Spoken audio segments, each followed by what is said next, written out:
Chapter 1898. What? You actually sent Wang Li to burn Yanhuang College's supplies? In the Wang family ancestral residence, in a room in the backyard of the second branch, Wang Xinyuan told Wang Kuei about the plan to ambush Li Tai's group. Wang Kuei listened and couldn't help but widen his eyes. Bastard. Nonsense.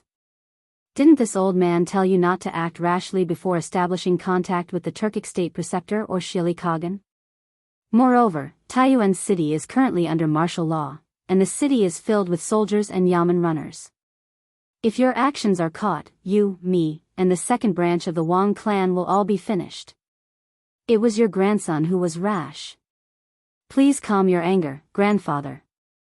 Wang Xinyuan lowered his head and cupped his hands at Wang Kuei, looking like a good boy who had done something wrong. Humph.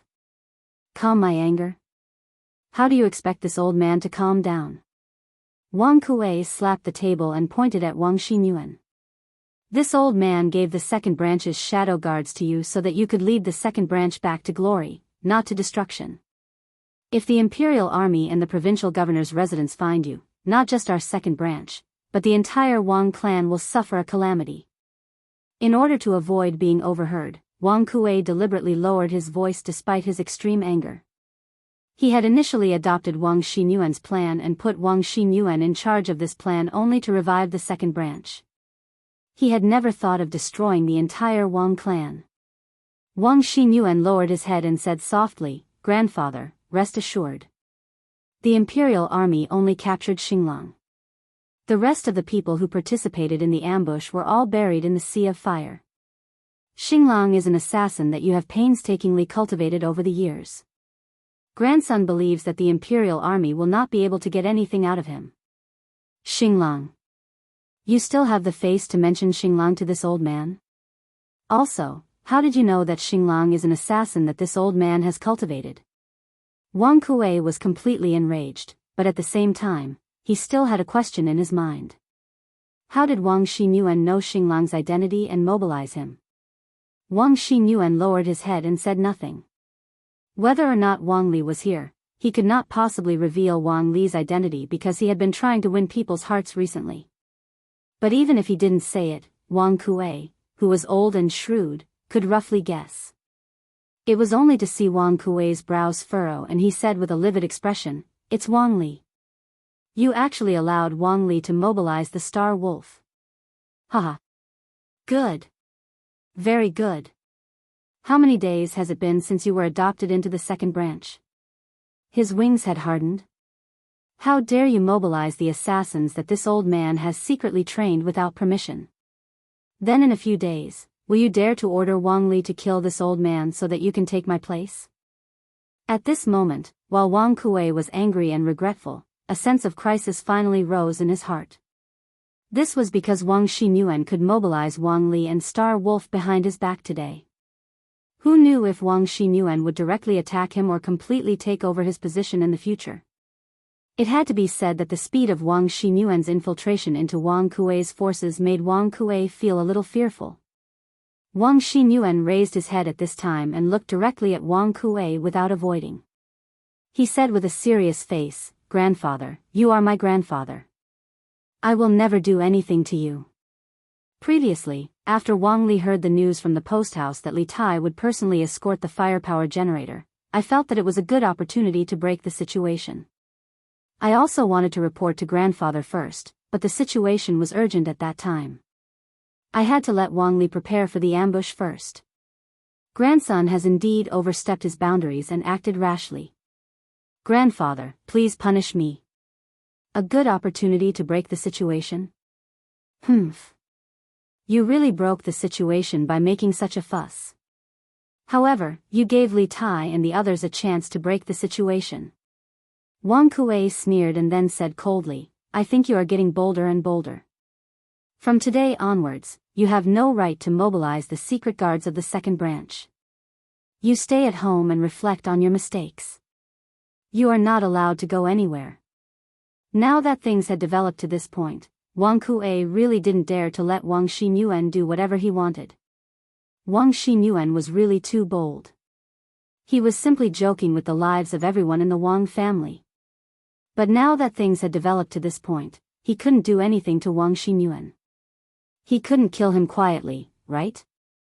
This was the grandson he had just snatched from Wang Yu. Even if he regretted it at this time, he could only swallow the bitter fruit. Therefore, Wang Kuei decided to temporarily stop the plan and let Wang Xinyuan calm down to see what would happen next. No. Unexpectedly, Wang Xinyuan's attitude suddenly became tough. He looked at Wang Kuei with a firm face and said, "Grandfather, do you think that if you stop now, you and I can live in peace? It's impossible. There's no turning back. Since the moment we chose to rely on the Turks, there's no turning back. Especially now that Star Wolf has fallen into the hands of the Imperial Army. Even if he has undergone rigorous training before, he is always a hidden danger to us. As long as he is still alive, we will never be able to sleep and eat in peace. Only by successfully joining Khan Shieli and becoming his right-hand man can we completely get out of the current predicament. At this time, how can you let your grandson stop? What you're doing is driving the Wang family to a dead end." The plan to ambush Li Tai had failed. Although Wang Xinyuan felt regretful, he could also use this to kidnap Wang Kuei and make the latter stand firmly on the same front as him.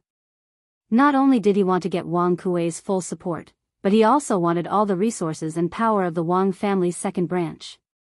Especially those killers that Wang Kuei had secretly cultivated over the years. Wang Kuei was so angry that he was about to die.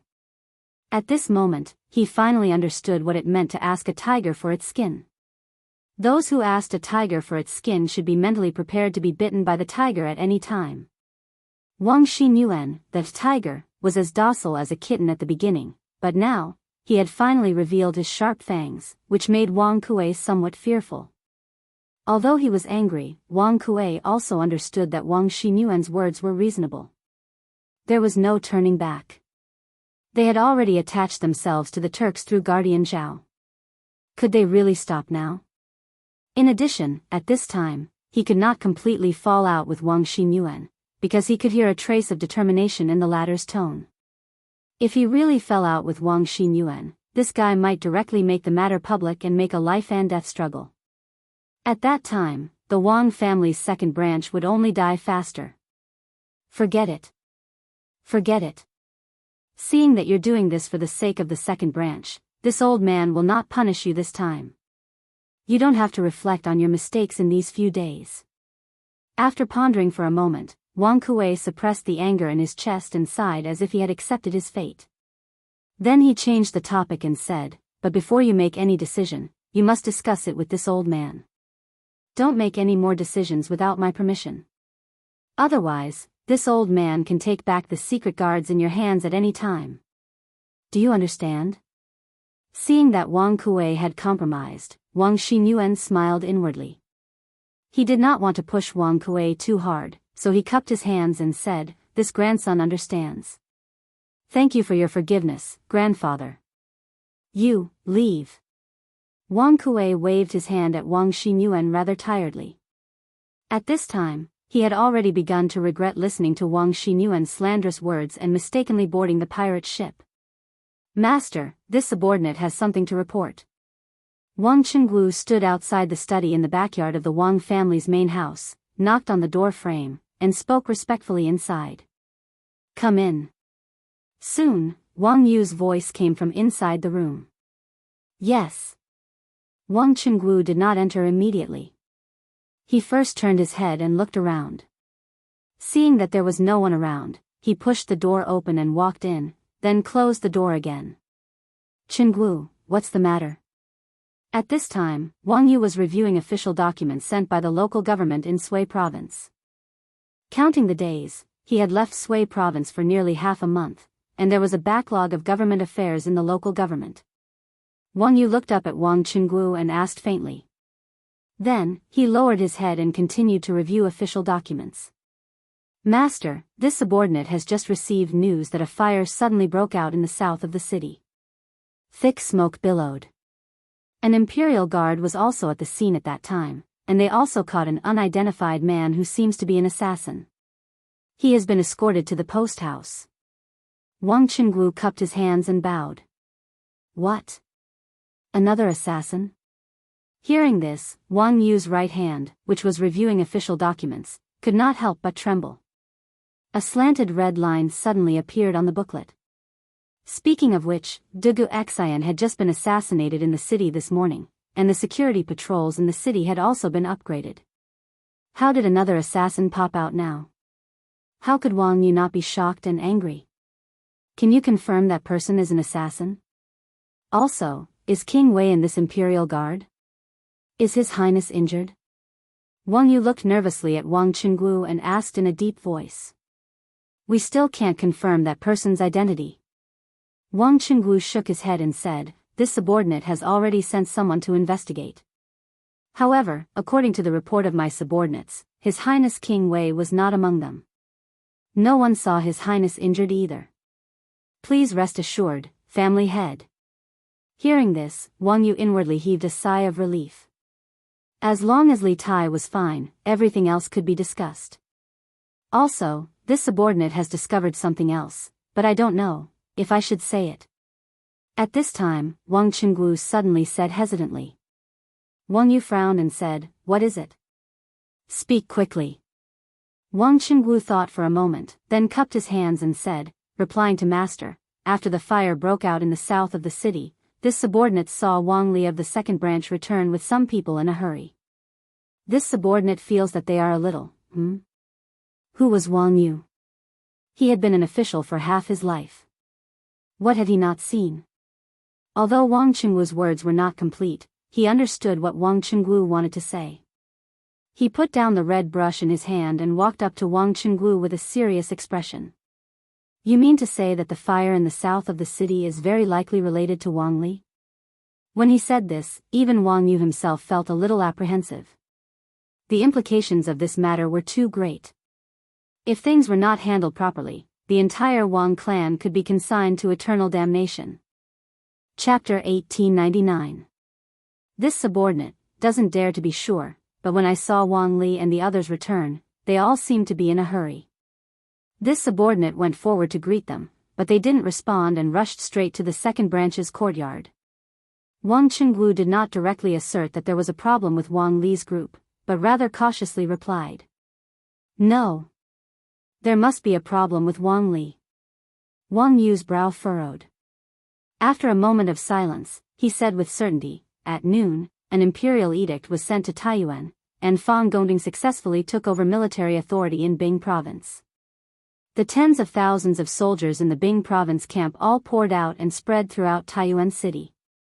Afterward, this old man ordered the Wang clan's shadow guards to withdraw to the estate, leaving only a small number of people outside to gather information. For Wang Li to return at this time just in time for the fire in the southern part of the city, there must be a problem. Wang Yu had been an official for many years, and his sense of danger and conspiracy was far more sensitive than the average person's. Although he didn't have any direct evidence, he could conclude from Wang Qinggu's words that there was a problem with Wang Li. He didn't believe in coincidences, and he didn't believe that Wang Qinggu would hide such an important matter from him. Thus, he had already locked onto Wang Li's identity as a suspect. Has there been any unusual activity on Second Elder's side these past 2 days? Wang Yu quickly thought of the person behind Wang Li, Wang Kuei. If the fire in the southern part of the city was really Wang Li's doing, then the person behind Wang Li could not escape responsibility. As Wang Yu's trusted aide, Wang Qinggu naturally understood the meaning behind Wang Yu's words. After thinking for a moment, he cupped his fists and said, ever since the second elder accepted the second young master, Wang Xinyuan, ever since the second elder accepted Wang Xinyuan as his grandson, he has been staying in the residence without any unusual movements. However, yesterday morning, Wang Xinyuan made a trip out of the residence. It is said that he went to the city to meet friends. But Wang Xinyuan has been imprisoned in the grievance hall for more than a year, and he has long lost contact with his former friends. This subordinate truly cannot think of anyone in Taiyuan City who could have such a deep friendship with Wang Xinyuan. Speaking of Wang Xinyuan, Wang Qinggu's expression was somewhat unnatural. Just a few days ago, Wang Xinyuan was still called Wang Rini, and he was still Wang Yu's biological son. But now, not only had Wang Renyi's name been changed, he had even severed his relationship with Wang Yu. He was truly worried that Wang Yu would lose control of his emotions upon hearing Wang Xinyuan's name. However, it turned out that he was overthinking things. With the survival of the entire clan at stake, Wang Yu had no time to care about personal feelings. He only wanted to do business properly and bring the Wang clan out of the quagmire as quickly as possible. After a moment of silence, Wang Yu spoke.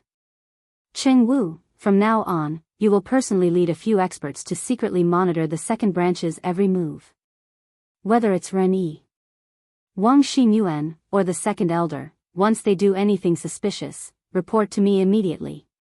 Wang Chengwu was a master of martial arts at the Grand Master middle stage. He was the top fighter among the secret guards of the Wang family. Wang Yu was relieved to send him to monitor Wang Xinyuan and Wang Kuei. However, Wang Chengwu looked a little hesitant. He asked hesitantly, Patriarch, do you really want to monitor the second branch? But if second elder finds out? I can't care about that now. Wang Yu knew what Wang Chengwu was going to say. He waved his hand and interrupted, the situation in Taiyuan City is critical now. Although I don't know the background of the force hiding in the dark, it must be a hostile force of the imperial court. No one in the Wang family is allowed to collude with that force. Otherwise, the entire Wang family will be buried with him. At this time, I'd rather kill by mistake than miss out. If second elder finds out, tell him to come to me. If he's really magnanimous, I, Wang Yu, am willing to offer him a humble apology. The fire in the south of the city, Wang Li and the others had coincidentally returned home in a hurry. Furthermore, Wang Xinyuan had suddenly gone out yesterday, and Dugu Xian had been attacked by an assassin this morning. All these coincidences made Wang Yu feel extremely uneasy. At this time, he had to show the courage of a family head. Otherwise, the Wang family might really be consigned to eternal damnation. Seeing that Wang Yu had said this, Wang Chengwu did not dare to hesitate. He quickly cupped his fists and said, this subordinate obeys. I'll take some people to monitor second elder and Wang Xinyuan. After saying that, seeing that Wang Yu had no other instructions, Wang Chengwu cupped his fists and left. In the room, Wang Yu had long lost the mood to read the documents. He frowned and stared blankly in front of him. No one knew what he was thinking. After a long time, Wang Yu suddenly stood up and muttered, this won't do. This old man has to go to the post house personally. After saying that, he flung his sleeves and walked out of the door. He had to find out why the fire suddenly broke out in the south of the city, and why the imperial army coincidentally appeared in the south of the city. Only by understanding these details could he better judge whether Wang Li was involved or not. Also, according to Wang Chengwu, the imperial army had captured someone alive. He wanted to know if the person captured by the imperial army was a hidden guard of the Wang family. More accurately, if he was a hidden guard of the Wang family's second branch, Wang Kuei. Field Officer Sun, General Chiu invites you to his tent. He has something important to discuss. On the drill ground of the Black Armored Army, the soldiers of the various battalions were training in full swing under the scorching sun. Suddenly, a soldier from the 2nd Battalion jogged over from outside the drill ground and found Sun Tao, who was guiding the soldiers in their training. I got it. Go back and report on the completion of the mission. I will go over after giving some instructions. Sun Tao frowned and looked expressionlessly at the tent on the west side of the drill ground before speaking to the soldier. Yes. Seeing that he had received the order, the soldier didn't stay any longer and left. Sun Tao turned around and called for the deputy general of the camp to supervise the training of the soldiers. After which, he walked towards the tent on the west side of the drill ground. Speaking of which, ever since Li Zishuan joined the Black Armored Army and introduced the new drill, he had given the veterans of the 2nd Battalion a great deal of pressure. In the past, they might have been a little sloppy during training, but now, under the immense pressure exerted by Sun Tao, they didn't dare to be sloppy even if they wanted to. Greetings to the general. Arriving at Qiu Xinggong's tent, Sun Tao greeted him as usual. However, at this moment, he felt a little conflicted. This was because he could roughly guess the reason why Qiu Xingong called him over today. Sun Tao, you're here? There's no need to stand on ceremony, take a seat. Qiu Xingong was looking through the military documents previously. When Sun Tao came in, he had already noticed him. However, he still waited for Sun Tao to finish his greeting before putting down the documents in his hands and raising his head. Thank you, General. Sun Tao thanked Qiu Xingong and did not stand on ceremony. He sat down on the seat to Qiu Xingong's left. Cough cough. Qiu Xingong coughed lightly and looked in the direction of the entrance of the tent. After that, he smiled and asked Sun Tao, Field Officer's son, the reason this old man called you here today is to ask you about the preparations of our 2nd Battalion for tomorrow's fighting competition. Sun Tao thought to himself that this was indeed the case, but he didn't show it on his face. He cupped his fists towards Qiu Xingong and said, replying to General, the entire 2nd Battalion has been training hard these few days. No one dares to slack off. In addition, most of the people in our battalion are veterans from the Black Armored Army who have experienced hundreds of battles.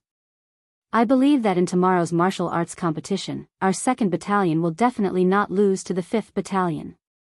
Qiu Xingong didn't directly ask Sun Tao if the 2nd camp could win against the 5th camp. However, how could Sun Tao not understand what Qiu Xingong meant? He didn't hide anything and directly asked the question that Qiu Xingong was most concerned about. From this, it could be seen that even though Sun Tao was working for Qiu Xingong, his personality was still relatively straightforward and even a little arrogant. Good. Good. I really didn't misjudge you. Hearing such a confident answer from Sun Tao, Qiu Xingong couldn't help but be pleased. He smiled and said, for tomorrow's combat competition, send out all the experts from the 2nd camp. Don't worry about the other camps, just make sure that they win against the 5th camp. I will definitely make Li Zishuan lose all his face in tomorrow's combat competition. For this old fellow to say such words, he was truly shameless. Just like what Sun Tao had said earlier, the majority of the soldiers in the B Battalion were veterans of the Black Armored Army. No matter if it was personal strength or battle experience, they had an advantage over the group of new recruits in the E Battalion. This was not an evenly matched competition to begin with. However, Qiu Xingong seemed to be going all out and wanting to kill all of them. Furthermore, this old man did not feel that he had an unfair advantage at all. In any case, as long as he won, no matter how the process was, he would still be very happy. This general obeys. Sun Tao's skin wasn't as thick as Qiu Xingong's. Hearing this, the corner of his mouth twitched and his face was a little embarrassed. However, after hesitating for a moment, he still cupped his fists and accepted the order. In fact, he had always wanted to win against the 5th camp fair and square. This kind of battle wasn't evenly matched to begin with. Even if he won, he wouldn't feel proud of it. Chapter 1900. In Qiu Xingong's tent in the camp of the Black Armored Army. Faced with Qiu Xingong's request, Sun Tao subconsciously rejected it. Not to mention that with his personality, he would never do such a thing. Even if he could get past him, he would not be able to get past the military law. The Black Armored Army was the most outstanding heavy cavalry force in Great Tang. The military law in the Black Armored Army was stricter than any other army. In the Black Armored Army, intentionally harming a fellow soldier would be punished according to the severity of the punishment. As for intentionally killing a fellow soldier, this was even more severe. The punishment would be death without any room for negotiation. Thus, even though Qiu Xingong was Sun Tao's superior, Sun Tao didn't dare to agree to such a request. Furthermore, under Qiu Xingong's instructions, Zhang Kongnian instigated a mutiny among the soldiers of the Wu Battalion. In the end, he was beheaded in front of everyone. This incident was still fresh in Sun Tao's mind. As Qiu Xingong's trusted aide, he knew better than anyone else who Zhang Kongnian was under. If he were to agree to Qiu Xingong's request, once the matter blew up, Duan Zhishuan would definitely hold him accountable as a lieutenant of the 2nd Battalion. He dared to guarantee that Qiu Xingong wouldn't save him, nor would he be able to save him. He might very well follow in Zhang Kongnian's footsteps and become Qiu Xingong's scapegoat. Ha! According to the military law, intentionally killing a fellow soldier is indeed a capital offense. However, it also depends on the situation. In this martial arts competition, swords and spears have no eyes. It's normal for one or two mishaps to occur. Seeing that Sun Tao had rejected his request, a hint of displeasure flashed across Qiu Xinggong's face. However, he quickly concealed it. He smiled and patted Sun Tao's shoulder before saying, "Besides, didn't Li Zishuan say that he would rather the soldiers sweat more on the training grounds and even suffer more injuries than losing their lives on the battlefield?" In the previous training in the Wu Battalion, because of Li Zishuan, how many soldiers were injured for no reason? At the end of the day, tomorrow's fighting competition is also a form of training. Why can't you let those 2nd Battalion experts be a little more heavy-handed? If you don't want to make a big deal out of this, you can also tell them that they only need to heavily injure the people of the Wu Battalion. There's no need to kill them. In this way, even if Li Zishuan knows that we're doing this on purpose, he won't be able to say anything. After all, the soldiers in the army have been injured a lot because of his new training exercises. Qiu Xinggong, who was used to scheming, actually started to use it this time. As he said, it was Li Zishuan who suggested that the soldiers should not be afraid of getting hurt when they were injured. Because of this, many soldiers and horses in the Wu Battalion were injured. It was also because of this that Qiu Xinggong had the idea of instigating a mutiny in the Wu Battalion. However, his original plan failed and he even lost one of his generals because of it. Furthermore, he even sent the 3rd Battalion to Li Zishuan's hands. This time, he wanted to give Li Zishuan a taste of his own medicine. Not only would he make Li Zishuan lose all his face, he would also suffer unspeakable hardships. This, Sun Tao frowned and hesitated for a moment. Although Qiu Xinggong had taken a step back, he still felt that this kind of underhanded trick was a little unfair even if he won in the end. After all, the overall strength of the 2nd Battalion was much stronger than the Wu Battalion. Of course, this was what Sun Tao thought. Chapter 1901. Wenhao, I've already sent you the firepower generator and the telegraph transceiver. Now, I'll have to trouble you to quickly assemble and debug them. Try to have the firepower generator up and running in 2 days. There are still some things I need to do at the post house, so I need to go back and take care of them. Once I'm done, I'll come back immediately. Taiyuan, Dragon Mountain. Under the protection of Dugu Feiying and the other Imperial Army soldiers, Li Tai and the others finally transported the firepower generator and other equipment to the Boy Temple at the top of the mountain.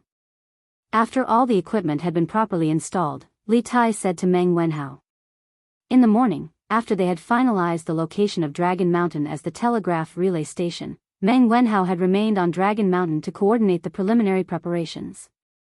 In the afternoon, when Li Tai and the others arrived at the Boy Temple again, the place had already undergone a complete makeover. Everything that needed to be cleaned had been cleaned, and the roof had been repaired. Most importantly, the Imperial Army had completed a comprehensive defense around Dragon Mountain according to the terrain. In the ravines, behind the boulders, on the treetops, and so on, there were Imperial Army spies hidden in every corner. The entire mountain had now become a solid iron bucket. Even a martial grandmaster like Wu Jia would not be able to quietly sneak into the Boy Temple from the foot of the mountain. In other words, unless there was a well-trained army of more than 5,000 people attacking the mountain at all costs, it would be impossible to take down the current Dragon Mountain. If a weaker army rashly attacked the mountain, they would only suffer heavy losses because they had no idea where there were traps or where the Imperial Army soldiers were hiding in the dark. You can rest assured.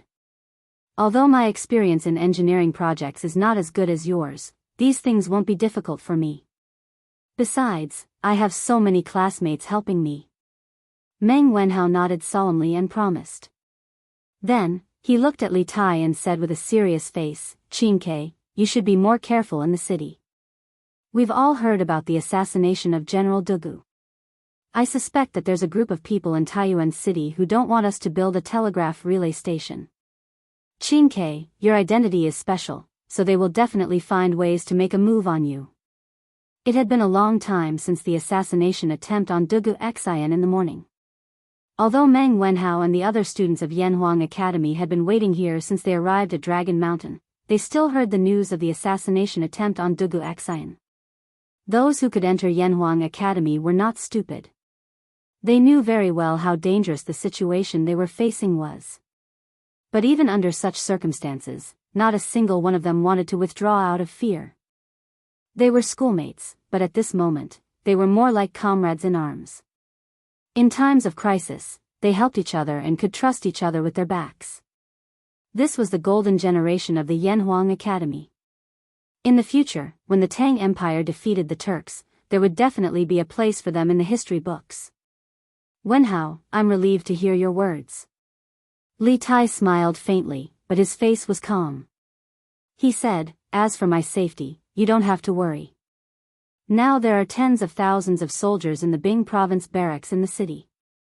General Fei Ying and Iron Egg will also protect me at all times.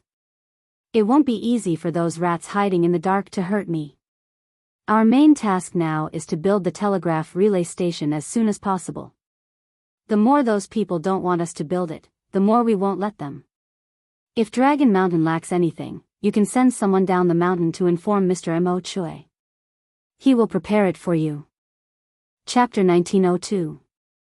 Taiyuan was a large city in the north, so the post house in the city was not small. There were dozens of rooms of various sizes. In ancient times, a post house was similar to a modern-day guest house or hotel. It was used for officials who passed on official documents. Those who passed on information could also drink tea and change horses. With the Tang dynasty, the post house system was already very developed and there were many of them. A highly efficient post house could ensure that information was passed on in a timely and accurate manner. It was an important guarantee for victory in a war. Ever since Li Tai and the others entered the city and decided to stay in the post house, Wang Liaoyuan had people clear out all the guests in the post house. Of course, he did not chase them out directly. Instead, the provincial governor's office paid for them to stay in the guest house temporarily. In any case, it did not matter where they stayed. Furthermore, the environment of the guest house was better than the post house. As such, the original guests in the post house cooperated with the provincial governor's office's work and moved to the guest house. The post house was completely occupied by the Yanhuang College teachers and students as well as the Imperial Army. The security of the post house was also fully taken over by the Imperial Army. This place had already been turned into a military base. In a secret room on the east side of the post house, the Imperial Army had already turned it into a temporary prison. A man with disheveled hair was tied to a wooden frame. His skin and flesh were lacerated, and his clothes were torn in many places due to the whipping. At this moment, his head was lowered and he did not move at all. As his face was completely covered by his hair, no one could tell if he was unconscious or awake. That was the scene Dugu Xian saw when he walked into the cell. Zhang Dafu stood beside Dugu Xian. In truth, he had been supporting Dugu Xian the entire time. However, when they approached the prison, Dugu Xian told him to let go, so he did not continue to support him. At this moment, seeing the confusion in Dugu Xian's eyes as he looked at the assassin, he quickly explained in a low voice, "General, this fellow is not unconscious." However, no matter how we beat him, he did not make a sound. It was as if the punishment did not fall on him. After saying this, he quickly said to a soldier in the prison, "Go. Raise this fellow's head. Oh, and bring another chair over." Taiyuan was a big city in the north, so the post house in the city was naturally not small. There were dozens of big and small houses. In ancient times, post houses were similar to modern guest houses or hotels. They were for officials to pass on official documents and travel to and fro. Those who passed on messages could also drink tea and change horses here. With the first generation of the Tang dynasty, the post house system was already very developed and there were many of them. The efficient operation of the post house could ensure the timely and accurate transmission of information. It was an important guarantee for victory in the war. Ever since Li Tai and the others entered the city and decided to stay in the inn, Wang Liaoyuan had people clear out all the guests in the inn. Of course, he didn't chase them out directly. Instead, the provincial governor's estate paid for them to stay in the inn. After all, it didn't matter where they stayed. Moreover, the environment of the inn was better than the post house. Therefore, the original guests in the post house cooperated with the provincial governor's work and moved to the inn. The post house was completely occupied by the teachers and students of Yanhuang College and the Imperial Army. The security of the post house was also fully taken over by the Imperial Army. This place had already been turned into a military base. In a secret room on the east side of the post house, the Imperial Army had already turned it into a temporary prison. A man with disheveled hair was tied to a wooden frame. His skin and flesh were lacerated, and his clothes were torn in many places due to the whipping. At this moment, his head was lowered and he didn't move at all. As his face was covered by his hair, no one could tell if he was unconscious or awake. That was the scene Dugu Xian saw when he walked into the cell. Zhang Dafu stood beside Dugu Xian and explained, "General, this fellow is not unconscious. However, no matter how we beat him, he did not make a sound." It was as if the punishment did not fall on him. Chapter 1903. Wang family head, I'm truly sorry. This junior was busy interrogating the assassin and didn't want to keep you waiting outside, so I could only have you come here. Please forgive me. Wang Yu appeared at the door of the cell. Dugu Xian was about to stand up to welcome him, but Zhang Dafu quickly helped him up. Dugu Xian steadied himself and gestured for Zhang Dafu to step aside before politely cupping his fists at Wang Yu. Even though he had previously suspected that Star Wolf came from the Wang clan, it was only a suspicion without any concrete evidence. Moreover, when Dugu Feiying had been searching for Zhu Xiacheng and Kong Chang'an in Source Peak City, Wang Yu had helped him quite a bit. Thus, when facing Wang Yu, Dugu Xian was still as polite as before. Honorable nephew Dugu must be joking. This old man should be the one bothering you. Wang Yu did not put on airs and instead affectionately called him honorable nephew. The Wang family of Taiyuan and the Dugu clan of Luoyang could be considered old friends. As an elder, it was reasonable for Wang Yu to call Dugu Xian honorable nephew.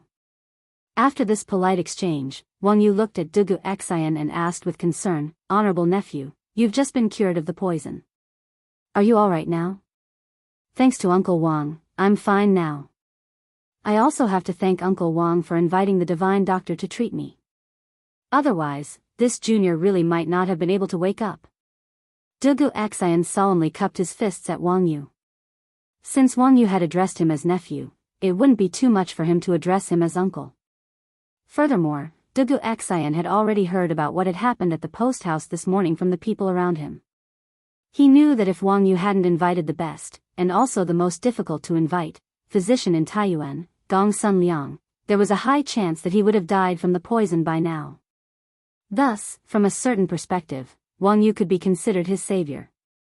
If he still coldly called Wang Yu Wang family head, it would be a little too unreasonable. Haha. That's good. That's good.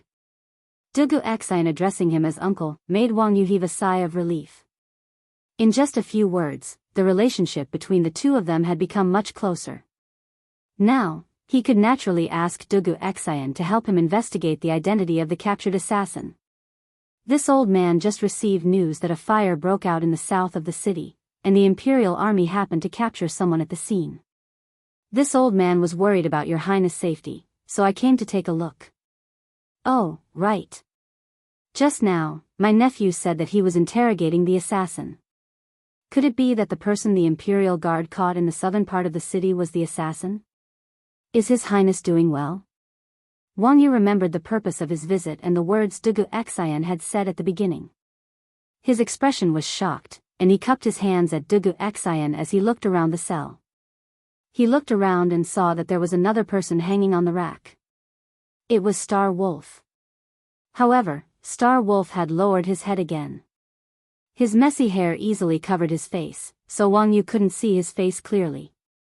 Dugu Xian followed Wang Yu's gaze, paused for a moment, then turned his head and replied, "Uncle Wang is not an outsider, so this junior will tell you the truth. Earlier, His Highness and Flying Eagle brought people to escort a batch of important resources from Yanhuang College to Longshan. Unexpectedly, they were ambushed in a small alley in the south of the city. The enemy used 4 burning carriages to attack the convoy from the front and back. At the critical moment, Flying Eagle could only order the soldiers to scatter in all directions to save their lives, and the resources of the college were all burned. Amidst the chaos, an assassin flew over and tried to kidnap Your Highness. Look, this is the assassin. As he spoke, Dugu Xian pointed at Star Wolf on the rack. Hearing this, Wang Yu finally understood what had happened in the small alley in the south of the city 15 minutes ago. However, at this time, he couldn't care less about the assassin. He only wanted to know how Li Tai was doing. Thus, he hurriedly asked with a nervous expression, "How is His Highness now?" This old man didn't see His Highness at the inn? Chapter 1904. Uncle is experienced and knowledgeable, yet you don't recognize this person. Could it be that this person isn't from Taiyuan? Taiyuan Courier Station, in a prison cell. Hearing Wang Yu say that he had never seen Star Wolf's eyes narrowed slightly. There was no expression on his face, but he inwardly let out a sigh of relief. Dugu Xian turned his head and said to Wang Yu. Wang Yu's gaze was like lightning. His eyes had actually been fixed on Star Wolf this entire time. Although Star Wolf didn't show any particular expression after hearing his words, he still felt that it was somewhat strange. Generally speaking, a person's thoughts would often inevitably affect the expression on their face and eyes. No matter how well they controlled their expression and eyes, it was impossible for there to be no change at all. Just now, Wang Yu had clearly seen a hint of relief flash across Star Wolf's face, as well as a hint of relief in his eyes. The change was very small, but Wang Yu had come to the courier station with a goal in mind. From the moment he entered the prison cell, his eyes had been fixed on Star Wolf. Naturally, Wang Yu had caught the slight change in Star Wolf's expression and eyes. Not necessarily. After a moment of silence, Wang Yu shook his head and said to Dugu Xian, "This old man isn't in Taiyuan all year round. How could I dare say that I know everyone in Taiyuan City? However, since this assassin is in our hands, nephew can use torture on him. Do you think he won't reveal his identity under torture?" Dugu Xian sighed and said, "Uncle may not know, but before you came, this junior had already ordered people to use all kinds of torture on this fellow. However, this fellow's mouth was tight, and he didn't say a word from beginning to end. Thus, this junior guesses that this person is an assassin specially trained by some faction. Only someone who has undergone a long period of cruel and harsh training would be able to be like him, unafraid of pain and death." Wang Yu was shocked when he heard this. There's actually such a thing? An assassin? According to what you said, even if this person isn't an assassin, he should be a specially trained death warrior. The person behind him must be quite powerful. At the same time, Wang Yu felt that his guess was getting closer and closer to reality. The assassin in front of him was so well trained that he clearly wasn't someone a small faction could train. And who was the largest faction in Taiyuan City? It was the Wang family. This meant that the assassin on the gallows was most likely someone secretly groomed by the Wang family's second elder, Wang Kai. After hearing Wang Yu's words, Dugu Xian did not have time to react. Instead, Star Wolf lowered his eyes. He did not dare to look at Wang Yu again because he was afraid of exposing himself. "Uncle's words are exactly what I was thinking." Dugu Xian nodded his head in approval. This person is so well trained, so the person behind him must be extraordinary. It's just that we've used all kinds of torture on him, but he still refuses to say anything. I wonder if Uncle has a good plan. In fact, from the moment Wang Yu stepped into the prison cell, Dugu Xian had been probing the relationship between Wang Yu and Star Wolf.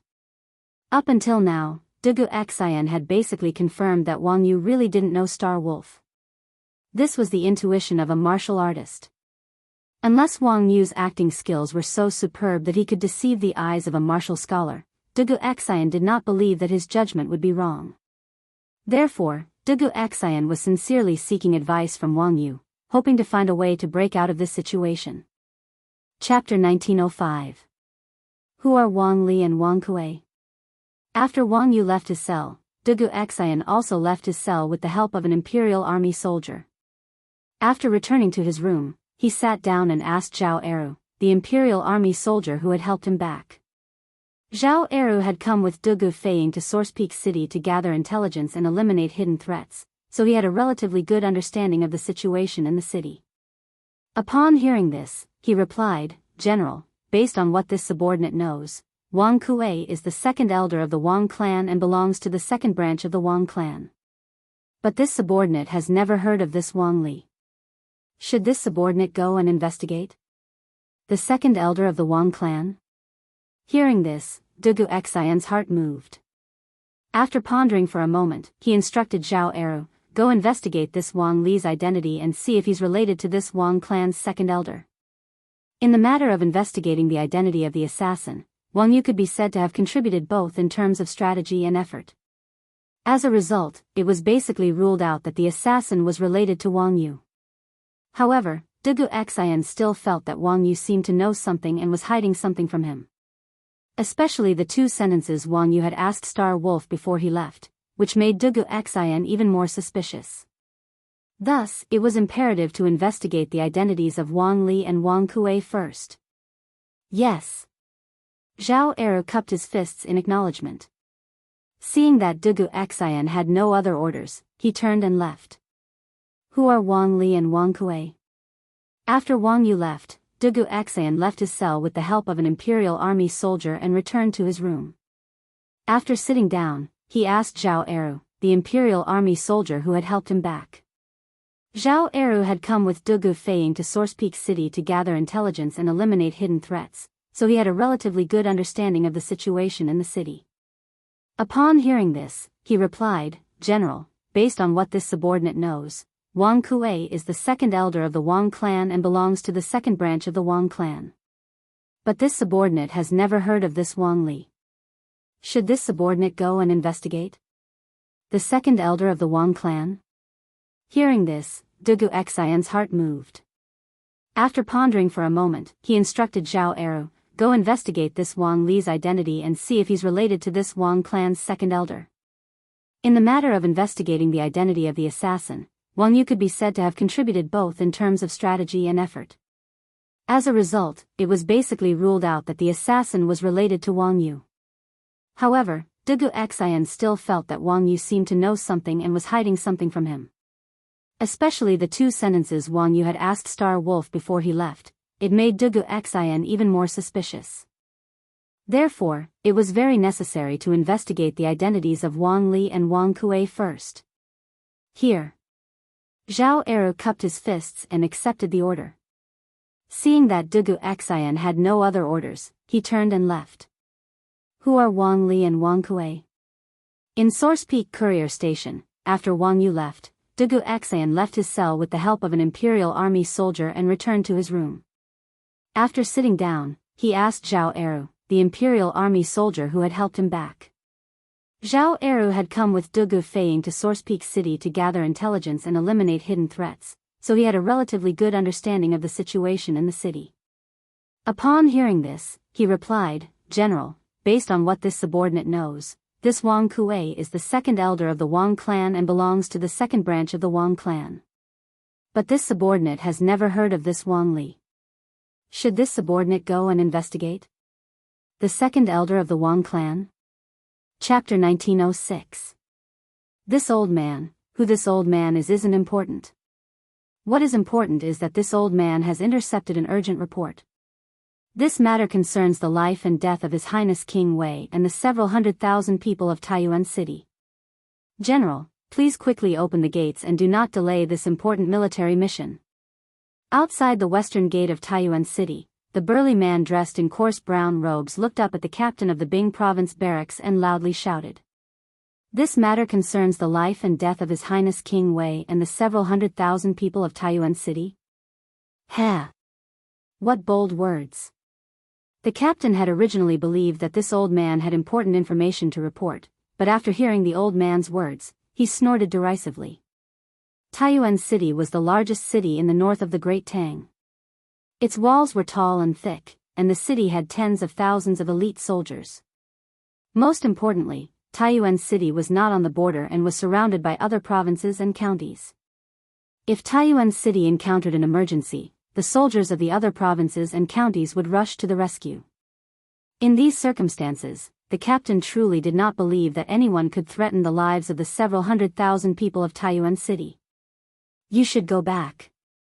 In consideration of your age, this general will not lower himself to your level. If you continue to shout and pester endlessly, don't blame this general for having you arrested and charged with the crime of colluding with the enemy. The lieutenant on the city gate tower had a cold expression as he pointed at the old man below the city and shouted. Colluding with the enemy? When did this old man collude with the enemy? Let this old man into the city and take this old man to see His Highness King Wei. At that time, His Highness will judge whether or not this old man has colluded with the enemy. Being accused of colluding with the enemy for no reason, the old man was instantly enraged. However, he also understood what was the most important thing at this time, so he resisted the urge to scold and shouted at the lieutenant. Humph. Is His Highness someone you can see just because you want to? Don't make so much noise. Do you believe that this general won't have you arrested? The captain coldly said. Although his words were somewhat impolite, there was actually nothing wrong with them. Not to mention that the situation in the city was urgent, even if it was during normal times. He couldn't just casually bring someone to see Li Tai just because they said that they had important matters to discuss, right? If the other party wanted to harm Li Tai, he wouldn't be able to bear the responsibility. Therefore, he only wanted to scare the old man and drive him away. He didn't want to cause any more trouble. The old man was not afraid at all. He raised his head and rebuked angrily, I do have urgent information to report to King Wei. If you don't believe me, then arrest me. If I delay the military mission, will His Highness spare you? How can the hundreds of thousands of people in Taiyuan City spare you? Seeing that the old man wasn't scared away by him and instead refused to give up, he was a little angry and said, Fine. Good. Men, arrest this man and bring him to the provincial governor's office for him to deal with. Lieutenant, the soldier beside the commandant of the city gate tower was somewhat hesitant. After all, if the old man really had important information and they captured him, then they would be in deep trouble. What? Are you not going to listen to me? This was a military order. Take him down. The commandant glared at him, and the soldier didn't dare to say anything else. He quickly cupped his fists and said, Understood. Not long after, the city gate opened and 4 or 5 soldiers came out and came to the old man. The old man glared at them and a fierce aura spread out. Everyone couldn't help but be surprised. They didn't expect this old man to be a martial artist. Chapter 1907. This old man went hunting in the mountains this morning and was lucky enough to encounter a few wild geese returning to the south. Just as I was about to draw my bow and shoot down one of them, I unexpectedly missed. Who would have thought that a white pigeon would fly in from the southeast direction? My arrow hit the carrier pigeon without missing a beat. This old man thought that it was just an ordinary pigeon, but to his surprise, the pigeon had a letter tied to its leg. When I opened it, I saw that the letter was written in Turkic script. In the past, Laofu followed General Qin and fought with the Turks on the grassland many times, so I can be considered to know some of the characters there. The Great Tang's King of Wei is leading the teachers and students of Yanhuang College to build a telegraph relay station in Taiyuan.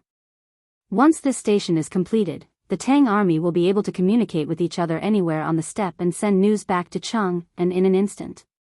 This will pose an enormous threat to our Turks. This subject earnestly requests that the Great Khan dispatch 10,000 wolf cavalry to quietly infiltrate the Great Tang and surround Taiyuan City. This subject is confident that we can capture Taiyuan City in half a day. At that time, we can capture the Great Tang's King of Wei and the teachers and students of Yanhuang College and have them work for our Turks. After this old man read this letter, he felt that this matter was of great importance and rode to Taiyuan City to report to Your Highness. To his surprise, Taiyuan City was already under martial law, making it difficult for this old man to enter without revealing his identity. I could only have the city guards bring this old man into the city. I didn't think that I would run into Your Highness the moment I entered the city. Taiyuan Courier Station, in a quiet room, Li Tai, Dugu Xian, Dugu Feiying, Iron Egg, Ink Chui, and Han Tianhu were seated. Once everyone was seated, Han Tianhu got straight to the point, explaining his purpose in coming to Taiyuan City. Everyone couldn't help but grimace. It was clear that they had all realized the gravity of the situation. Dugu Xian was the first to speak. Lord Han, might I ask where this secret letter is? Although they had all learned of Han Tianhu's identity from Li Tai's introduction and knew that with Han Tianhu's identity, it was impossible for him to lie about something like this. However, it was precisely because of how important this matter was that they needed to see for themselves. Han Tianhu reached into his inner pocket and took out a small piece of paper. He then stood up and handed it to Li Tai. This is the secret letter from the carrier pigeon. Please take a look. Li Tai received it with both hands. He opened it and saw a few lines of small characters.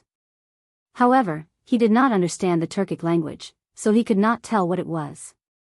Thus, he turned to Dugu Xian and asked, "Does General Dugu know the Turkic language?"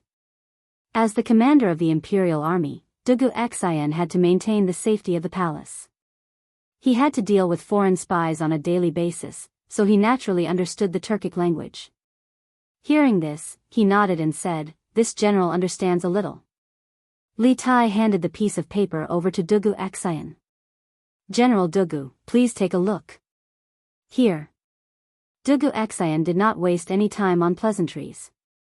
He took the paper and began to carefully read it. Everyone looked over, and after a while, Dugu Xian put away the paper, raised his head, and solemnly cupped his fists to Li Tai. "Your Highness, the contents of this letter are exactly the same as what Lord Han said." Chapter 1908. Lord Han's words are reasonable. In the secret room of Taiyuan Courier Station, Mo Chui couldn't help but nod. This is no longer just a matter of Yanhuang College. It concerns the dignity of the Great Tang and the safety of the hundreds of thousands of people in Taiyuan City. We must make plans as soon as possible. We must not only prevent the Turkic army from sneaking into the Great Tang, but we must also capture Zhao Dian as quickly as possible. Otherwise, if we allow him to stir up trouble in the shadows, we will have no end of trouble. Dugu Xian was the highest-ranking military officer in charge of escorting the academy north, so he was naturally the one to complete the two missions Mo Chui spoke of. He clasped his fist to Li Tai and sternly said, "Your Highness, this general believes that we should immediately inform Governor Wang of this matter. The strength of the imperial army alone cannot guarantee the safety of the people of Taiyuan City, nor can we find the mastermind behind the scenes. We need to borrow the strength of the provincial governor's residence and the Bing province barracks. On the one hand, we need to dispatch people to Feng province, Xing province, Yun province, and Yuzhou, using the Bing province governor's residence to warn the four provinces to be more vigilant. If the Turkic army wants to sneak into the Great Tang, it will most likely pass through these four provinces. On the other hand, just because we haven't heard of Zhao Dian doesn't mean that the people in the Bing province barracks haven't heard of him. Compared to our previous aimless search, we now have a clear target.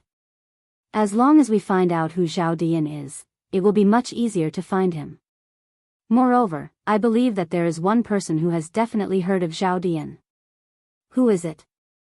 Hearing that, everyone in the room turned their gazes to Dugu Xian. Dugu Xian slowly said, "The head of the Wang clan, Wang Yu." Lord Han's words are reasonable. In the secret room of Taiyuan Courier Station, Mo Chui couldn't help but nod. This is no longer just a matter of Yanhuang College. It concerns the dignity of the Great Tang and the safety of the hundreds of thousands of people in Taiyuan City. We must make plans as soon as possible. We must not only prevent the Turkic army from sneaking into the Great Tang, but we also need to capture Zhao Dian as quickly as possible. Otherwise, if we allow him to stir up trouble in the shadows, we will have no end of trouble. As the highest military officer in charge of escorting the academy to the north, Dugu Xian should naturally complete the two tasks mentioned by Mo Chui. He saluted Li Tai and said in a deep voice, "Your Highness, this general believes that we should immediately inform Governor Wang of this matter. The strength of the imperial army alone cannot guarantee the safety of the people of Source Peak City, nor can we find the mastermind behind this. We need to borrow the strength of the provincial governor's residence and the Bing province barracks. On the one hand, we need to dispatch people to Feng province, Xing province, Yun Province, and Yuzhou, using the name of the Bing Province governor's residence to warn these 4 provinces to increase their vigilance. If the Turkic army wants to sneak into the Great Tang, it will most likely pass through these 4 provinces.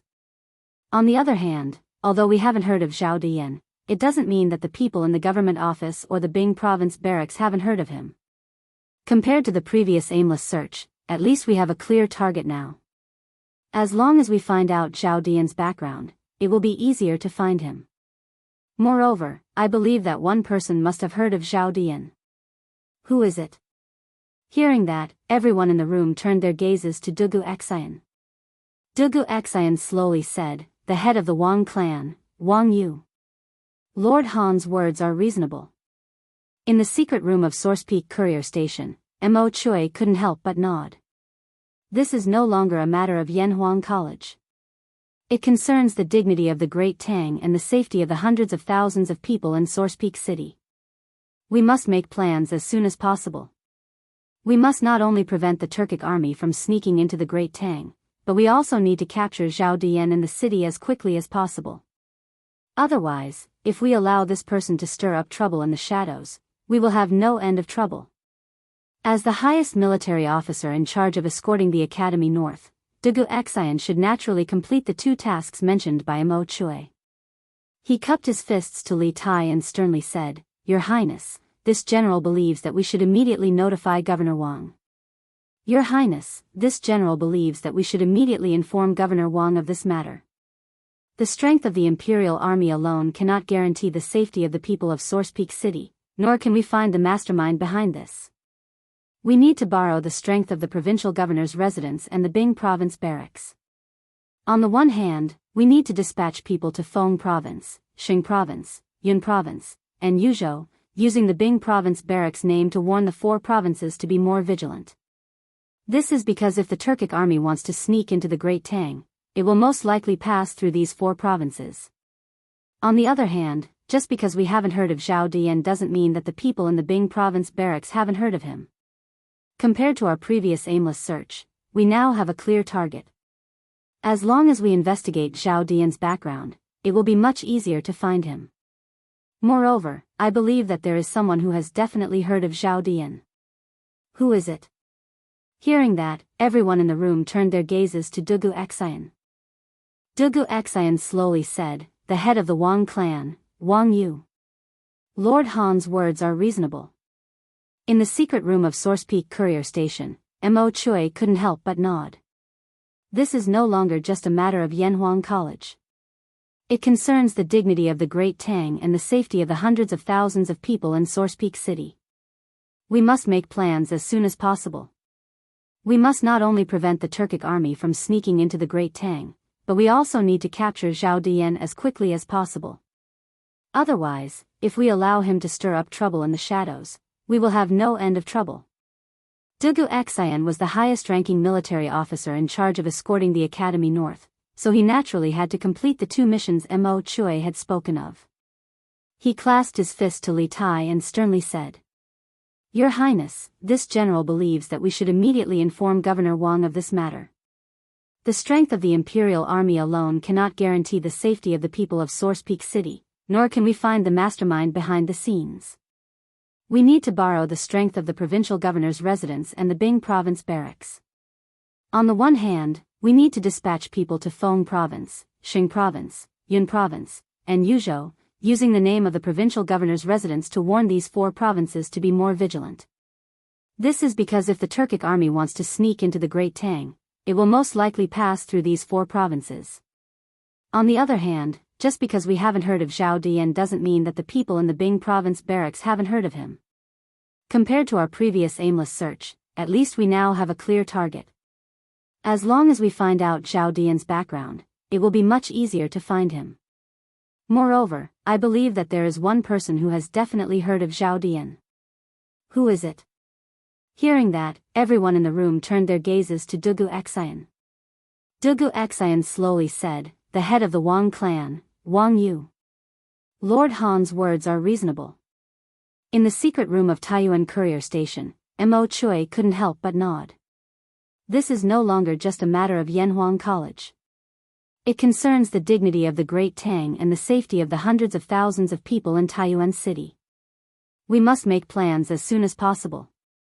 We must not only prevent the Turkic army from sneaking into the Great Tang, but we also need to capture Zhao Dian in the city as quickly as possible. Otherwise, if we allow this person to stir up trouble in the shadows, there will be no end of trouble. Wuxia Xianxia was the highest-ranking military officer in charge of escorting the Academy north, so he naturally had to complete the 2 missions Mo Chui had spoken of. He clasped his fist to Li Tai and sternly said, "Your Highness, this general believes that we should immediately inform Provincial Governor Wang of this matter. The strength of the Imperial Army alone cannot guarantee the safety of the people of Taiyuan City, nor can we find the mastermind behind the scenes. We need to borrow the strength of the Provincial Governor's residence and the Bing Province barracks. On the one hand, we need to dispatch people to Feng Province, Xing Province, Yun Province, and Yuzhou, using the name of the Provincial Governor's residence to warn these 4 provinces to be more vigilant. This is because if the Turkic army wants to sneak into the Great Tang, it will most likely pass through these 4 provinces. On the other hand, just because we haven't heard of Zhao Dian doesn't mean that the people in the Bing Province barracks haven't heard of him. Compared to our previous aimless search, we now have a clear target. As long as we find out who Zhao Dian is, it will be much easier to find him. Moreover, I believe that there is one person who has definitely heard of Zhao Dian. Who is it?" Hearing that, everyone in the room turned their gazes to Wuxia Xianxia. Wuxia Xianxia slowly said, "The head of the Wang clan, Wang Yu." Lord Han's words are reasonable. In the secret room of Taiyuan Courier Station, Mo Chui couldn't help but nod. This is no longer just a matter of Yanhuang College. It concerns the dignity of the Great Tang and the safety of the hundreds of thousands of people in Taiyuan City. We must make plans as soon as possible. We must not only prevent the Turkic army from sneaking into the Great Tang, but we also need to capture Zhao Dian in the city as quickly as possible. Otherwise, if we allow this person to stir up trouble in the shadows, we will have no end of trouble. Wuxia Xianxia was the highest military commander in charge of escorting the Academy north, so he naturally had to complete the 2 missions Mo Chui had spoken of. He clasped his fist to Li Tai and sternly said, This prince needs to be informed. Your Highness, this general believes that we should immediately inform Governor Wang of this matter. The strength of the Imperial Army alone cannot guarantee the safety of the people of Source Peak City, nor can we find the mastermind behind this. We need to borrow the strength of the Provincial Governor's residence and the Bing Province barracks. On the one hand, we need to dispatch people to Feng Province, Xing Province, Yun Province, and Yuzhou, using the name of the Provincial Governor's residence to warn the 4 provinces to increase their vigilance. If the Turkic army wants to sneak into the Great Tang, it will most likely pass through these 4 provinces. On the other hand, just because we haven't heard of this Zhao Dian doesn't mean that the people in the Bing Province barracks haven't heard of him. Compared to our previous aimless search, we now have a clear target. As long as we find out who this Zhao Dian is, it will be much easier to find him. Moreover, I believe that there is one person who has definitely heard of Zhao Dian. Who is it? Hearing that, everyone in the room turned their gazes to Wuxia Xianxia. Wuxia Xianxia slowly said, "The head of the Wang clan, Wang Yu." Lord Han's words are reasonable. In the secret room of Taiyuan Courier Station, Mo Chui couldn't help but nod. This is no longer just a matter of Yanhuang College. It concerns the dignity of the Great Tang and the safety of the hundreds of thousands of people in Taiyuan City. We must make plans as soon as possible. We must not only prevent the Turkic army from sneaking into the Great Tang, but we also need to capture this Zhao Dian as quickly as possible. Otherwise, if we allow this person to stir up trouble in the shadows, we will have no end of trouble. Wuxia Xianxia was the highest military commander in charge of escorting the Academy north, so he naturally had to complete the 2 missions Mo Chui had mentioned. He clasped his fist to Li Tai and sternly said, Your Highness, this general believes that we should immediately inform Governor Wang of this matter. The strength of the Imperial Army alone cannot guarantee the safety of the people of Taiyuan City, nor can we find the mastermind behind the scenes. We need to borrow the strength of the Provincial Governor's residence and the Bing Province barracks. On the one hand, we need to dispatch people to Feng Province, Xing Province, Yun Province, and Yuzhou, using the name of the provincial governor's residence to warn these 4 provinces to be more vigilant. This is because if the Turkic army wants to sneak into the Great Tang, it will most likely pass through these 4 provinces. On the other hand, just because we haven't heard of this Xiao Dian doesn't mean that the people in the Bing province barracks haven't heard of him. Compared to our previous aimless search, at least we now have a clear target. As long as we find out who this Xiao Dian is, it will be much easier to find him. Moreover, I believe that there is one person who has definitely heard of Xiao Dian. Who is it? Hearing that, everyone in the room turned their gazes to Dugu Xian. Dugu Xian slowly said, "The head of the Wang clan, Wang Yu." Lord Han's words are reasonable. In the secret room of Taiyuan courier station, Mo Chui couldn't help but nod. This is no longer just a matter of Yanhuang College. It concerns the dignity of the Great Tang and the safety of the hundreds of thousands of people in Taiyuan City. We must make plans as soon as possible. We must not only prevent the Turkic army from sneaking into the Great Tang, but we also need to capture this Xiao Dian in the city as quickly as possible. Otherwise, if we allow this person to stir up trouble in the shadows, there will be no end of trouble. Dugu Xian was the highest military commander in charge of escorting the Academy north, so he naturally had to complete the 2 missions Mo Chui had mentioned. He clasped his fist to Li Tai and sternly said, "Your Highness, this general believes that we should immediately inform Provincial Governor Wang of this matter. The strength of the Imperial Army alone cannot guarantee the safety of the people of Taiyuan City, nor can we find the mastermind behind the scenes. We need to borrow the strength of the provincial governor's residence and the Bing province barracks. On the one hand, we need to dispatch people to Feng province, Xing province, Yun province, and Yuzhou, using the name of the provincial governor's residence to warn these 4 provinces to be more vigilant. This is because if the Turkic army wants to sneak into the Great Tang, it will most likely pass through these 4 provinces. On the other hand, just because we haven't heard of this Xiao Dian doesn't mean that the people in the Bing province barracks haven't heard of him. Compared to our previous aimless search, at least we now have a clear target.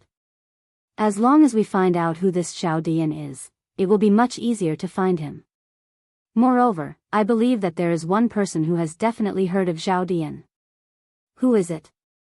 Hearing that, everyone in the room turned their gazes to Dugu Xian. Dugu Xian slowly said, "The head of the Wang clan, Wang Yu." Chapter 1909.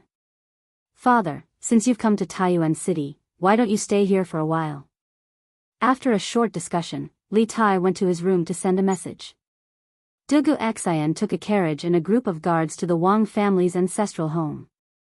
Mo Chui followed the original plan and bought supplies for the students on Dragon Mountain with the Academy's teachers. Iron Egg had nothing to do for the time being. In other words, everyone deliberately left space for the father and son to reunite. When Iron Egg saw Han Lijing come to the courier station, he was naturally very happy. However, when Han Lijing arrived at the courier station, everyone began to discuss. Until now, the father and son had not had time to say a word. Now that they finally had a moment of leisure, Iron Egg followed Han Lijing to a large ginkgo tree in the courtyard. Then he opened his mouth and asked casually. Speaking of which, it had not been long since the father and son last met. More than a month ago, Li Zishuan led the Sky Rooster Brigade to the north to exterminate the locusts. They passed by Yifang County, where Han Lijing lived.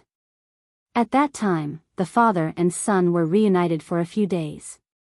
Although they had just reunited more than a month ago, Iron Egg was still somewhat dissatisfied. This was because the father and son of other families could reunite almost every day. He really did not understand why his father did not stay at home and had to go to Yifang County, which was so far away to buy a manor and become a landlord. This child's thoughts could not be blamed. After all, he had lost his mother when he was young. His father was often away at war, and he relied on his sister's efforts to raise him. Later, when Han Lijing returned to the Han family manor, their family's life gradually improved. Although they could not be said to be rich, at least the family was reunited. Later, Han Yushi married into the Li family, and Han Lijing went to Yifang County to buy a manor and become a landlord. For Iron Egg, the two people he relied on the most in his life gradually distanced from him. This made him feel as if he had suddenly become a loner. This kind of separation was too cruel for a youth who had not yet reached the age of 20. Yes. Hearing his son's question, Han Lijing nodded. Then he sighed and said, "Your father originally planned to return after delivering the secret letter to His Highness. However, from what you said just now, Taiyuan City is now extremely dangerous. You and King Wei both came to Taiyuan with important tasks. Those enemies are all watching you covetously from the shadows. If your father did not know this, then it would be fine. But now that I know, how can I leave with peace of mind? Before you find the power behind the scenes or you can safely leave Taiyuan City, this old man will stay with you in this courier station." Before receiving the secret letter, Han Lijing had never imagined that Iron Egg would be in Taiyuan with Li Tai and the others on important matters, nor would he have imagined that they would be facing a crisis of life and death. At this moment, Han Lijing only rejoiced that he had unexpectedly obtained the secret letter to the steppe. Otherwise, he might not have received any news of Iron Egg's death. In addition, Han Lijing had accompanied Qin Xiong to the north to attack the Turks. As a veteran of hundreds of battles, he naturally knew martial arts. Although his martial arts were not as freakish as Li Zishuan's, he was still stronger than the majority of the estate soldiers. Otherwise, he would not have become Qin Xiong's personal guard. Now that he knew that his son was in danger, Han Lijing naturally had to stay behind to protect Iron Egg. Hearing that, Bruiser could not hide his excitement and said, "Great, great. I will go and help you tidy up a room." After saying that, Iron Egg immediately turned around and prepared to tidy up the room. However, he was stopped by Han Lijing. Han Lijing said, "This is not urgent. We have to prepare first. When your highness goes to the provincial governor's mansion, we will follow you." "Oh. Okay." Tai Dan recovered from his excitement and quickly nodded his head in agreement. Looking at the boy in front of him who was already as tall as his chest, Han Lijing felt a little emotional. His heart was very complicated. He felt gratified and a little guilty. After staring at him for a while, Han Lijing said, "Iron Egg, I am very gratified that you can represent the academy and serve the country. You have grown up. Indeed, in the past, Iron Egg was just a little boy in the Han village who often played with mud and crickets in the fields with a group of naughty children. Now, only a little more than a year had passed. Not only did he become the disciple of a famous teacher, but he also made great achievements in his studies. Now, he represented Yanhuang College and went to Taiyuan to build a telegraph relay station for the Tang Empire. Although he was not a pillar of the country, he was still a useful person to the country. How could Han Lijing not be gratified by such a big change? However, at the same time, Han Lijing also felt a little guilty. Because he had moved to Yifang County at the beginning of the year, the father and son had been apart for more than half a year. To a certain extent, he had not fulfilled his responsibility as a father. To be able to receive his father's praise, Tai Dan would be lying if he said that he wasn't happy. However, he didn't get carried away and said modestly, "Father, this is nothing. Actually, my sister and I have always hoped that you would move back to the Han family manor." Obviously, this last sentence was what Iron Egg wanted to say the most. Han Lijing was stunned and his eyes were a little dazed. After a while, he patted Iron Egg's shoulder and said, "Brat, how could I not want to move back to the Han village? It's just that, the matter in Willow Village is not completely finished. The sewage discharged from Xiaoshuan's mine still affects the surrounding villages. After I have completely treated the sewage there according to Xiaoshuan's method, I will move back to the Han village." In fact, when Han Lijing went to Yifang County to buy property, other than to treat the polluted water of the surrounding villages because of Li Zishuan's mine, there was another important reason. It was to guard the graves of his comrades who had died in battle. 50 miles north of Yifang County, at the foot of White Mountain, there was a graveyard for thousands of people. Buried there were all heroes who died in battle during the 4 years of Wuda when Li Shimin led the army to attack the Turks in the north. Although Han Lijing had left the army long ago, he could never give up the brotherhood deep in his heart. "Father, is what you said true?" After hearing that Han Lijing would move back to Lantian County after treating the sewage around the mine, Iron Egg was overjoyed. He looked up at Han Lijing and asked. Of course it's true. Han Lijing sighed in his heart, and then said, all right. Brat. Now is not the time to reminisce. His Highness should be done sending the telegram soon. Go pack up and get ready. Also, see if General Fei Ying needs any help. We should set off in a while. Yes. Father. Iron Egg replied and happily turned to leave. Although the current situation in Taiyuan City was unclear and they did not know how many dangers were hidden around them, this did not stop Iron Egg from feeling happy at this moment. Chapter 1910. While Li Tai was sending an emergency telegram to Chang'an, the provincial governor's manor in Taiyuan City was busy. Dugu Xian had sent someone to borrow a painter from the provincial governor's manor, saying that he wanted to draw an assassin's face. Then, the provincial governor's manor's bailiffs would post it all over the city, offering a huge reward for information on the assassin. At this moment, the provincial governor's manor had not only obtained the assassin's portrait, but it had also been copied. Under Wang Liaoyuan's orders, the bailiffs of the provincial governor's manor all rushed out, carrying the portrait and the reward notice to the various key junctions in the city. Taiyuan City was now completely sealed off, and most of the soldiers from the subjugation manor in Bing province had been sent to patrol the streets and search for suspicious people. After the initial panic of the city being sealed off, the lives of the hundreds of thousands of people in the city had gradually returned to normal. Other than being unable to leave the city, the people were basically able to leave their homes. After all, under the thorough search by the soldiers of the Bing province barracks, most of the suspicious people who used the Chiji ironware shop to forge weapons had already been caught. The provincial governor's manor is offering a huge reward. If anyone knows the identity of the person in the portrait or has seen this person before, hurry to the provincial governor's manor and explain the situation. Anyone who provides useful information will be rewarded with 100 strings of cash. Commoners in 2s and 3s on the streets quickly noticed the portraits and bounty notices pasted on the walls. Then, they couldn't help but discuss in private. As long as you provide clues, you can get 100 strings of cash. What is the background of the person in the portrait? TSK. Who knows? But this person looks fierce and has such a long scar on his face. I don't think he's a good person. Yes. This person doesn't look like a good person. Do you think this person is the assassin that the soldiers are searching for in the city today? Oh. That's possible. Assassinating His Highness King Wei's guard, and that guard is said to be the commander of the Imperial Army. This person is too bold. These people really deserve to die. Why would they dare to harm His Highness King Wei when they can live in peace? They even caused Taiyuan City to be under martial law, and now they can't even leave the city. That's right. These people really deserve to die. Have any of you seen this person before?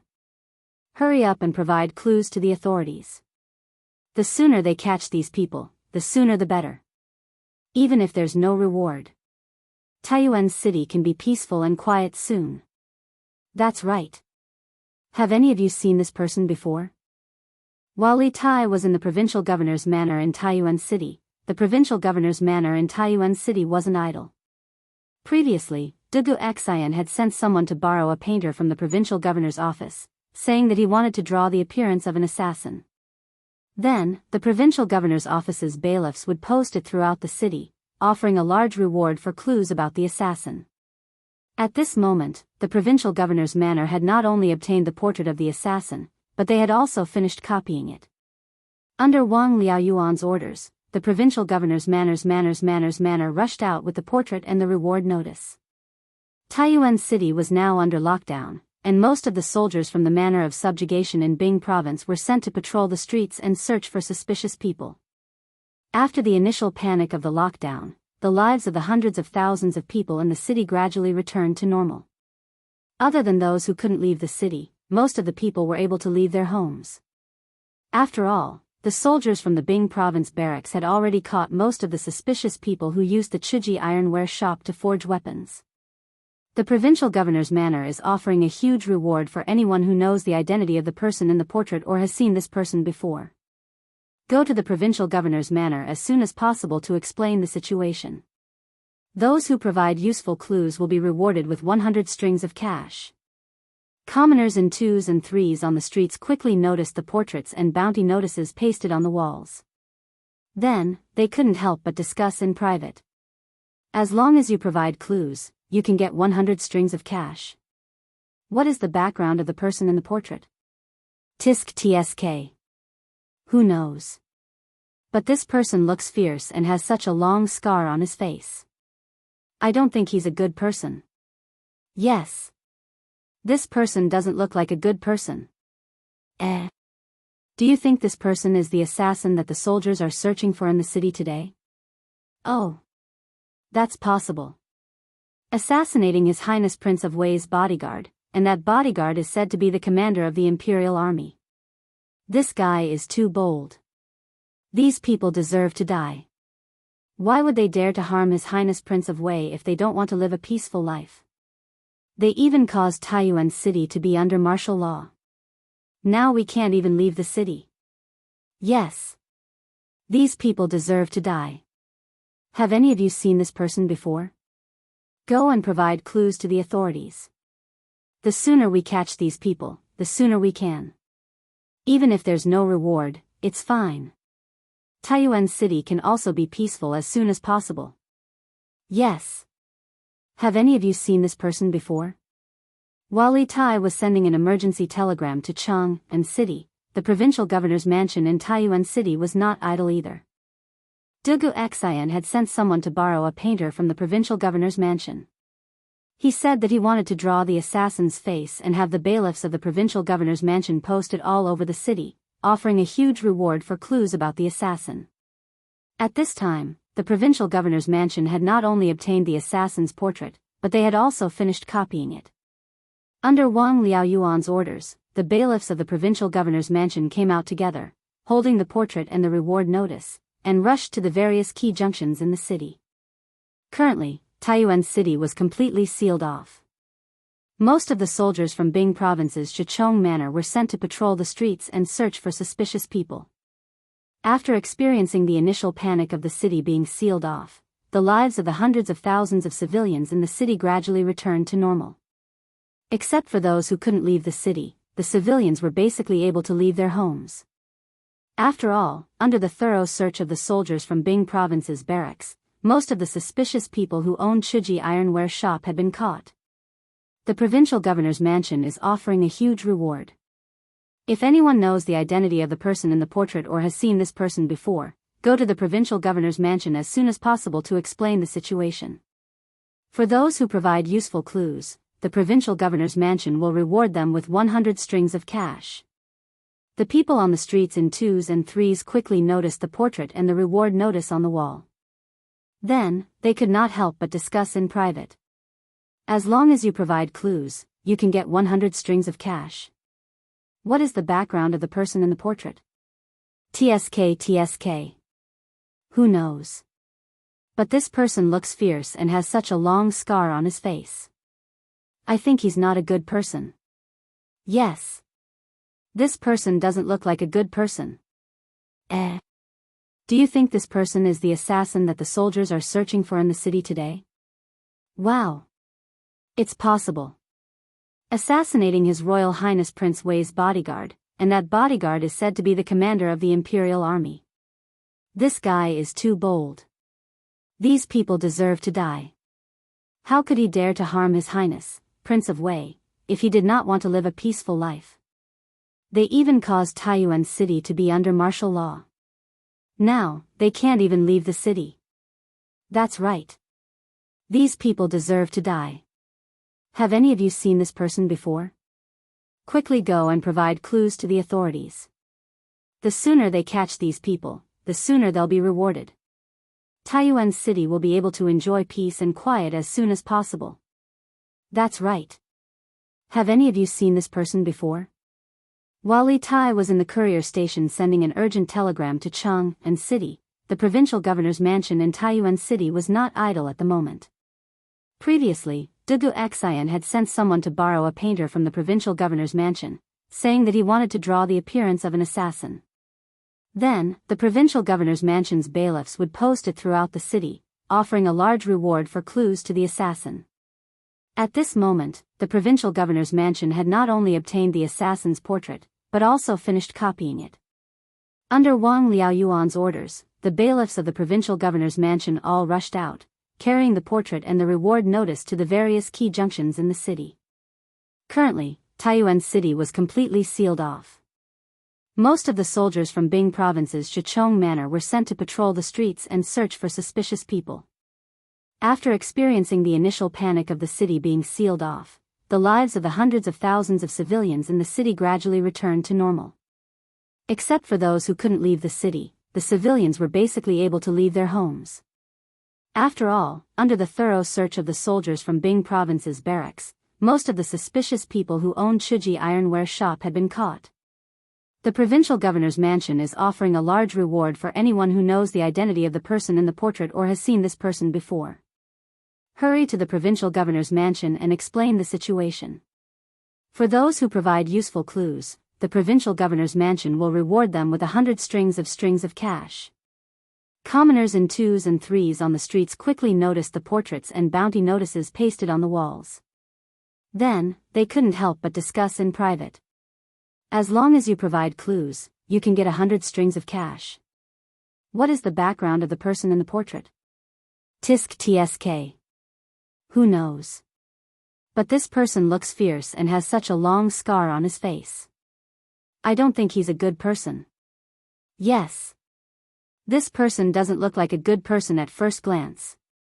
Do you think this person is the assassin that the soldiers are searching for in the city today? Whoa. That's possible. Assassinating His Highness King Wei's guard, and that guard is said to be the commander of the Imperial Army. This person is too bold. These people really deserve to die. Why would they dare to harm His Highness King Wei when they have such peaceful days? They even caused Taiyuan City to be under martial law. Now, they can't even leave the city. That's right. These people really deserve to die. Have any of you seen this person before? Hurry up and provide clues to the authorities. The sooner they catch these people, the sooner they'll be rewarded. Taiyuan City will be able to enjoy peace and quiet as soon as possible. That's right. Have any of you seen this person before? While Li Tai was sending an urgent telegram to Chang'an City, the provincial governor's mansion in Taiyuan City was not idle. Previously, Dugu Xian had sent someone to borrow an artist from the provincial governor's mansion. He said that he wanted to draw the appearance of an assassin, and then the provincial governor's mansion's bailiffs would post it all over the city, offering a large reward for clues to the assassin. At this moment, the provincial governor's mansion had not only obtained the assassin's portrait, but had also finished copying it. Under Wang Liaoyuan's orders, the bailiffs of the provincial governor's mansion rushed out, carrying the portrait and the reward notice to the various key junctions in the city. Currently, Taiyuan City was completely sealed off. Most of the soldiers from Bing Province's Shichong Manor were sent to patrol the streets and search for suspicious people. After experiencing the initial panic of the city being sealed off, the lives of the hundreds of thousands of civilians in the city gradually returned to normal. Except for those who couldn't leave the city, the civilians were basically able to leave their homes. After all, under the thorough search of the soldiers from Bing Province's barracks, most of the suspicious people who owned Chuji Ironware Shop had been caught. The provincial governor's mansion is offering a large reward for anyone who knows the identity of the person in the portrait or has seen this person before. Hurry up and report the situation to the provincial governor's mansion. Anyone who provides useful clues will be rewarded with 100 strings of cash. Commoners in 2s and 3s on the streets quickly noticed the portraits and bounty notices pasted on the walls. Then, they couldn't help but discuss in private. As long as you provide clues, you can get 100 strings of cash. What is the background of the person in the portrait? Tisk tsk. Who knows? But this person looks fierce and has such a long scar on his face. I don't think he's a good person. Yes. This person doesn't look like a good person at first glance. Do you think this person is the assassin that the soldiers are searching for in the city today? Oh. That's possible. assassinating the bodyguard of His Royal Highness Prince Wei, and that bodyguard is said to be the commander of the Imperial Army. This guy is too bold. These people deserve to die. How could he dare to harm His Highness, Prince of Wei, if he did not want to live a peaceful life? They even caused Taiyuan City to be under martial law. Now, they can't even leave the city. That's right. These people deserve to die. Have any of you seen this person before? Hurry up and provide clues to the authorities. The sooner they catch these people, the sooner they'll be rewarded. Taiyuan City can also be peaceful as soon as possible. That's right. Have any of you seen this person before? While Li Tai was sending an emergency telegram to Chang'an City, the provincial governor's mansion in Taiyuan City was not idle. Dugu Xian had sent someone to borrow a painter from the provincial governor's mansion. He said that he wanted to draw the face of an assassin, and then the provincial governor's mansion's bailiffs would post it all over the city, offering a large reward for clues to the assassin. At this time, the provincial governor's mansion had not only obtained the assassin's portrait, but it had also been copied. Under Wang Liaoyuan's orders, the bailiffs of the provincial governor's mansion came out together, holding the portrait and the reward notice, and rushed to every key intersection in the city. Currently, Taiyuan City was completely sealed off. Most of the soldiers from Bing Province's Shichong Manor were sent to patrol the streets and search for suspicious people. After experiencing the initial panic of the city being sealed off, the lives of the hundreds of thousands of civilians in the city gradually returned to normal. Except for those who couldn't leave the city, the civilians were basically able to leave their homes. After all, under the thorough search of the soldiers from Bing Province's barracks, most of the suspicious people who owned Chuji Ironware Shop had been caught. The provincial governor's mansion is offering a large reward. If anyone knows the identity of the person in the portrait or has seen this person before, go to the provincial governor's mansion as soon as possible to explain the situation. For those who provide useful clues, the provincial governor's mansion will reward them with 100 strings of cash. The people on the streets in twos and threes quickly noticed the portrait and the reward notice pasted on the wall. Then, they could not help but discuss in private. As long as you provide clues, you can get 100 strings of cash. What is the background of the person in the portrait? Tisk tsk. Who knows? But this person looks fierce and has such a long scar on his face. I don't think he's a good person. That's right. This person doesn't look like a good person. Do you think this person is the assassin that the soldiers are searching for in the city today? Whoa. That's possible. Assassinating His Highness King Wei's guard, and that guard is said to be the commander of the Imperial Army. This person is too bold. These people really deserve to die. Why would they dare to harm His Highness King Wei when they can live in peace? They even caused Taiyuan City to be under martial law. Now, we can't even leave the city. That's right. These people really deserve to die. Have any of you seen this person before? Quickly go and provide clues to the authorities. The sooner we catch these people, the sooner we can do it, even if there's no reward. Our Taiyuan City can also be peaceful and quiet soon. That's right. Have any of you seen this person before? Chapter 1911. If grandfather is still worried, I can send someone to secretly hire some people in the marketplace and have them provide false information about Xinglang to the magistrate. I guarantee that the people in the provincial governor's office will be so busy that they won't have time to care about anything else. In the wing room in the backyard of the second branch of the Wang family, Wang Xingyuan saw that Wang Kuei was still worried, so he suggested.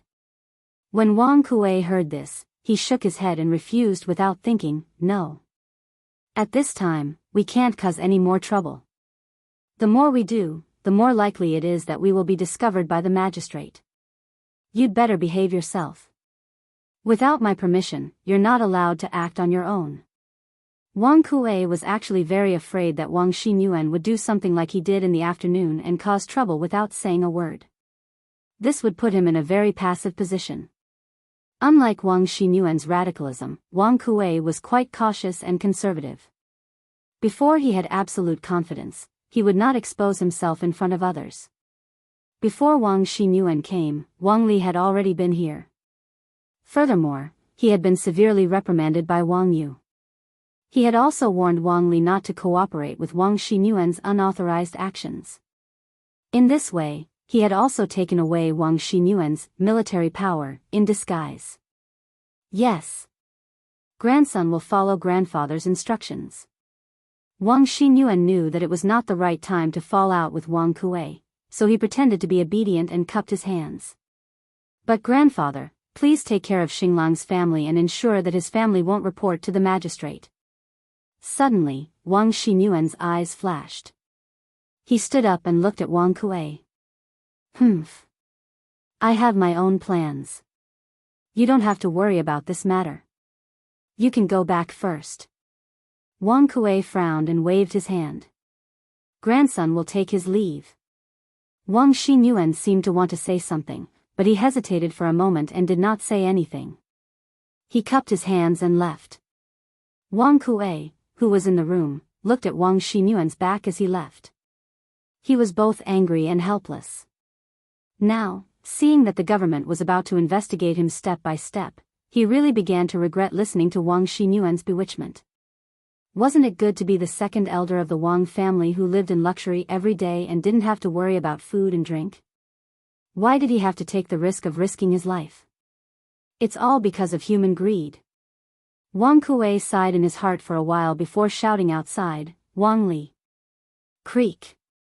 As soon as Wang Kuei finished speaking, the door was pushed open from the outside. Wang Li walked in and cupped his fists. Your subordinate is here.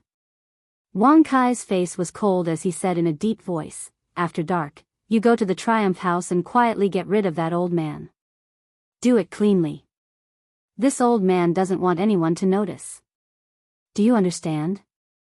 Wang Li's body trembled as a trace of surprise flashed across his face. However, he quickly returned to normal and cupped his fists. I understand. Then, seeing that Wang Kuei had no other instructions, he cupped his hands and left. The room was silent for a long time before Wang Kuei muttered to himself, Star Wolf, don't blame me. It's not that I'm heartless, but only the dead can keep secrets. Master, are you looking for me? Wang Qingwu knocked on the door of the study in the backyard of the Wang family's main house. He pushed the door open and entered.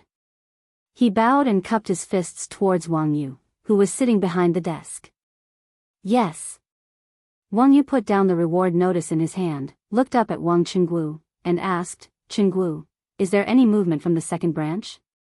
Previously, when he suspected that Wang Li and Wang Kuei were likely to be related to the fire in the south of the city at noon, Wang Yu sent Wang Qingwu to keep a close eye on the second branch and monitor their every move.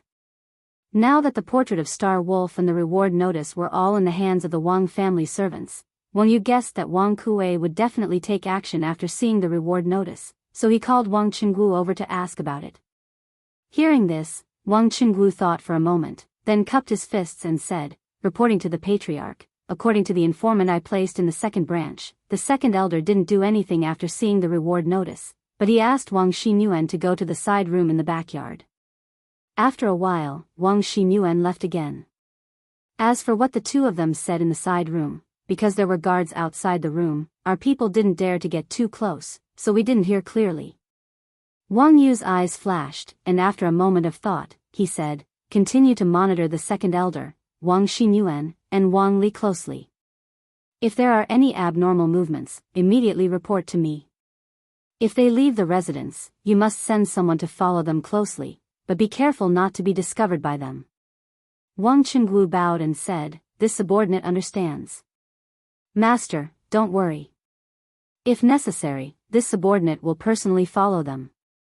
Speaking of which, no matter what, Wang Li was still a Zhongshe realm expert. If he wanted to follow him silently, the person following him would have to be at least stronger than him. Among all the secret guards of the Wang family, only Wang Qingwu was qualified to do so. Wang Yu nodded slightly and said, yes. You may go. Wang Qingwu replied, cupped his fists, and left. Not long after Wang Qingwu left, the door of the study was pushed open from the outside again. Wang Yu looked up and saw that it was Wang Bing, and behind Wang Bing was Princess Tong and Father. Madam. Why are you here? Wang Yu hurriedly stood up when he saw the person who had arrived and greeted him. After the two entered, Princess Tong and turned and closed the door. At this moment, Wang Bing took out a piece of paper from his bosom. It was the bounty notice that everyone in the Wang family had passed around. He looked at Wang Yu and asked solemnly, who is this person? Why are you mobilizing everyone in the Wang family to find him? Did something happen in Taiyuan City again? In truth, Wang Yu had not mentioned to Wang Bing or Princess Tong, and that an assassin had attacked an imperial army convoy and been captured alive at noon today. The main reason was that he had rashly spied on Wang Kuei without any evidence. This matter did not conform to the Wang family's rules, and Wang Bing might not agree to it. Thus, Wang Yu had decided to act first and report later. But unexpectedly, Wang Bing's political sense was far sharper than Wang Yu had imagined. With just a single bounty notice, he had sensed that something was wrong. It had to be said that the older the ginger, the spicier it was. Chapter 1912. Chang, an imperial astronomer. Beep beep beep beep beep. There's a telegram. The other two eunuchs in the room also looked over. The telegram machine was not widely available and there were only a few people in the entire Tang Empire who owned one. Therefore, the person who sent the telegram to the palace was either Li Zishuan or Li Tai. Li Zishuan was currently in the military camp. If there was anything, he could have just sent someone to the palace to pass the message or enter the palace personally. There was no need for him to send a telegram. Therefore, the person who sent the telegram could only be Li Tai. Quick! Come and help translate the message. All right. The two of them replied and quickly went forward to translate the message with the eunuchs. Moments later, the expressions of the three people in the room changed. The eunuchs who first recorded the message stood up and said, Taiyuan is in danger. You guys wait here. I have to present this telegram to His Majesty immediately. Yes. The two of them cupped their fists and accepted the order. The eunuchs kept the translated message and rushed out of the room. In the Sweet Dew Hall, Li Er and Zhao Song were talking about the martial arts competition in the Black Armored Army the next day. The rules set by this kid are quite interesting. After the morning court tomorrow, I'll make a trip to the Black Armored Army's camp to join in the fun and see the results of the Black Armored Army's training under this kid's new training manual. Li Er looked at the small booklet in his hand and smiled meaningfully. He then said to Zhao Song, who was beside him, Do you want me to inform General Duan beforehand? Upon hearing this, Zhao Song was not surprised by Li Er's decision at all. He asked tentatively. There's no need for that. Li Er shook his head and said, It's just the two of us. We can just change into casual clothes and go. It will also save us a lot of trouble. Although the world could not be said to be at peace, the Great Tang had been at peace for a very long time. At the end of the 4th month, after Shuafang City was breached by the Tang army and Liang Shi was beheaded, Li Er had eliminated all the rebel forces in the Tang Empire. As the capital of the empire, Chang'an was much safer than other places in the Tang Empire. Therefore, Li Er was not worried that he would encounter any assassins when he left the palace in disguise. Unlike the other pampered emperors who grew up in the palace, Li Er had done this kind of thing many times before. Yes, Your Majesty. Hearing this, Zhao Song hesitated. He wanted to say a few words of advice, but after being by Li Er's side for so many years, he knew Li Er's temper very well. Therefore, he swallowed the words that were already at the tip of his tongue and changed his tone. However, he was secretly pondering in his heart. No matter what happened tomorrow, he had to arrange for some experts to secretly follow them. Otherwise, if something happened to Li Er, he would die 1,000 deaths. Your Majesty. Your Majesty. Prince Wei's palace has sent an urgent report. Just as Zhao Song finished speaking, a chamberlain hurriedly ran in from outside. After entering the hall, the chamberlain bowed to Li Er with a piece of paper in his hands.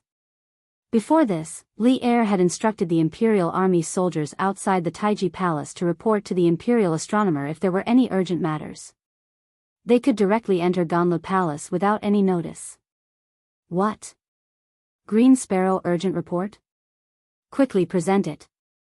Li Er, who was sitting at the head of the table, was shocked when he heard this and hurriedly said. Zhao Song's expression also became serious. He quickly walked in front of the chamberlain, took the paper from the chamberlain's hands, and then quickly handed it to Li Er. Li Er did not waste any time. After receiving the report, he immediately opened it and read it carefully. On it was written, "Your son, Green Sparrow, reports to Imperial Father. Today, your son suddenly received news that there is a group of Turkic spies hiding in Taiji City.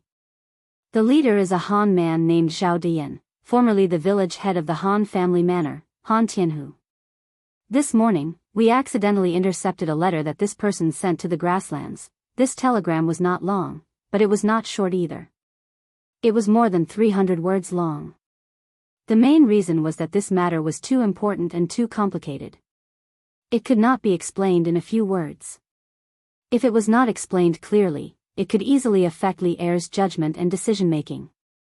When the time came, it was very likely that one careless move would cause the entire game to be lost.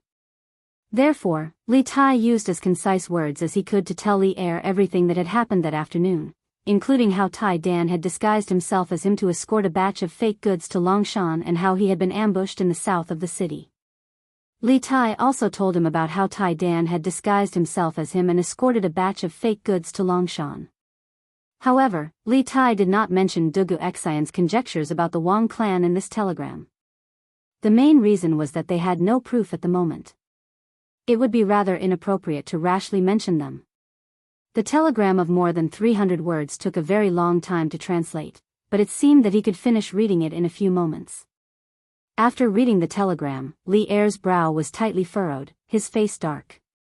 When he received the news that Wuxia Xianxia had been assassinated in Taiji City this morning, he had suspected that it might be the work of a Turkic spy. But he had never imagined that the assassin hiding in Taiji City would be so bold as to have Xili lead his troops into the Great Tang and then work together to take down Taiji and capture Li Tai alive. The other party's ambition was simply too great. And just where did this Zhao Dian come from? As a Han, not only was he working for the Turks, he was also in contact with the Great Khan of the Turks. And why was this person so familiar with the mission that Li Tai's party had taken north to Taiji?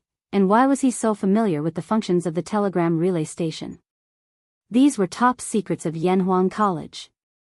Let alone a Turkic spy, even many officials in the imperial court did not know about the mission of the college and the specific functions of the telegram relay station. How did this Zhao Dian know? At this moment, many thoughts flashed through Li Er's mind, but most of them were shock and fear.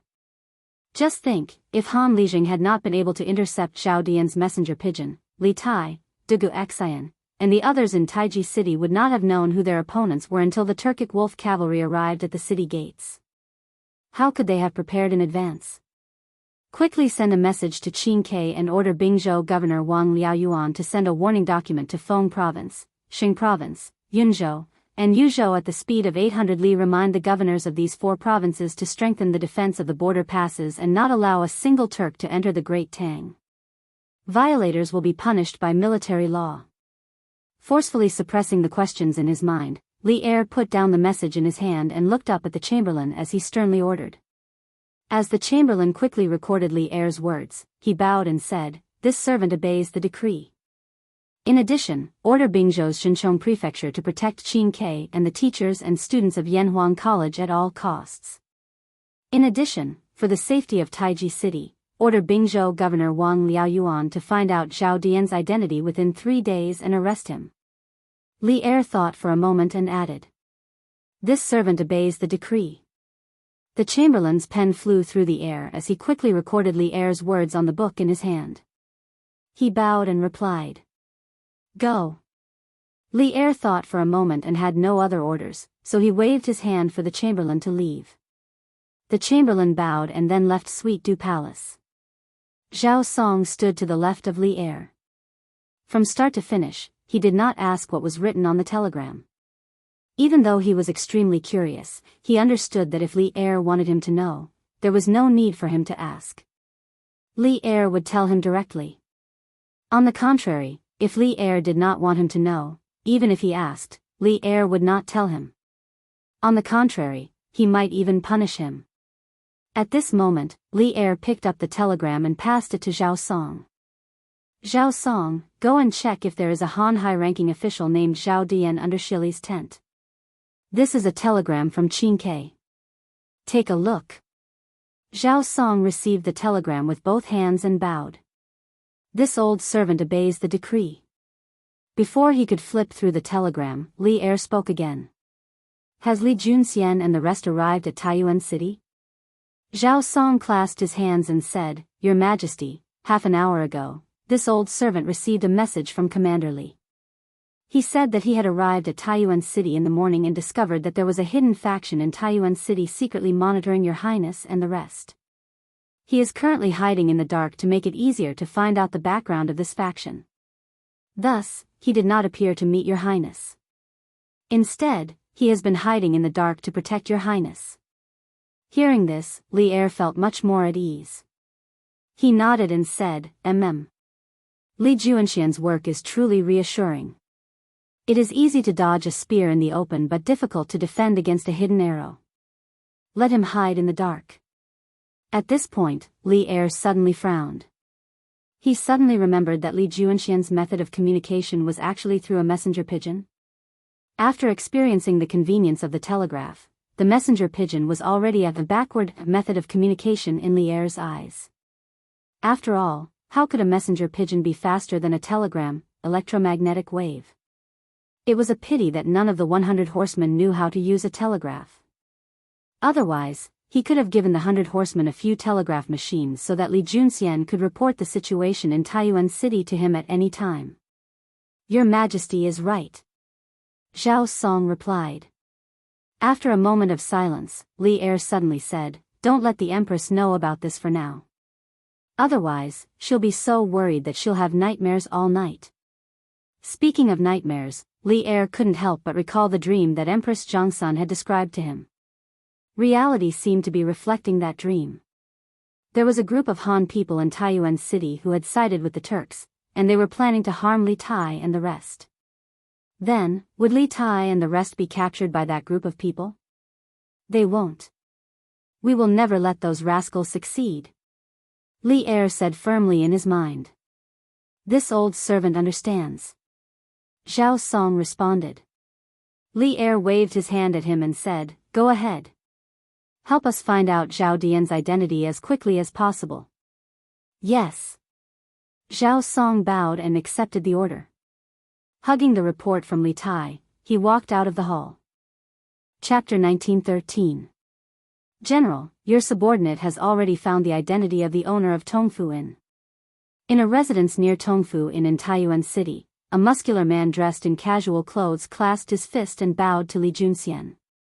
This man was none other than the 100 horsemen Li Junxian had sent to investigate Tongfu Inn, Lin Jiang. Li Junxian's eyes flashed. Oh. Tell me. Lin Jiang straightened his body and said, General, the owner of Tongfu Inn is called Sun Dafu, a native of Taiyuan with no significant background. However, the owner behind the scenes of this Tongfu Inn had some background. Their owner's name was Gao Yong, and Gao Yong's sister had married the eldest son of the Wang family's second elder, Wang Hong. It could be said that he had a close relationship with the Wang family's second branch. It was precisely because of his relationship with the Wang family that Gao Yong had been able to thrive in Source Peak City these past few years. Apart from the Tongfu Inn, he also owned 2 silk shops and a jewelry and jade shop. His family's wealth was quite high. But it's rumored that Gao Yong has done quite a bit of bullying in Taiyuan City in the past few years, but he has quieted down a little in recent years. The owner of Tongfu Inn is actually related to the Wang clan's second branch? Li Junxian was rather surprised, and a pensive look appeared on his face. Lin Jiang quietly stood there, waiting for Li Junxian's next order. After a few moments of thought, Li Junxian raised his head and said, Has Gao Yong had any contact with the Wang clan's second branch since Zhu Zeching took up residence in Tongfu Inn? In truth, Li Junxian had originally believed that the owner of Tongfu Inn was a Turkic spy planted in Taiyuan City. This was why Zhu Zeching had known in advance that Li Tai's group would be staying at Tongfu Inn and had set up an ambush there. This was also why he had sent people to investigate Tongfu Inn. Now that he had learned that the owner of Tongfu Inn was inextricably linked to the Wang clan's second branch, the situation became rather complicated. Reporting to the general, this subordinate has already found out the identity of the owner behind this Tongfu Inn. In a residence near Tongfu Inn in Taiyuan City, a muscular man dressed in casual clothes clasped his fist and bowed to Li Junxian. This was the 100 horsemen Li Junxian had sent to investigate Tongfu Inn. His name was Lin Jiang. Li Junxian's eyes flashed. "Oh. Tell me about it." Lin Jiang straightened up and said, replying to the general, "The innkeeper of this Tongfu Inn is called Sun Dafu. He's a native of Taiyuan and doesn't have much of a background. However, the owner behind the scenes of this Tongfu Inn had some background. Their owner's name was Gao Yong, and Gao Yong's sister had married the eldest son of the Wang family's second elder, Wang Hong. It could be said that he had a close relationship with the Wang family's second branch. It was precisely because of the Wang family's relationship that Gao Yong had been able to thrive in Source Peak City these past few years. Apart from the Tongfu Inn, he also had 2 silk shops and a jade shop in the city. His family was quite wealthy. However, according to the rumors, this Gao Yong has done a lot of things to bully men and seize women in Taiyuan City in the past few years. However, he has quieted down a little in recent years. The owner behind Tongfu Inn is actually related to the Wang family's second branch? Li Junxian was rather surprised, and a pensive look appeared on his face. Lin Jiang quietly stood there, waiting for Li Junxian's next order. After a few moments of thought, Li Junxian raised his head and said, "Ever since Zhu Zeqing took up residence at Tongfu Inn, has Gao Yong had any contact with the Wang family's second branch?" In truth, Li Junxian had originally believed that the owner of Tongfu Inn was a Turkic spy planted in Source Peak City. This was why Zhu Zeqing had known in advance that Li Tai's group would be staying at Tongfu Inn and had set up an ambush there. Chapter 1914. It was 4:45, dusk. According to the weather of the past few days, the sky should be filled with red clouds, but today's weather was a little strange. At noon, the sun was still shining brightly, but at dusk, not only was there no sunset glow in the sky, it was also a little gloomy. Thick clouds covered the sky, giving people a very oppressive feeling. However, it did not seem like it was going to rain, because the clouds in the sky were not dark clouds. Generally speaking, the sky would only turn dark at around 7 in this season, but today's abnormal weather caused Taiyuan City to become a little gloomy. At this moment, a group of people took advantage of the fact that the sky wasn't completely dark. They rode their horses from the post house towards the direction of the city. The people in the lead were a young man and a middle-aged man. Behind them was a group of powerful soldiers. In addition, there were 2 young men who were walking in the middle of the group. At this time, most of the people in the city had returned to their homes, so there were not many people on the streets. Therefore, this group of people traveled very quickly. In about 15 minutes, they arrived at the provincial governor's mansion in the city. The group of people dismounted, and the slightly plump youth in the middle of the group walked to the front. After seeing this, the guards at the entrance of the provincial governor's mansion did not dare to stop them. Instead, they respectfully bowed and said, "Your Highness." That's right, this group was Li Tai, Dugu Feiying, Han Tianhu, and Iron Egg. In the past few days, Li Tai had had many dealings with the provincial governor's mansion, so it was not strange that the guards at the entrance knew Li Tai. Is Provincial Governor Wang in the government office? Li Tai did not beat around the bush and went straight to the point. Your Highness, Provincial Governor Wang is in the back hall discussing matters with Adjunct Fang. I will go and report to you now. The guards at the entrance quickly cupped their fists and replied. Oh. Adjunct Fang is also there? That's great. Hearing this, Li Tai muttered softly. Then he flicked his sleeves and said, "No need to report. We will go in ourselves." With that, he directly walked past the 2 guards at the entrance and into the courtyard. When Dugu Feiying, Han Tianhu, and Iron Egg saw this, they quickly followed. As for the 2 bailiffs, they could only watch as Li Tai and the others entered. Naturally, they did not dare to stop them. This general's men have already searched through all the houses in the city. Those who have weapons from the Chu ironware shop have all been brought to the magistrate's office. However, this general heard that the weapons in these people's hands were all made by the Chu ironware shop a long time ago. They are not the latest batch. Indeed. In the afternoon, this official ordered the blacksmiths of Chuji ironware shop to carefully identify the weapons that were confiscated. Unexpectedly, not a single one of them came from the batch of weapons that the mysterious person behind the scenes ordered. Now, it seems that it's impossible to use those weapons to track down the mysterious person behind the scenes. Then what should we do? Today, we have searched the city wantonly. That mysterious person will definitely be alerted. It will be even more difficult to find him later. Moreover, sealing the city is not a solution. There are hundreds of thousands of people in Taiyuan City. The people need to eat and live.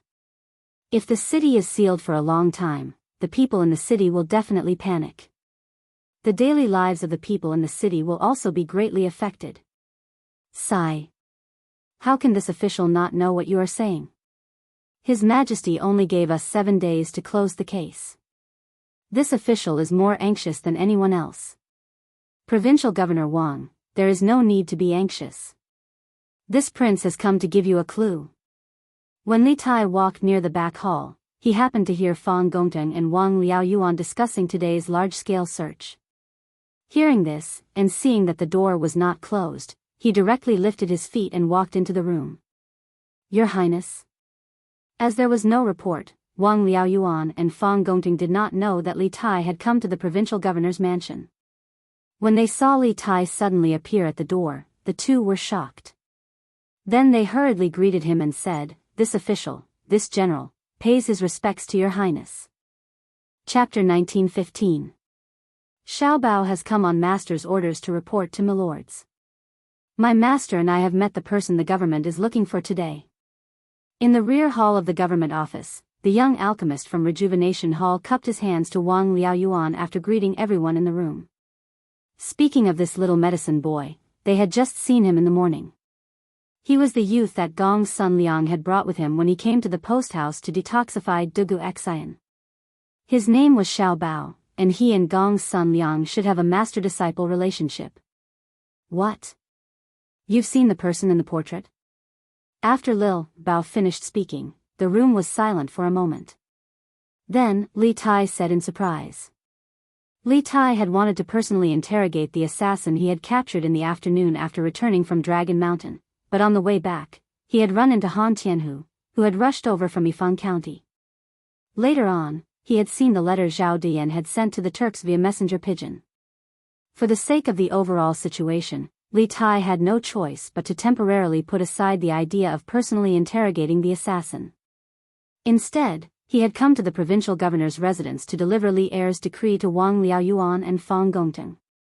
But putting it aside for now did not mean that he would completely let it go. Li Tai had always felt somewhat uneasy about this assassin.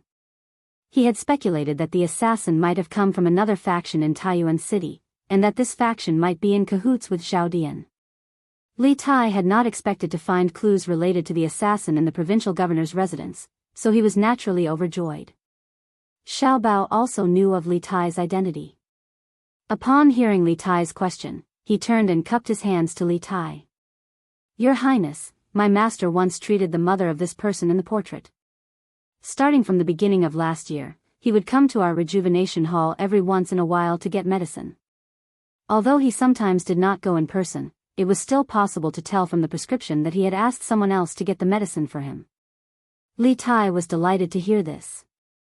He hurriedly asked, your master treated this person's mother, so he should know this person's name and residence, right? Also, what illness does this person's mother suffer from? Why hasn't he been cured after taking medicine for more than a year? As long as the identity of this person was confirmed, then the power behind this person would be even easier to investigate. Li Tai thought to himself. However, to his disappointment, Xiao Bao shook his head and said, this person doesn't like to talk. I remember that when this person carried his mother to the clinic, he only said 3 sentences to my master from beginning to end. Can you cure her? How much is the consultation fee? and thank you. My master said that the auntie was suffering from tuberculosis, which could not be cured. My master could only prescribe some medicine to nourish the lungs, clear away heat and consolidate qi to relieve the pain and temporarily prolong her life. Later on, I heard that before that person came to our Huichun hall, he had already gone to several medical centers in the city, but no one dared to treat his mother. After thinking about it, it should be that the prescription my master gave was indeed useful to the auntie, so that person would come to our clinic every once in a while or invite other people to come and get the medicine. However, every time he came, he would leave in a hurry after getting the medicine and paying the fee. No one knew what his name was or where he lived. Li Tai frowned and could not help but feel a little speechless. A person came to your clinic to get medicine for more than a year, and you don't even know the name of the other party? Xiao Bao scratched his head embarrassedly and said, Master often told us that as a doctor, we only need to care about curing illnesses and saving people, the consultation fee. As for other things, we shouldn't ask too much. Hearing this, Li Tai was a little mad, but when he thought of Gong's son Liang's strange temper in the morning, it seemed that it was not strange for him to say such words. After pondering for a moment, Li Tai calmed down and continued to ask, the prescription that Mr. Gong's son gave to that person, I wonder if you can lend it to this prince to take a look. The little medicine boy seemed to be prepared.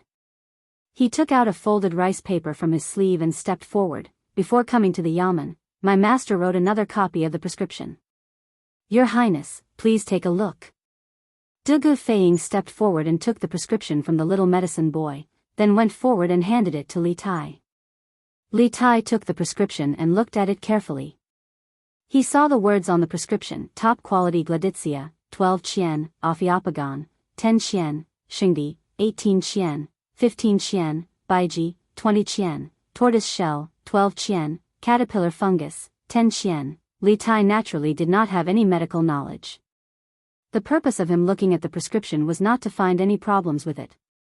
After a while, Li Tai put away the prescription and looked up at the medicine boy. This medicine is not cheap, right? This was because he saw several precious medicinal herbs in this prescription.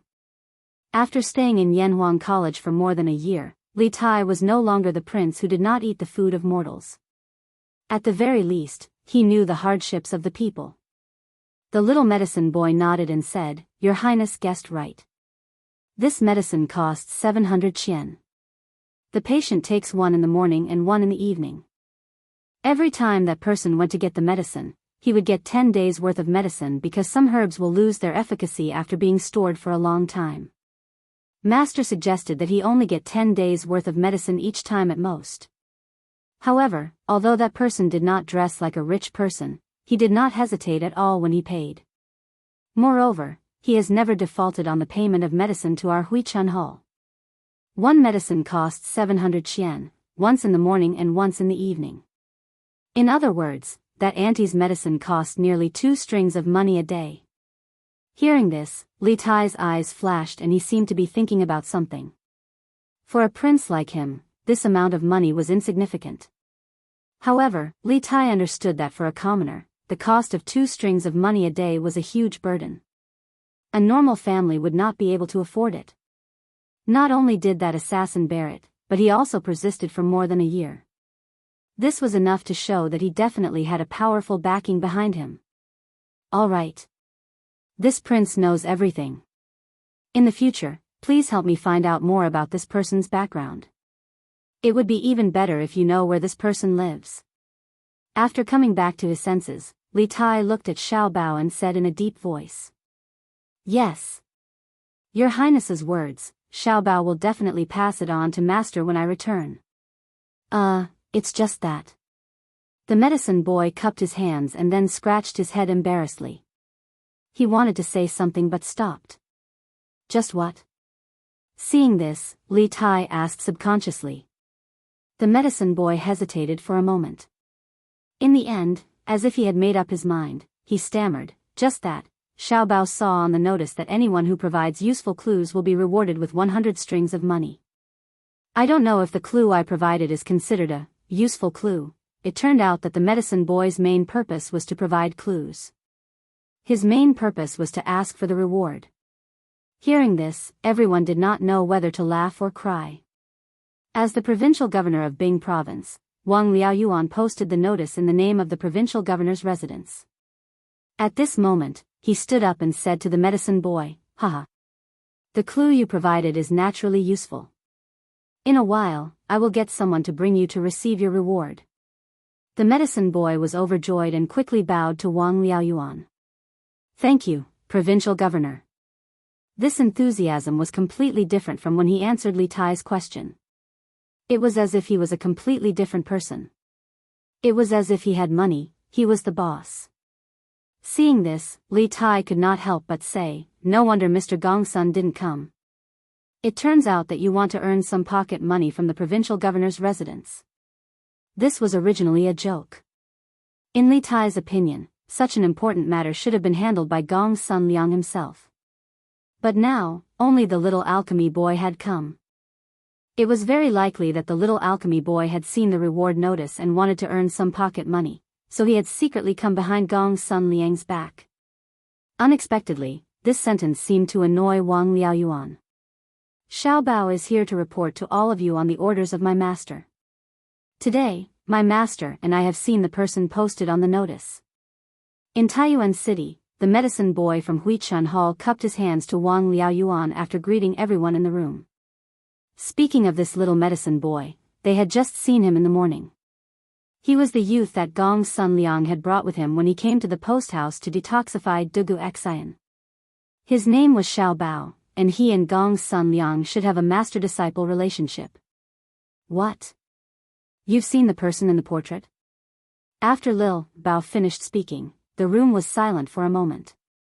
Then, Li Tai exclaimed in surprise. Li Tai had wanted to personally interrogate the assassin he had captured in the afternoon after returning from Dragon Mountain, but on the way back, he had run into Han Tianhu, who had rushed over from Yifan County. Later on, he had seen the letter Zhao Dian had sent to the Turks via pigeon. For the sake of the overall situation, Li Tai was forced to temporarily put aside the idea of personally interrogating the assassin. Instead, he had come to the provincial governor's residence to deliver Li Er's decree to Wang Liaoyuan and Fang Gongteng. However, putting it aside temporarily did not mean that he would completely let it go. Regarding that assassin, Li Tai always felt a faint sense of uneasiness in his heart. This was because he speculated that the assassin might have come from another faction in Source Peak City. Moreover, that faction might have colluded with Zhao Dian. Li Tai had not expected to find clues related to that assassin in the provincial governor's residence, so he was naturally overjoyed. Xiao Bao also knew Li Tai's identity. Hearing Li Tai's question, he turned to Li Tai and cupped his hands. "Replying to your highness, the person in the portrait, my master once treated his mother's illness. Since the beginning of last year, he would come to our rejuvenation hall every once in a while to get medicine. Although sometimes he did not go in person, it was still possible to tell from the prescription that he had asked someone else to get the medicine for him." Li Tai was delighted to hear this. He hurriedly asked, "Your master treated this person's mother, so he should know this person's name and residence, right? Also, what illness does this person's mother suffer from? Why hasn't she been cured after taking medicine for more than a year?" As long as this person's identity was confirmed, the faction behind this person would be even easier to investigate. Li Tai thought to himself. However, to his disappointment, Xiao Bao shook his head and said, "This person doesn't like to talk. I remember that when this person carried his mother to the clinic, he only said 3 sentences to my master from beginning to end. Can you cure her? How much is the consultation fee? And thank you. My master said that the aunt was suffering from tuberculosis, which could not be cured. My master could only prescribe some medicine to nourish the lungs, clear away heat and consolidate qi to relieve the pain and temporarily prolong her life. Later on, I heard that before that person came to our rejuvenation hall, he had already gone to several medical halls in the city, but no one dared to treat his mother. Later on, I thought that the prescription my master had prescribed was indeed useful to that aunt, so that person would come to our medical hall every once in a while or invite someone else to get the medicine. However, every time he came, he would leave in a hurry after getting the medicine and paying. No one knew his name or where he lived." Li Tai frowned and couldn't help but feel a little speechless. A person came to your medical hall to get medicine for more than a year, and you don't even know his name? Xiao Bao scratched his head and said, Master often told us that as a doctor, we only need to care about curing illnesses and saving people, the consultation fee. As for other things, we shouldn't ask too much. Hearing this, Li Tai was a little mad, but thinking of Gong's son Liang's strange temper when he saw him in the morning, it seemed that it was not strange for him to say such words. After a moment of silence, Li Tai calmed down and continued to ask, Mr. Gong's son Liang's prescription for that person, I wonder if you can lend it to this prince to take a look. The little medicine boy seemed to have been prepared. He took out a folded paper from his sleeve and stepped forward. Before coming to the yamen, my master wrote another copy of the prescription. Your Highness, please take a look. Dugu Feiying stepped forward and took the prescription from the little medicine boy, then went forward and handed it to Li Tai. Li Tai took the prescription and looked at it carefully. He saw the words on the prescription: top quality Gladitsia sinensis 12 chien, Ophiopagon japonicus 12 chien, asparagus 10 chien, Xingdi 18 chien, Baiji 15 chien, tortoise shell 20 chien, donkey hide gelatin 12 chien, caterpillar fungus 12 chien, Huang Lian 10 chien. Li Tai naturally didn't know anything about medicine. The purpose of him looking at the prescription was not to find the problem with it. After a while, Li Tai put away the prescription and looked up at the medicine boy. This medicine is not cheap, right? This was because he saw several precious medicinal herbs in this prescription. After staying in Yanhuang College for more than a year, Li Tai was no longer the unworldly prince. At the very least, he knew the hardships of the people. The little medicine boy nodded and said, Your Highness guessed correctly. This medicine costs 700 chien. The patient takes one in the morning and one in the evening. Every time that person went to get the medicine, he would get 10 days worth of medicine. Because some herbs will lose their efficacy after being stored for a long time, my master advised him to only get 10 days worth of medicine each time. However, although that person didn't dress like a rich person, he didn't hesitate at all when he paid. Moreover, he has never defaulted on the payment of medicine for our Huichun Hall. One medicine costs 700 chien, once in the morning and once in the evening. In other words, that auntie's medicine cost nearly 2 strings of money a day. Hearing this, Li Tai's eyes flashed and he seemed to be deep in thought. For a prince like him, this amount of money was insignificant. However, Li Tai understood that for a commoner, the cost of 2 strings of money a day was a huge burden. A normal family would not be able to afford it. Not only did that assassin bear it, but he also persisted for more than a year. It was enough to show that he must have a powerful backer. All right. This prince knows everything. In the future, please help me find out more about this person's background. It would be even better if you know where this person lives. After coming back to his senses, Li Tai looked at Xiao Bao and said in a deep voice. Yes. Your Highness's words, Xiao Bao will definitely pass it on to my master. But... The little medicine boy cupped his hands and then scratched his head in embarrassment. He wanted to say something but stopped. But what? Seeing this, Li Tai asked subconsciously. The little medicine boy hesitated for a moment.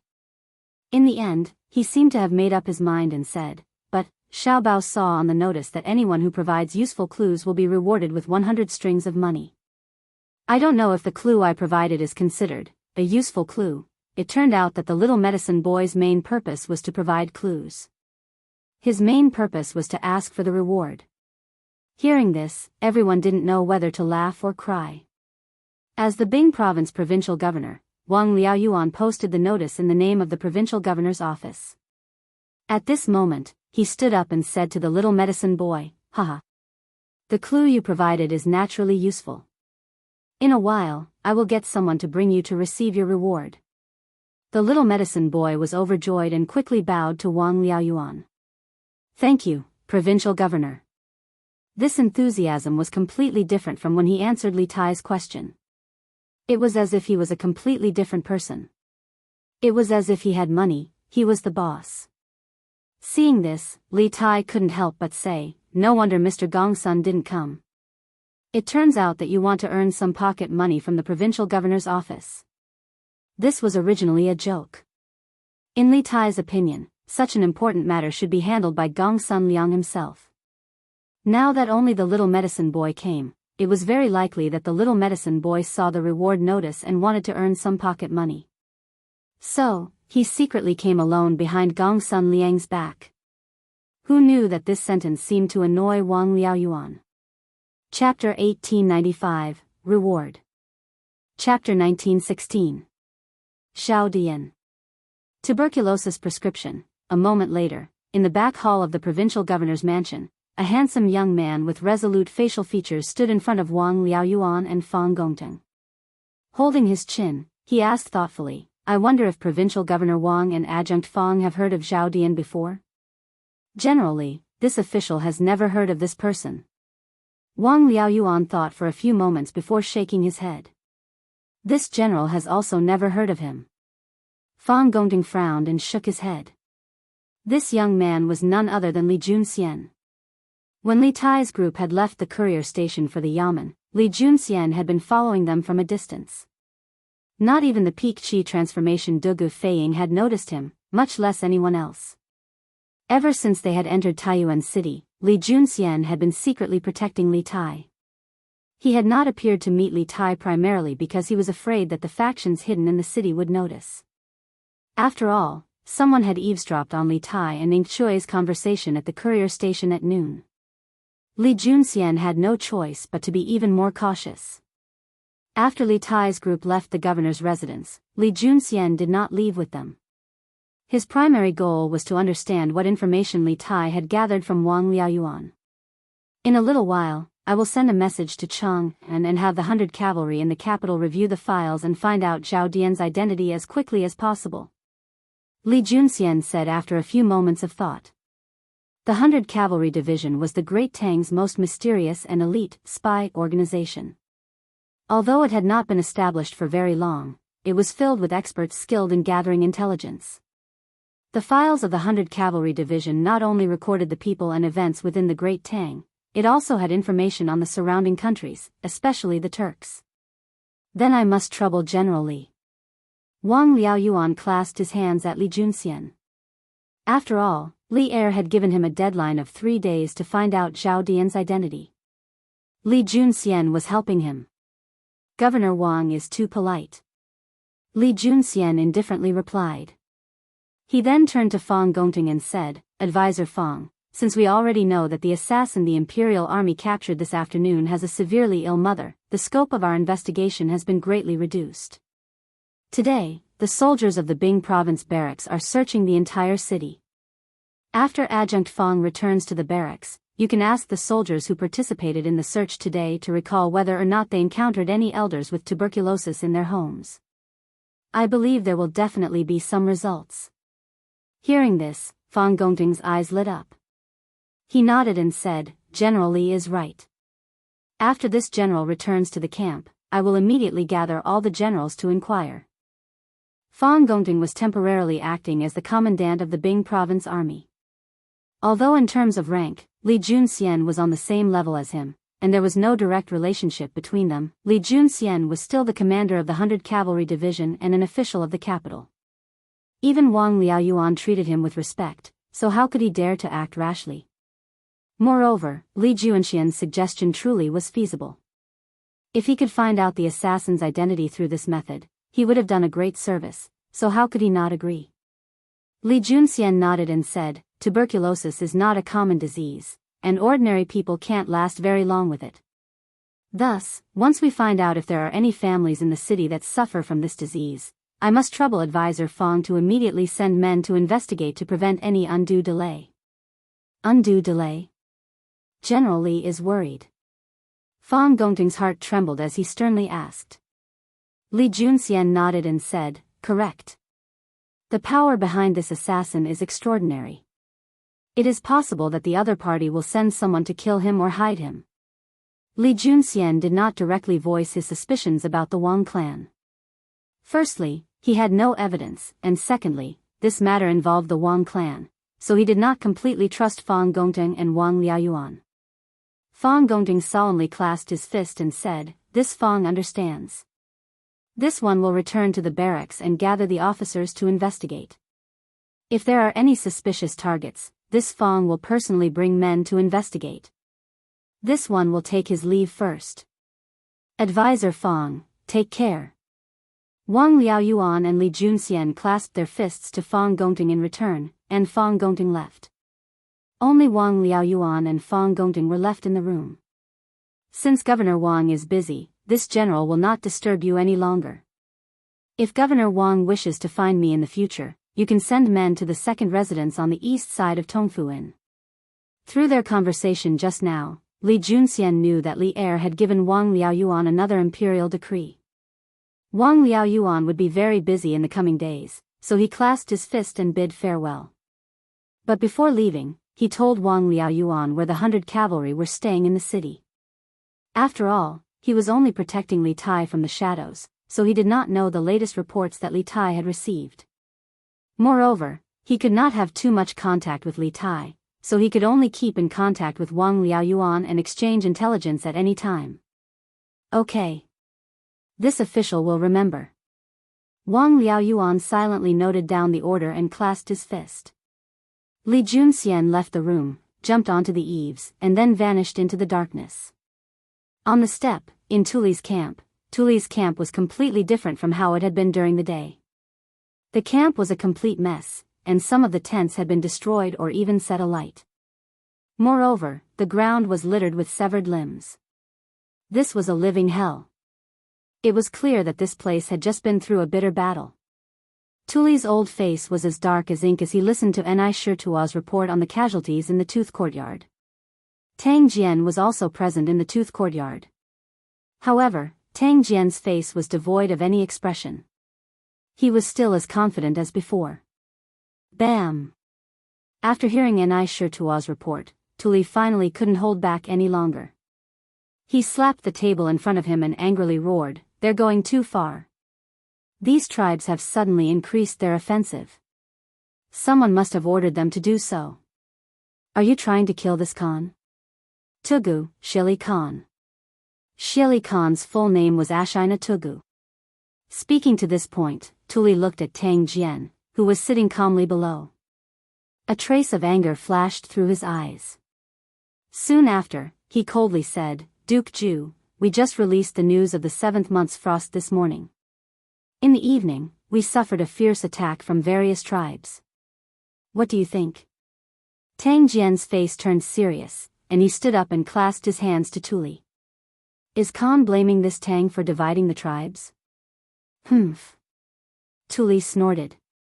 He didn't admit it, but he didn't deny it either. Indeed, in the evening, the various tribes around Tuli's camp had suddenly launched an extremely fierce offensive against Tuli's camp. This truly did seem to be related to the news that Tuli had sent in the morning to spread on the steppe that Shili has lost his virtue, incurring the wrath of longevity heaven, and frost will fall in the 7th month. But, does Khan think that the great Khan will let you go if you don't follow this Tang's instructions and spread the news on the steppe? Seeing Tuli's cold face and silence, Tang Jian wasn't afraid at all. He directly retorted, "Forgive this Tang for speaking bluntly, but a mountain can't accommodate 2 tigers, and a country can't accommodate 2 rulers. The conflict between the little Khan and the great Khan has long been irreconcilable. Now that the little Khan is even besieged by the great Khan, shouldn't you give up the fantasy in your heart and face reality? How dare you?" After being angrily rebuked by Tang Jian, Tuli's old face was so gloomy that it could drip water. Before he could speak, Enai Shirtua, who was standing beside him, couldn't hold back anymore. He took 2 big strides and came in front of Tang Jian. He said aggressively, "How dare you speak to the Khan like that? Believe it or not, I'll chop you up." Tang Jian met Enai Shirtua's gaze. There was no fear in his eyes, but he didn't say anything to provoke him. It wasn't the first time he dealt with the Turks. He knew very well that when facing these people, the more timid you were, the more arrogant they would be and the more they would look down on you from the bottom of their hearts. Now that he was the Tang Empire's envoy and represented the Tang Empire's imperial court, he had even less reason to bow and scrape to Tuli, Enai Shirtua, and the others. When he encountered people he couldn't stand or didn't like, he wouldn't be afraid. He would just confront them head-on. He really didn't believe that Tuli and Ni Shirtua would dare to do anything to him. At the very least, that would be the case until Xieli's troops trampled on Tuli's house. General Ni Shirtua, don't be rude to the Tang Empire's envoy. The two men stared at each other for a moment. At this time, Tuli, who was sitting at the head of the table, finally opened his mouth. Humph. Ni Shirtua snorted coldly, but in the end, he still obeyed Tuli's order. He glared at Tang Jian unwillingly and stood aside. At this time, Tang Jian looked at Tuli, cupped his hands and said, "What this Tang said just now may be offensive, but it's an indisputable fact. If the little Khan wants to break out of the encirclement, his only chance is to wait for the prophecy to come true and frost to fall from the sky. At that time, rumors will spread everywhere in the grassland tribes, and everyone will be in a panic. The Great Khan will be too busy to take care of himself, so he won't have the energy to encircle and annihilate the little Khan." This evening, the allied tribal forces around Yiting suddenly intensified their attacks. This shows that the Great Khan is already anxious. He's more afraid than anyone that the prophecy will come true. Tuli's eyes slightly narrowed.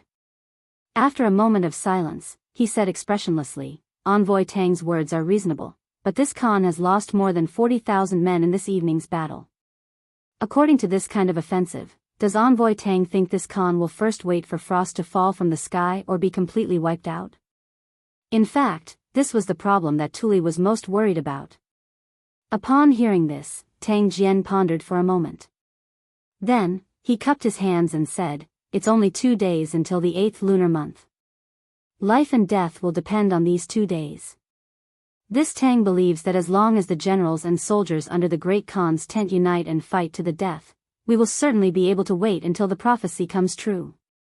Moreover, although the Allied forces' attacks this evening were strong and our army also suffered more than 40,000 casualties, among these 40,000 soldiers, 50% were lightly injured, 30% were seriously injured, and only 20% were dead.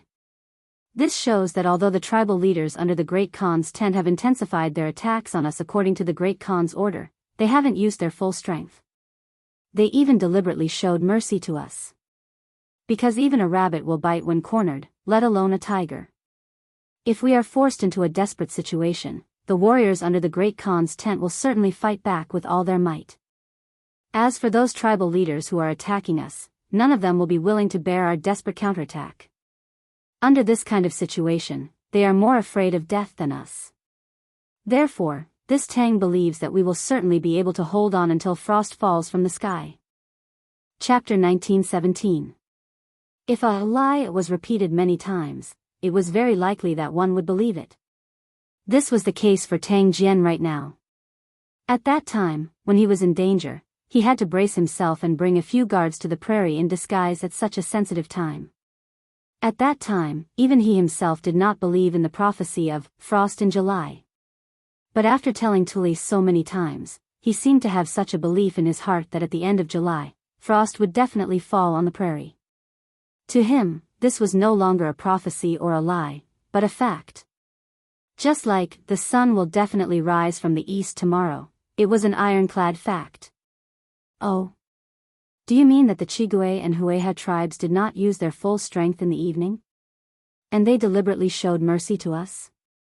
Inside the tent, after hearing Tang Jian's words, Tuli's eyes flashed and he asked in a deep voice.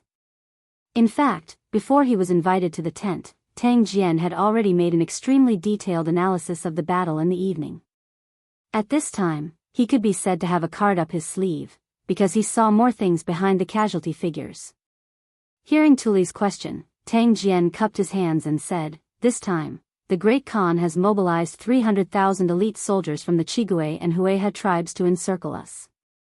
Not to mention the other tribes, just the Chigui and Hueha tribes alone, how elite are their troops? This Tang doesn't need to say, little Khan must be clear in his heart. If these two armies had attacked with all their might and showed no mercy, does the little Khan think that you would have only lost 40,000 soldiers in today's battle?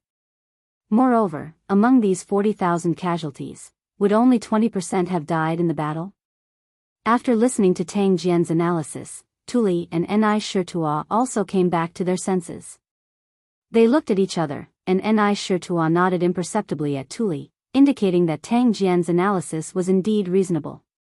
Seeing this, Tang Jian continued, in this Tang's opinion, the Great Khan must have heard the rumors circulating among the tribes and exerted pressure on the leaders of the 10 tribes for the Great Khan to see. The battle in this evening was a show for the Great Khan, which is why this battle is several times more intense and tragic than the previous ones. However, these 10 tribes may not be of the same mind as the Great Khan. The leaders of each tribe have to consider the interests of their own tribes. No one is willing to push the warriors under the Little Khan's banner into a corner, leading to our desperate counterattack and the heavy losses of the enemy's warriors. If the Chigue and Hueha tribes are like this, then the other tribes must be like this as well. They are actually the same as us, waiting for the prophecy of frost to come true. Tuli sat on the seat of honor with a contemplative look on his face. After Tang Jian finished speaking, he said, Envoy Tang's words aren't without reason. In that case, General Nij, in the next 2 days, we will work together and gather all the warriors of the tribes to resist the aggressive attack. Tang Jian's analysis was reasonable and well-founded in Tuli's ears.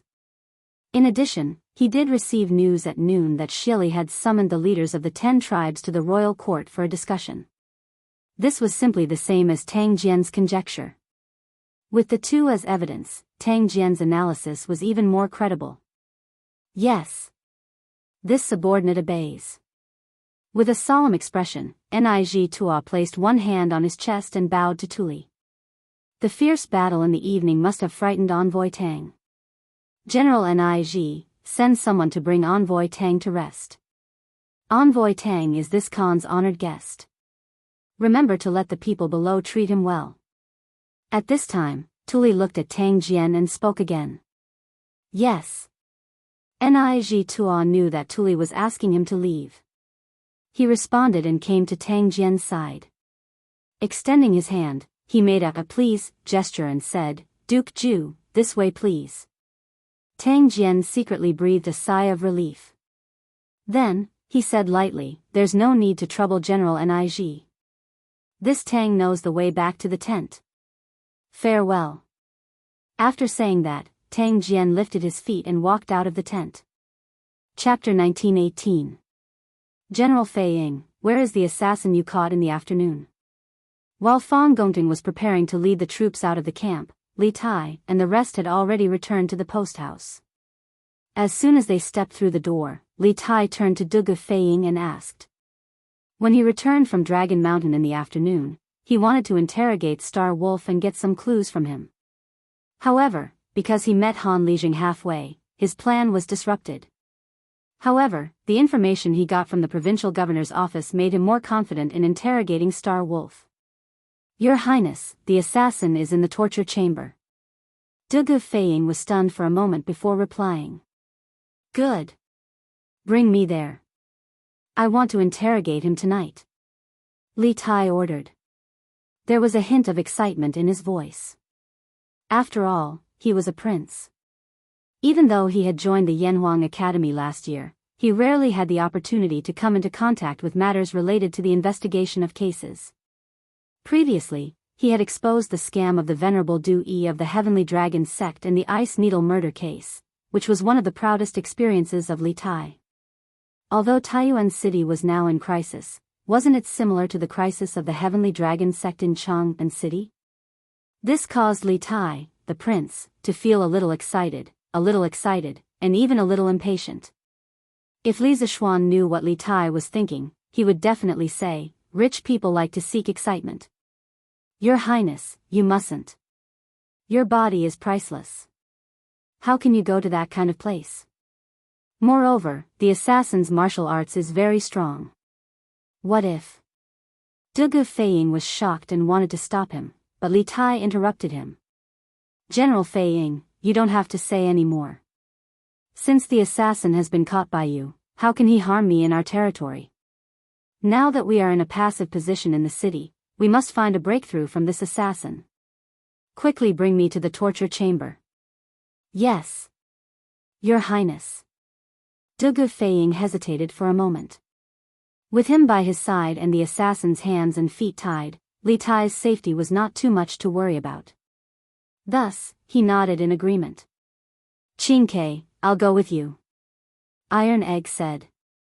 "All right. Old Master Han, come along too." In the end, Dugu Feiying, Li Tai, Iron Egg and Han Lijun walked towards the temporary cell in the post house. With a creak, the cell door opened. Star Wolf was still hanging his head on the rack, as if he didn't care who or what had entered. Dugu Feiying asked one of the guards in the room, "He still hasn't said anything?" The guard replied, "Yes, General. This bastard still refuses to say a word, and he hasn't drunk a single drop of water since he was caught." Dugu Feiying frowned. "Who told you to do this?" "This guy has an important clue. If he starves to death, we will have one less clue. Which one of you can bear the responsibility?" Dugu Feiying subconsciously thought that the guards were abusing the prisoner and wanted to starve him to death. Who knew that the guard had a bitter expression and said, "General, it's not that we don't want to feed him water, but this guy is too stubborn. He won't open his mouth when we feed him. Even if we force it open, he won't swallow it. In the end, he even spat it out." Dugu Feiying was stunned, but he quickly reacted. He looked at Star Wolf and said coldly, "It seems like this guy is bent on death and wants to starve himself to death." At this point, he couldn't help but sigh. This guy was indeed a ruthless person. Oh, it should be a werewolf, but he was more than a ruthless person. He didn't make a sound when he was being tortured, and he didn't open his mouth even though he was being fed water. Only a specially trained assassin could be so ruthless to himself. "All right. I got it. You guys go out and stand guard. Without my orders, no one is to approach the cell." After lamenting for a while, Dugu Feiying ordered the two guards in the room. Chapter 1919. Wang Family Ancestral Home. In the pitch-black night, a black figure scurried out from the second branch's courtyard and headed straight for the back door of the Wang family ancestral home. At this moment, the Wang family's back door was naturally locked, but this wasn't a problem for that black figure. The tip of his foot lightly tapped on the ground and his entire person easily leapt up the wall, and with a leap, he completely exited the courtyard. The black figure was extremely cautious, and from the start till the end, he didn't make a single sound. It could be said that he was completely unknown to the gods and ghosts. But there was one person who had been tailing him from a distance, and this scene naturally fell into the other party's eyes. Family Head's prediction is right, the second branch has indeed made a move. It's finished like this, but Wang Li sneakily left the residence alone. He must be doing some shameful things. The person following behind the black figure was the Wang family Dark Guard's commander Wang Qinggu. At this moment, he looked at the direction that the black figure disappeared in and muttered to himself. With light steps, he also leapt over the courtyard wall and followed after. After leaving the Wang family, the two of them, one in front and one behind, first walked along the streets towards the east for a while. At the junction, the black figure turned around and walked towards the south. Wang Qinggu didn't dare to follow too closely. The distance between him and the black-robed man had always been maintained at around 10 feet. Because the other party's martial cultivation wasn't much weaker than his, if he followed too closely, he would definitely be detected by the other party. At this moment, seeing that the black figure in front was about to make a turn, one must know that both sides of the street were commoners. Once the black figure made a turn, it would temporarily leave his vision. In order to avoid losing sight of the target, Wang Qinggu hurriedly quickened his footsteps and walked swiftly towards the junction. After reaching the junction, Wang Qinggu didn't immediately turn around. He lightly leaned against the wall by the side of the road and then slightly tilted his head to look towards the south street. He saw that the black figure was about 50 to 60 feet away from him and was still moving forward swiftly just like before. The target hadn't been lost. Wang Qinggu heaved a sigh of relief. After the other party had walked another 20 to 30 feet, Wang Qinggu then turned around and stuck close to the wall, following the black-robed man's position unhurriedly. Things seemed to be going very smoothly. But at this moment, the black shadow in front of Wang Qinggu suddenly stopped. Wang Qinggu's heart was alarmed, and he cursed inwardly. He used his eyes to quickly scan his current position, and it just so happened that he was near the steps in front of a mansion. In a flash, Wang Qinggu dodged and squatted on the side of the steps. In the darkness of the night, he was sure that even if the black shadow turned around, he would not be able to see him. Sure enough, just as Wang Qinggu squatted down, the black figure in front of him suddenly turned around. His pair of eyes seemed to be able to pierce through the thick darkness of the night. Everything on the entire street was taken into his eyes. Strange, why do I feel like someone is following me? Seeing that there was nothing unusual on the street, the black-clothed man frowned and a trace of worry flashed across his face. After standing still for a while, the black shadow turned around and continued to walk south. Wang Qinggu squatted on the side of the stone steps. When the black-clothed man stopped and scanned behind him, Wang Qinggu didn't dare to poke his head out to take a look. From the beginning to the end, he squatted there and didn't move at all. When he heard the light footsteps on the street again, and the footsteps were gradually fading away, Wang Qinggu finally stood up slightly and poked his head out of the stone steps. But he saw that the black shadow had turned around and was walking towards the south. Wang Qinggu quickly stood up and followed again. Chapter 1920. Quick! Move faster! In the dark night, a group of Imperial Army soldiers holding torches and riding horses rushed out of the post house. The leader was Dugu Feiying. Other than the Imperial Army soldiers, there was also Han Lijing behind him. Li Tai, Iron Egg, and the others were not in the group. In fact, Li Tai wanted to go with them to Baoxing Square. However, Dugu Feiying suggested that Li Tai stay in the post house on the grounds that it was unsafe at night. Han Lijing, Iron Egg, and the others also persuaded him. In the end, Li Tai had no choice but to give up the idea and stay in the post house with Iron Egg. The truth was just as Dugu Feiying said. In this era, there were no neon lights or street lamps. Once night fell and there was no moon, the streets would be pitch black. Under such circumstances, it would be difficult to guard against an ambush or a sneak attack. Zhang Dafu, lead the way to Baoxing Square. After leaving the post house, Dugu Xian shouted loudly. After all, he was not a local of Taiyuan. In addition, it was night time. If no one led the way, it would be difficult to find Baoxing Square. Yes. A soldier answered and walked out of the crowd to Dugu Feiying's side. He was only half a horse's length ahead of Dugu Feiying. The group of people rushed toward the south of the city. However, because it was night time and the light was not good, they did not dare to move as fast as they did during the day. Otherwise, if they bumped into any obstacles, they would be thrown off their horses and easily cause a stampede. The commotion on the street inevitably alerted the people in the houses on both sides of the street. However, according to the curfew system in this era of big cities, the houses were all closed at this time. Even if the people heard the commotion, they couldn't go out to check. Only some of the people who lived at the edge of the houses could see a long, fire dragon, on the street through the windows on the second floor of their houses, rushing towards the south. At the same time, under Fang Gongting's lead, the soldiers of the Bing province barracks were also rushing to the south of the city. This group had more people than the Imperial Army, around 400 people. The fire dragon, formed by 400 torches, was even more spectacular than Dugu Feiying's group. However, the Bing province barracks was located in the northwest of Taiyuan City, and the courier station was located in the center of Taiyuan City. Therefore, in terms of distance, the Bing province barracks was further away from the southern Baoxing Square. In order to reach the southern part of the city as quickly as possible, Fang Gongting specially sent 2 men to clear the path in front of the group.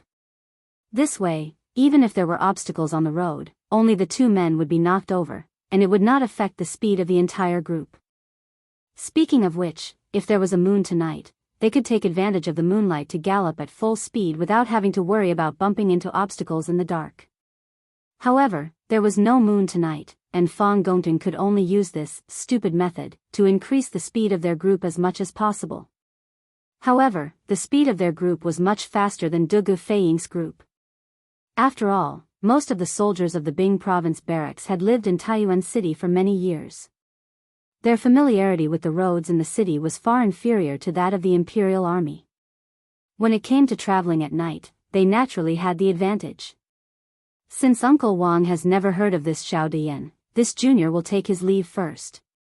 In the courtyard of the Wang family's ancestral home, Wuxia Xianxia stood up and cupped his fists toward Wang Yu. In the evening, when Li Tai and his group went to the provincial governor's manor, Wuxia Xianxia brought a few people to the Wang family. His main purpose was to obtain information on Zhao Dian from Wang Yu. Chapter 1921. At this time, most people had finished their dinner and were preparing to sleep, and Zhao Dian was no exception. However, after dinner, Zhao Dian suddenly felt uneasy. He felt that he had missed something, but he couldn't figure it out no matter how hard he racked his brains.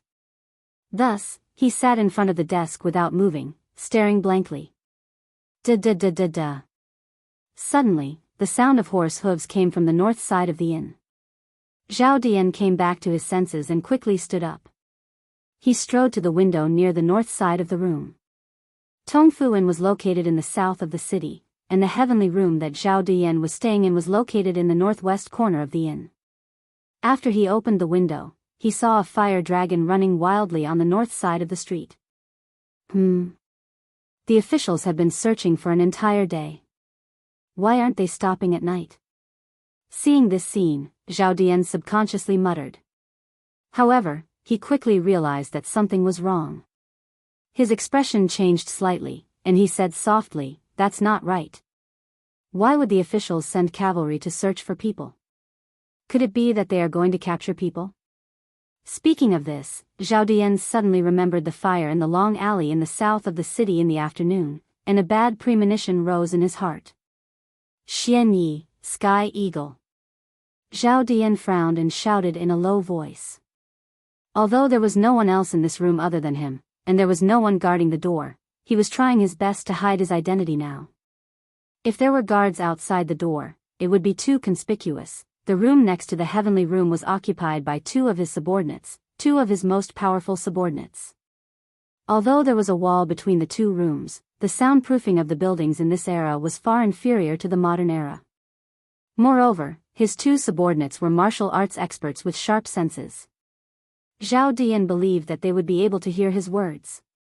As expected, not long after Zhao Dian finished speaking, there was a knock on the door outside the room. Zhao Dian went forward and opened the door. Two men, one tall and one short, walked in. The tall one was Sky Eagle, and the short one was Xianyi. Xianyi wasn't short.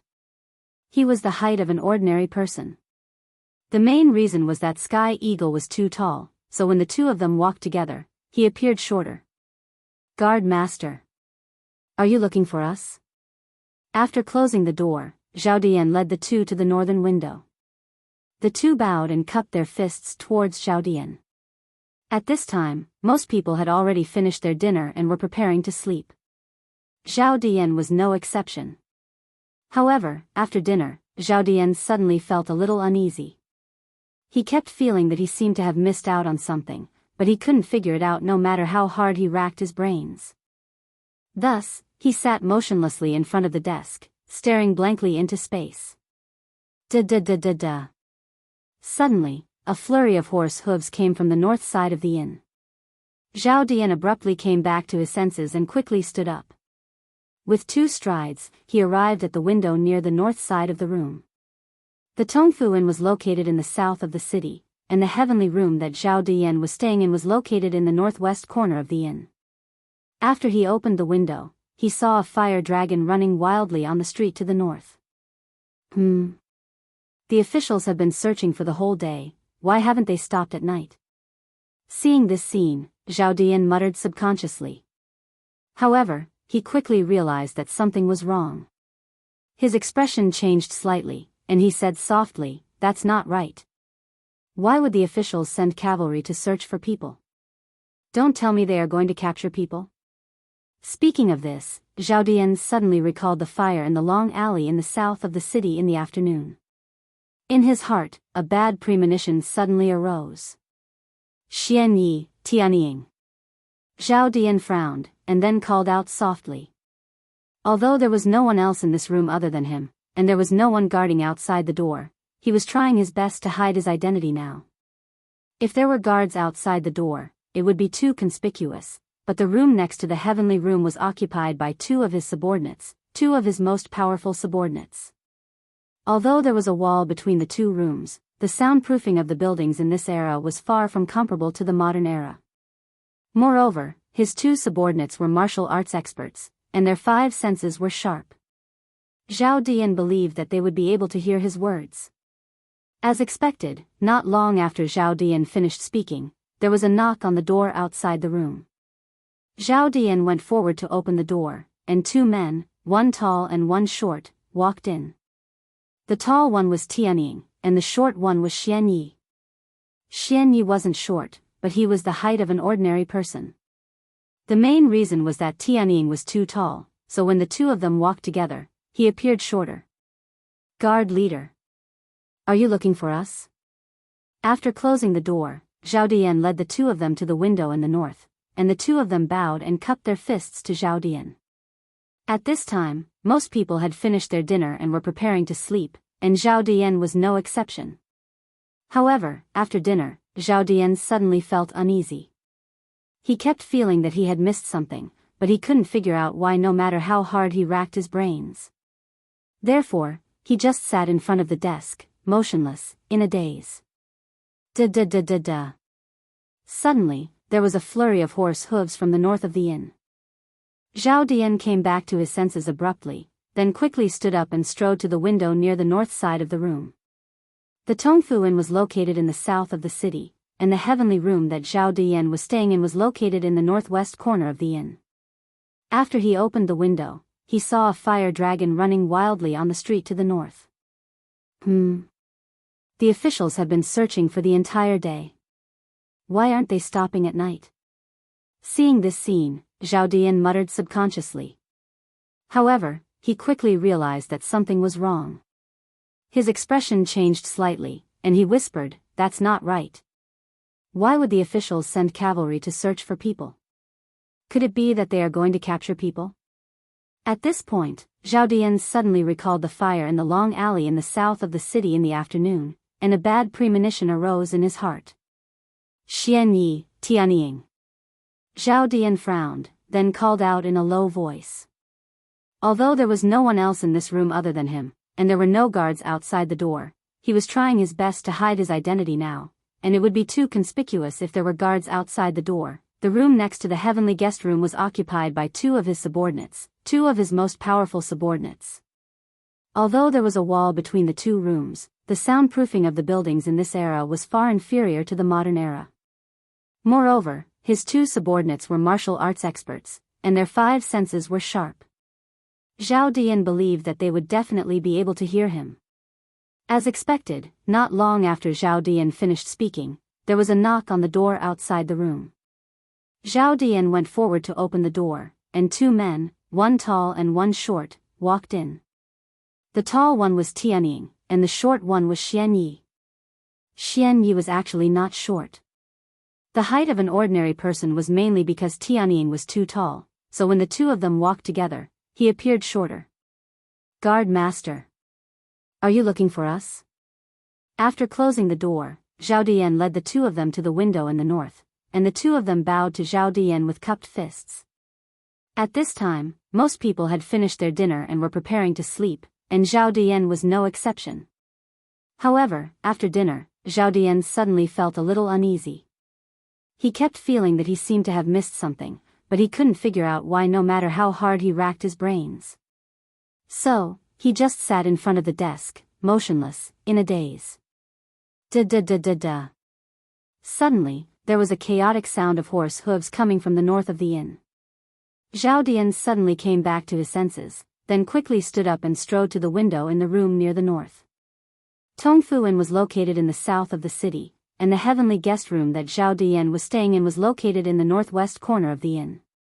After he opened the window, he saw a fire dragon running wildly on the street in the north. The people from the government have been searching for the whole day. Why are they still not stopping at night? Seeing this scene, Zhao Dian subconsciously muttered to himself. However, he quickly realized that something was wrong. His expression changed slightly, and he whispered, "That's not right. Why would the government send cavalry to search for people? Could it be that they are going to arrest people? Speaking of this, Zhao Dian suddenly remembered the fire in the long alley in the south of the city in the afternoon. In his heart, a bad premonition suddenly rose. Xian Yi, Sky Eagle. Zhao Dian frowned, then called out in a low voice. Although there was no one else in this room other than him, and there was no one guarding outside the door, he was trying his best to hide his identity now. If there were still guards outside the door, it would be too conspicuous. The room next to the heavenly guest room was occupied by two of his men, two of the most powerful men. Although there was a wall between the two rooms, the soundproofing of the buildings in this era was far inferior to that of the modern era. Moreover, his two men were martial arts experts, and their five senses were sharp. Zhao Dian believed that they would definitely be able to hear his words. As expected, not long after Zhao Dian finished speaking, there was a knock on the door outside the room. Zhao Dian went forward to open the door, and two men, one tall and one short, walked in. The tall one was Sky Eagle, and the short one was Xian Yi. If one were to say that Xian Yi was short, he was actually not short. The height of an ordinary person was mainly because Sky Eagle was too tall, so when the two of them walked together, he appeared shorter. Guard Master. Are you looking for us? After closing the door, Zhao Dian led the two of them to the window on the north side, and the two of them bowed to Zhao Dian with cupped fists. At this time, most people had finished their dinner and were preparing to sleep, and Zhao Dian was no exception.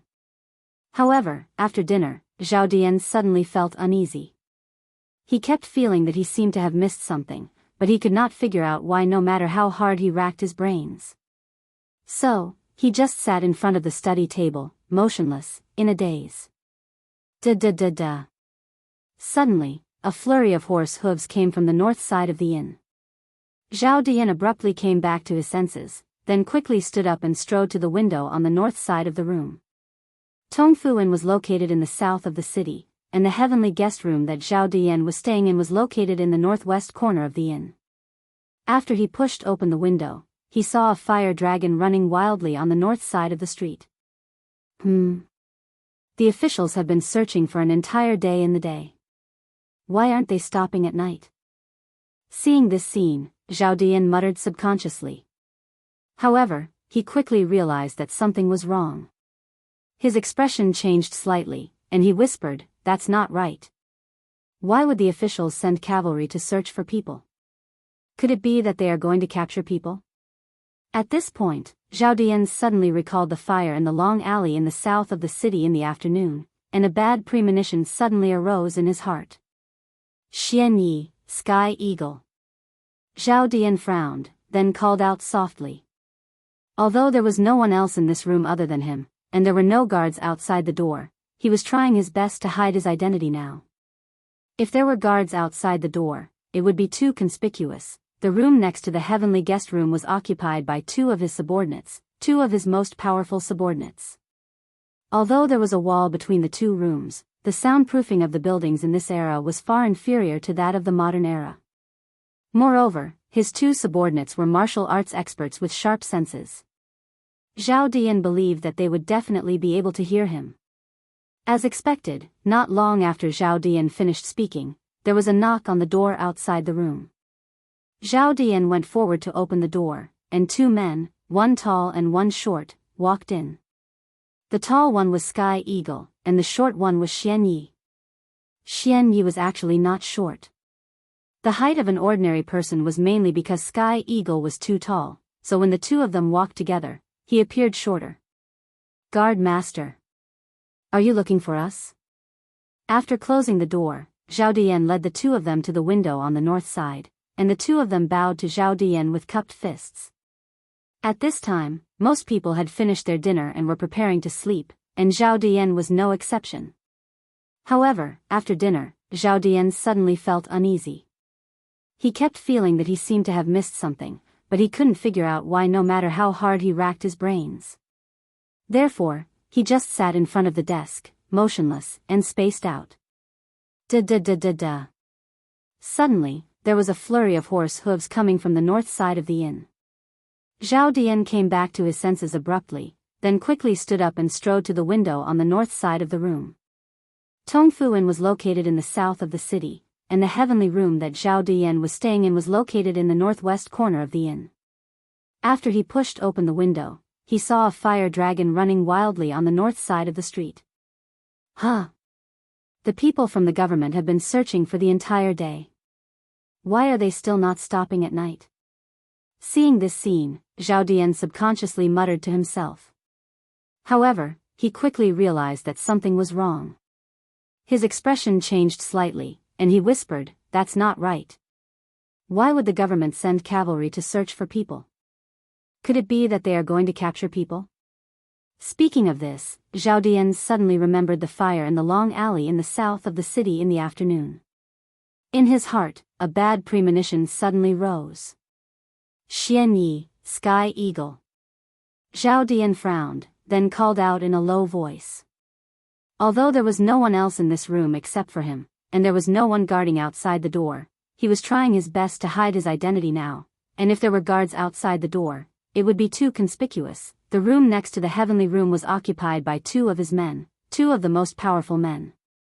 Although there was a wall between the two rooms, the soundproofing of the buildings in this era was far from comparable to the modern era. Moreover, his two men were martial arts experts, and their five senses were sharp. Zhao Diyan believed that they would definitely be able to hear his words. As expected, not long after Zhao Diyan finished speaking, there was a knock on the door outside the room. Zhao Diyan went forward to open the door, and two men, one tall and one short, walked in. The tall one was Sky Eagle, and the short one was Xianyi. To say that Xianyi was short, he was actually not short. The height of an ordinary person was mainly because Sky Eagle was too tall, so when the two of them walked together, he appeared shorter. "Guard Master. Are you looking for us?" After closing the door, Zhao Diyan led the two of them to the window on the north side, and the two of them bowed to Zhao Diyan with cupped fists. Chapter 1922. There was no moon tonight. There would be no moonlight shining in from outside the room, and it was even darker inside the room because the lights were off. Wang Li could not see where the old woman was in the room, but he was a martial arts master after all. With his sharp senses and the old woman's breathing in the room, he could easily determine the old woman's exact location. What he needed to do now was to stab the dagger in his hand into the old woman's throat so that she would die before she could resist or call for help. This was the effect Wang Kuei wanted to achieve, to make Star Wolf's mother disappear without anyone noticing. As there was no light in the room, when Wang Li pulled out the dagger from his sleeve, it naturally did not reflect any cold light. However, after he rudely pushed open the door, he did not say a word. The old woman in the room also realized that something was wrong. At the last moment of her life, the old woman opened her mouth and said, You're not little Cui. Who are you?" Wang Li's lips curled into a cold smile. He did not speak but sped up and quickly stabbed the dagger in his hand at the old woman. The strong wind caused by his rapid movement and the cold air emitted by the dagger made the old woman even more certain that the person who came in was not the two maidservants who often served her. She instinctively smelled a trace of danger, a trace of the danger of death. She subconsciously wanted to call for help, but perhaps because she was too nervous, or perhaps because she thought of how her son had been running around and working hard to earn money to treat her illness for more than a year, she felt that she might as well die so that she would not be a burden to her son. Therefore, she clearly had a moment to call for help, but in the end, she did not say anything. She just leaned against the bed and quietly waited for death to descend. Outside the room, the maidservant little Cui was still desperately running into the room, and the dagger in Wang Li's hand was less than 5 inches away from the old woman's throat. It seemed that everything was too late. No one could stop the old woman from dying under Wang Li's dagger. However, an accident happened in this impossible situation. Whoosh! At this moment, the roof of the house suddenly began to collapse from the middle. Dozens of tiles fell from the roof without any warning. Wang Li subconsciously used his movement technique to dodge a tile that flew towards him. Then, he looked up and vaguely saw a black shadow descending from the sky. Wang Li was shocked. At this moment, he could no longer care about the identity of that person. No matter how stupid he was, he understood that something had happened tonight. The most important thing now was to complete the mission Wang Kuei had given him. As for the rest, he had to kill the old woman in the room first. Hence, Wang Li did not care about the person who had descended from the sky. His figure flashed as he continued to stab the old woman on the bed with the dagger in his hand. But right at this moment, Wang Li suddenly felt a gust of icy cold wind slash towards his back. Humph! How dare you! It turned out that he had sensed Wang Li's actions. That person could not help but be furious. He pulled out the long saber at his waist and slashed at Wang Li's back at an even faster speed. His speed was much faster than Wang Li's, and most importantly, because the speed at which he brandished his blade was too fast, the blade that was filled with true qi already faintly carried a strong blade wind. If Wang Li did not turn around to defend, this blade wind would hit his back before he could stab the old woman, and he would be seriously injured. After a short consideration, Wang Li quickly made a decision. He decided to block the other party's attack first and then find an opportunity to kill the old woman on the bed. He turned around like lightning and channeled all his genuine qi into the dagger. With a clang, the dagger made a metallic sound. Then, he actually used the dagger as a sword and directly waved the dagger, slashing at the oncoming saber qi. Bang! The saber qi and the sword qi intersected, and there was a dull sonic boom in the air. Then, Wang Li was directly shocked by the violent eruption of true qi. In fact, before Wang Li took the attack, he had tried to overestimate the strength of the other party. After all, judging from the speed of the other party's saber and the strong saber qi, the other party must be a master. However, after this round, he found that he had still underestimated the strength of the other party, because the other party's strength was actually above his. Grand Master Middle Stage. The other party was actually a martial artist at the Grand Master Middle Stage. When had there been a strong man at the Grand Master Middle Stage in Taiyuan City? At this moment, Wang Li's head was full of question marks, and his heart was full of confusion. Who are you? Wang Li was shocked by the other party's casual attack, and he forced himself to swallow back the blood that he was about to spit out. At this time, he raised his head, looked at the master who had descended from the sky, and asked in a deep voice. Now that things had developed to this point, he knew very well that he had no way to kill the old woman on the bed under the other party's nose. As long as he attacked the old woman, the other party would be able to seriously injure him before he succeeded. Because the other party's martial arts strength was a whole small realm higher than his. Unless he was willing to risk being seriously injured or dying, he had no chance to kill the old woman at this time. But the problem was that Wang Li was not willing to exchange his life with an old woman. He was still young, and it was not easy for him to have the strength and status he had today. His life was not very precious, but it was definitely more precious than the old woman's life. Instead of risking his life, it was better to ask the other party's identity. If the other party was just passing by occasionally and meddling in other people's business, he could use the name of the Wang family to make him retreat. However, Wang Li was destined to be disappointed. Humph. Wang Li, can't you even recognize my voice? In the darkness, the man snorted coldly and asked instead of answering. Hearing this voice, Wang Li was suddenly stunned, and his whole person was stunned. After a moment, he finally came to his senses and said in disbelief, Wang Qinggu. It's you? You. Why are you here? Humph. Why am I here? I should be the one asking you this, right?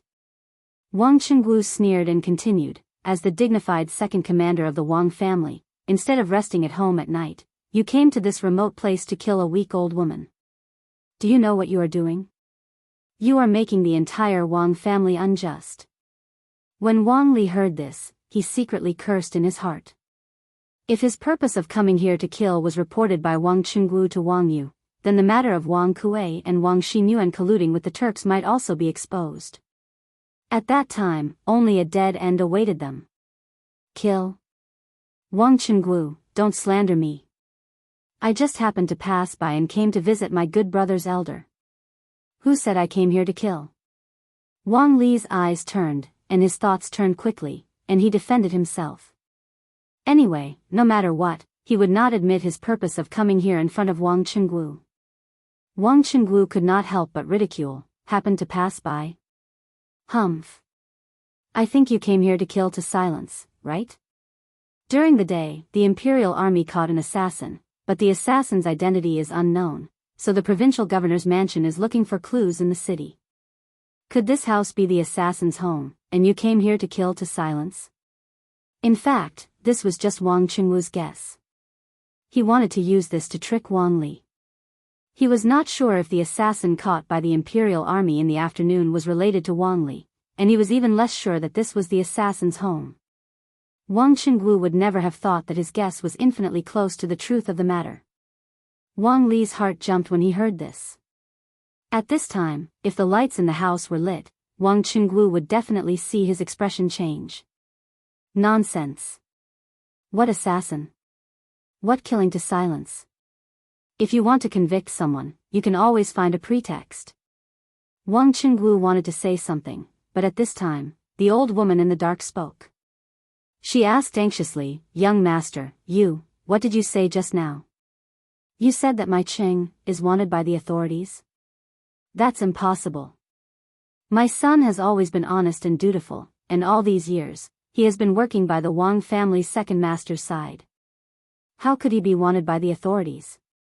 The old woman's words were nothing if it was said on a normal day, but to Wang Qingguo, it could be said to be a divine assistance. Wang Qingguo's eyes lit up when he heard this. He did not answer the old woman's question, but said coldly to Wang Li, "Humph. Family head's guess was right. Second elder is indeed related to the assassin in the afternoon. Wang Li, if you know what's good for you, then obediently follow me back to family head to ask for forgiveness. Don't force me to take action." Wang Li really regretted that he did not kill the old woman earlier. Otherwise, there would not be so much trouble now. It was impossible for him to surrender without putting up a fight. He sneered and said, "Humph. I'm sorry, I don't understand what you're saying. If you want to ask for forgiveness, you should go back and ask for forgiveness yourself. Although your martial arts are better than mine, if we really fight, you won't be able to get away with it." "All right. That's what you said." Wang Qingguo was furious when he heard this. He raised his long sword and was about to attack Wang Li when suddenly, a rumbling sound of horse hooves cut through the quiet night sky. Then, the sound of horse hooves stopped at the door of the house. Wang Qingguo's face was slightly shocked. Thinking of what Wang Yu had told him earlier, he hurriedly said, "Wang Li, if you follow me to family head to ask for forgiveness now, family head may spare your life. However, if you still insist on fighting with me, not only will you alert the neighbors nearby, those people who suddenly appear outside the door will also spread the news of this matter. By then, not only will you be finished, the entire Wang clan will be finished as well." Before coming, Wang Yu had told Wang Li that he must find out whether the second branch had anything to do with the assassin that the imperial army caught in the afternoon before the authorities arrived. After all, family scandals should not be aired in public. Now that there was a group of people from another power gathered outside the door, if the two of them did not withdraw now, they would definitely be completely exposed. Chapter 1923. The entire Wang clan is finished. Humph. So what? If you hadn't insisted on interfering, would have completed my mission long ago, and I wouldn't have caused any more trouble. If the Wang clan is finished because of this, it's also because of you, Wang Qingguo. In the room, Wang Li's expression changed slightly. He had naturally heard the clamor of horse hooves outside. The mission Wang Kuei had given him was to make Star Wolf's mother disappear from the world without anyone noticing. But now, not only had Wang Qingguo appeared at the scene, but there was also a group of unidentified people outside the residence. He knew that he could not perfectly complete the mission Wang Kuei had given him, so he simply stopped denying it and went all out. Hearing this, Wang Qingguo was so angry that he laughed. Humph. Sophistry. It was clearly you and the second elder who conspired against the Wang clan, causing the entire Wang clan to be disloyal and unjust. Forget it, now is not the time to argue about this. I will take you and this old madam back together. If you restrain yourself before the cliff and cooperate with the clan head to investigate some of the illegal things the second elder has done recently, the clan head might let you off. This is the only way out for you. He originally wanted to argue with Wang Li a little more, but time waited for no one. Seeing that the group of people outside the courtyard was about to enter, the most important thing for him was to subdue Wang Li, then take the old woman on the bed and leave this place first. It was not that he wanted to protect Wang Li, but if Wang Li was determined to go against him at this moment, Wang Kuei would definitely be captured because of this, but it would also implicate the entire Wang family. Wang Kuei wanted to investigate, but it would be best if the person who found out about Wang Kuei's illegal deeds was someone from the Wang clan. Only in this way could he make up for his mistakes to the greatest extent. In the future, when Li Er was convicted, he could also let the rest of the Wang clan off. As for the old woman on the bed, it was best not to fall into the hands of the authorities or the Imperial Army. Otherwise, their conversation tonight would be completely exposed. Haha. It's too late. Can't you tell? We're already surrounded. Moreover, not only does she know that I'm here tonight, but the two maids outside also know. Wang Qingwu's words did move Wang Li a little, but it was only a little. He was not willing to fail just like that. He laughed coldly, and then took advantage of the time when Wang Qingwu was listening to the movements outside. He swung his dagger at lightning speed, fiercely stabbing towards the old woman on the bed. How dare you? General Eagle, according to the assassin, this should be the house. In Baoxing Lane, in front of a dilapidated house, there were dozens of armored soldiers gathered. Each of them was riding warhorses and holding torches. They formed a fan shape and surrounded the house. The leader was a burly man in casual clothes. He pointed at the house in front of him and said to a young general beside him. This group of people was the Imperial Army who had rushed over from the courier station. Speaking of which, along the way, they had met a lot of guards patrolling the streets. After all, it was curfew now, and ordinary people were not allowed to walk in the city. However, now that the guards of Taiyuan City knew that the Imperial Army and Li Tai were in the city, they did not encounter much obstruction after Dugu Feiying revealed his identity. There was even a warm-hearted guard who volunteered to lead the way for Dugu Feiying. It was precisely because of this guard that they could take a shortcut that they could reach Baoxing Fang so quickly. Chapter 1924. So it's General Feiying. Light returned to the room and Wang Qingwu finally had a chance to see the situation in the room clearly.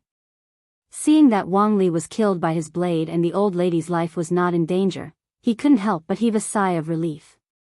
However, after seeing the group of people who barged in, Wang Qingwu's heart suddenly jumped up. This was because the group of people who came in was the people he didn't want to meet the most, the Imperial Army. Wang Qingwu cupped his fists to Dugu Feiying. Taking advantage of this moment, his mind began to whirl as he tried to think of an excuse that would allow him to extricate himself from the other members of the Wang clan and highlight the contributions of the first branch as much as possible. Needless to say, he really did manage to think of something. Tonight, the family had received news from the Wang family's disciples that the assassin you caught this afternoon had appeared in Baoxing Lane. Thus, the family head sent me over to check on the situation. Unexpectedly, when I arrived at Baoxing Lane, I saw a black-clothed man sneaking into this room. I hid on the roof to see what this person was up to. Unexpectedly, this person actually wanted to harm the owner of this room. In a moment of desperation, I descended from the roof and killed this person with one slash of my blade. Then, you all came. Hearing this, Dugu Feiying frowned. Although Wang Qingwu's words were logical, he still felt that something wasn't right. Because if what Wang Qingwu said was true, then wasn't this matter too much of a coincidence? However, the most important thing now was to confirm if the old lady of the assassin they caught was here and was safe. As for the rest, it wouldn't be too late to talk about it later. Dugu Feiying expressionlessly nodded at Wang Qingwu and then walked to the side of the bed. Looking at the trembling old lady who was curled up in the corner, he squatted down slightly and asked, "Old lady, do you recognize this person?" As he spoke, Dugu Feiying took out a portrait and unfolded it in front of the old lady. It was the portrait of Star Wolf that was plastered all over the city today. That old lady was only an ordinary citizen. When had she ever seen such a scene? She had long been scared silly by the bloody scene in the room.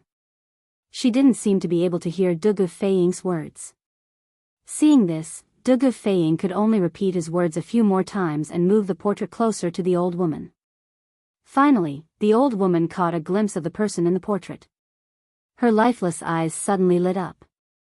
A moment later, she seemed to have recovered. She stood up excitedly and reached out to grab the portrait in Dugu Feiying's hands. She said excitedly, "Brother Dugu, Cheng-er, this is my Cheng-er. Why do you have his portrait? Where is my Cheng now?" Cough, cough, cough. However, because she spoke too quickly, she couldn't help but cough again.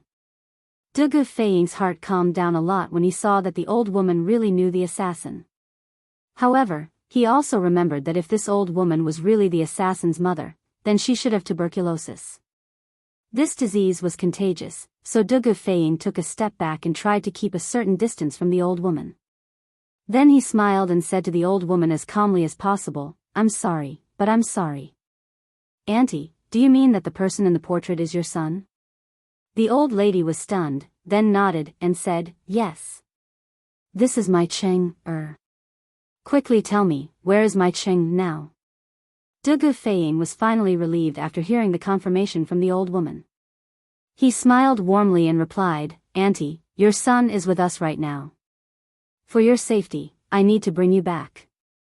This way, you can also see your son while you're at it. What do you think?" Hearing this, the old lady nodded and said, "Good, good, good. As long as I can see my Cheng-er, I can go anywhere." Dugu Feiying turned to look at the two servant girls at the door and said, "The two of you are serving this old lady, right? In a while, follow me and leave together. You can also take care of the old lady on the way." The two servant girls looked timidly at Dugu Feiying, who was dressed in martial attire. After hesitating for a moment, they nodded and said, "Yes, General." Dugu Feiying nodded his head in satisfaction. Then, he turned his gaze to the masked man on the bed. He frowned slightly and went forward to remove the black mask from the man's face. Then, he asked in confusion, "Who is this man? Why does he want to kill you?" This question was naturally asked to the old lady. The old lady was still in a state of panic. Hearing Dugu Feiying's question, she was stunned for a moment. In just a short while, Wang Chengwu, who was standing at the side, walked over with large strides and said with a face of surprise, "It's actually him?" Dugu Feiying's eyes flashed as he turned his head and asked, "Who is it? Could it be that Commander Wang knows this person?" Wang Chengwu nodded with an ugly face, "I know. Of course I know.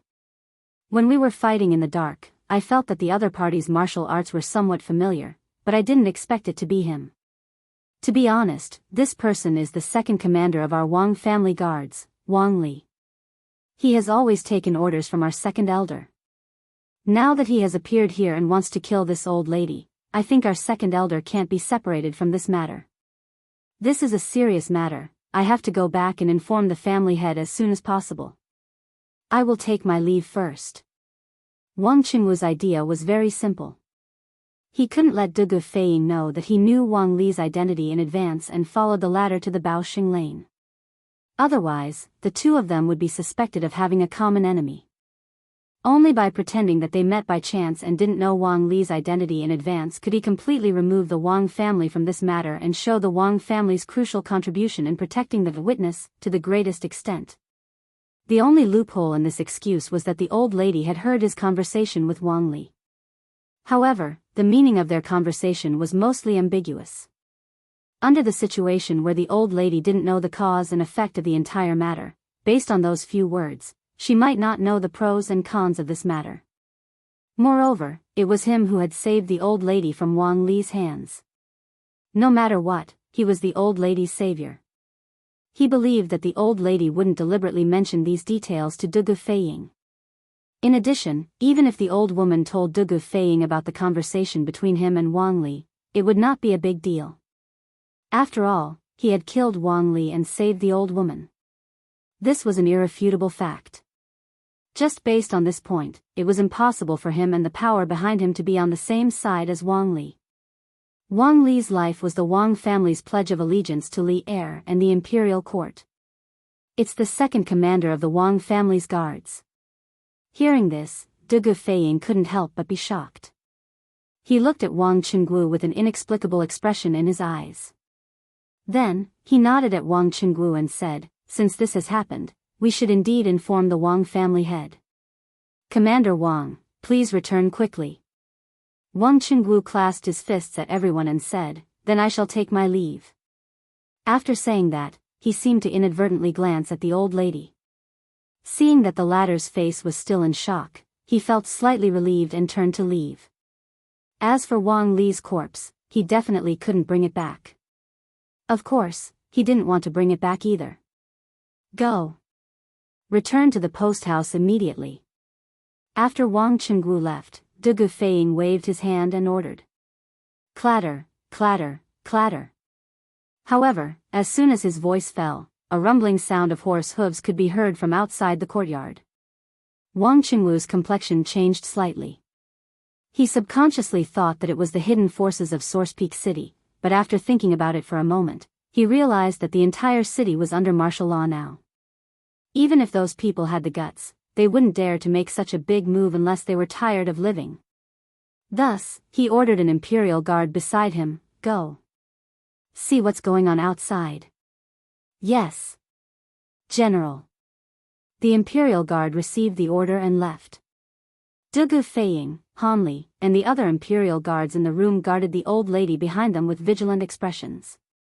After a while, the imperial guard ran back and clasped his fists at De Feiying. "General, it's the Bing province barracks troops. There are about 400 of them, and they're right in front of the courtyard." "Oh. Someone from the Bing province barracks? Go, let's go out and take a look."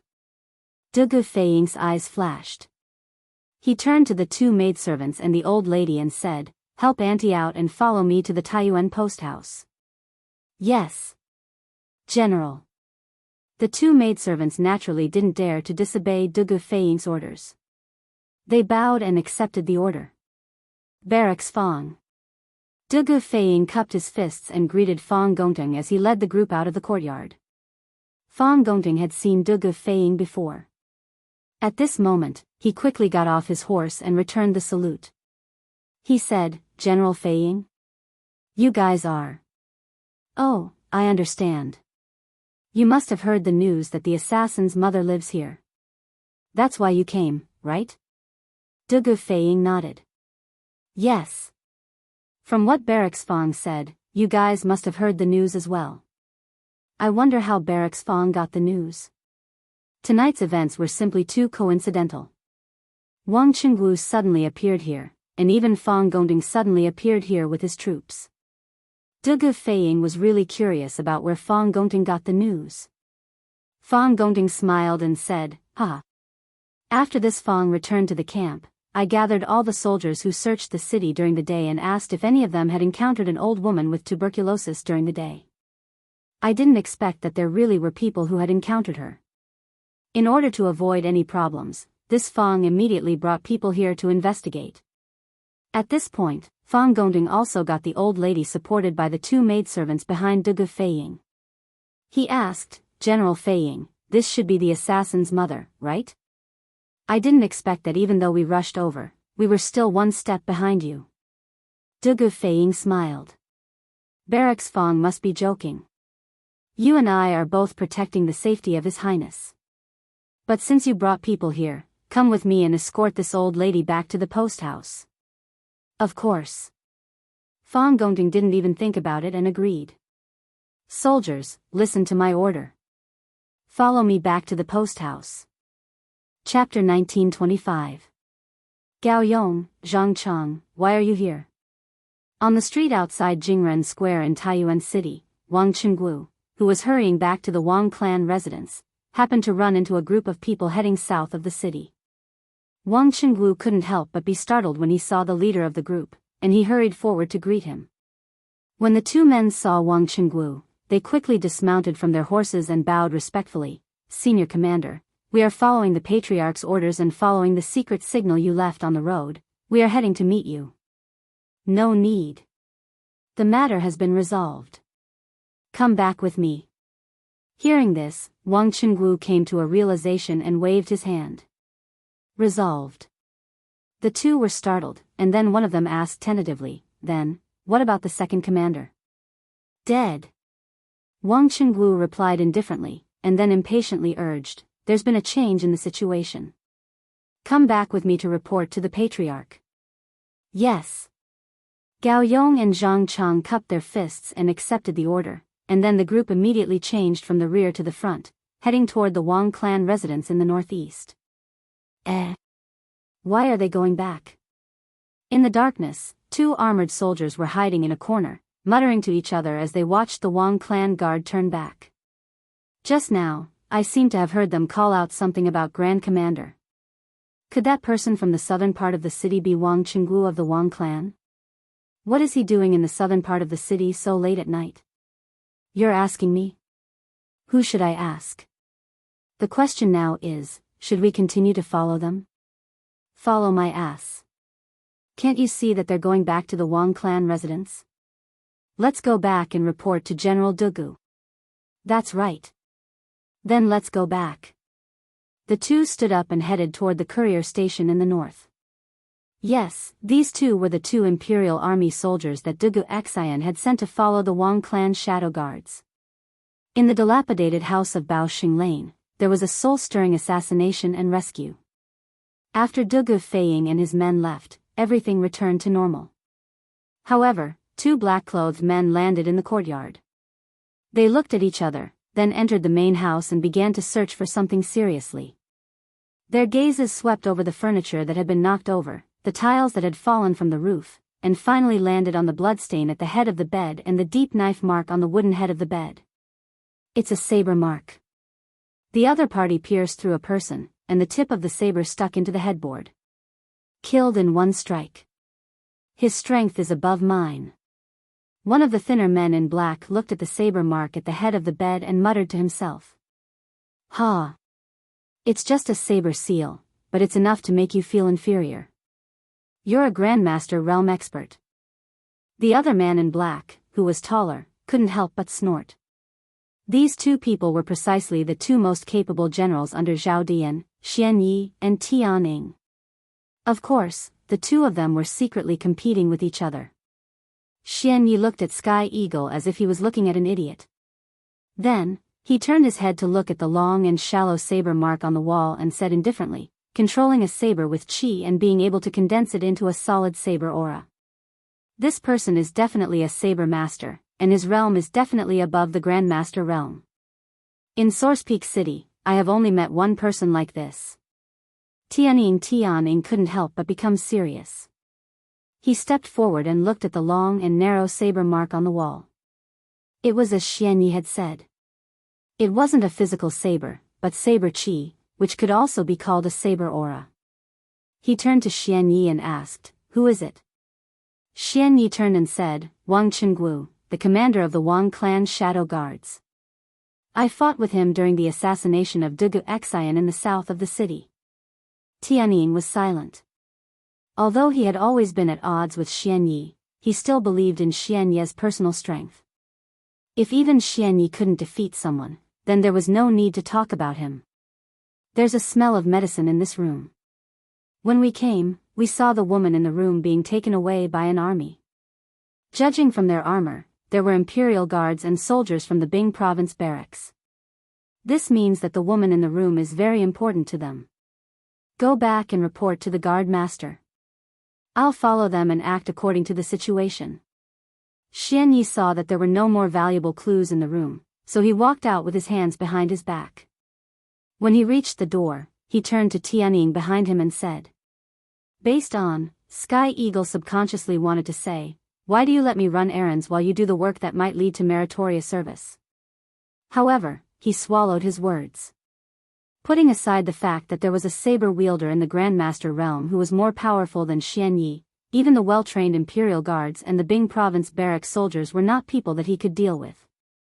When they first arrived here, Wang Qinggu had just left. Then, not long after, Fang Gongting arrived with 400 soldiers. Therefore, the two of them didn't have the chance to get close to the room. They could only hide in the dark and watch as Dugu Feiying, Fang Gongting, and the rest left with an old woman, 2 maids, and a bloody corpse. Okay. Tianying nodded after hesitating for a moment. However, Xian Yi was already nowhere to be seen. A hint of anger flashed across Tianying's eyes. He cursed, F***CK. This guy won't steal the limelight again, will he? Although he cursed, he couldn't change the fact that he was weaker than Xian Yi. As the saying went, one should do as much as one could. Right now, he had to obediently go back and report to Zhao Dian. Chapter 1926. Escape. Now that Taiyuan City is under martial law, where can we escape to? In the room, Wang Kuei frowned and said helplessly. If they could live, who would want to die? But the problem now was that the 4 city gates of Taiyuan City were all closed.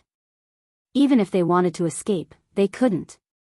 Wang Xinyuan said firmly, Grandfather, we don't have to escape from the city. Aren't Guardian Zhao and the others trapped in the city now? But they can live peacefully under the search of the soldiers. As long as we take people to Guardian Zhao now, we will have a chance of survival. This guy wanted to go all the way to the dark side. But didn't you say before that Zhao Dian was of low birth and unreliable? Even if we rely on him, we can only live under his roof and look at his face? Wang Kuei was a little moved, but he remembered their previous judgment of Zhao Dian and shook his head.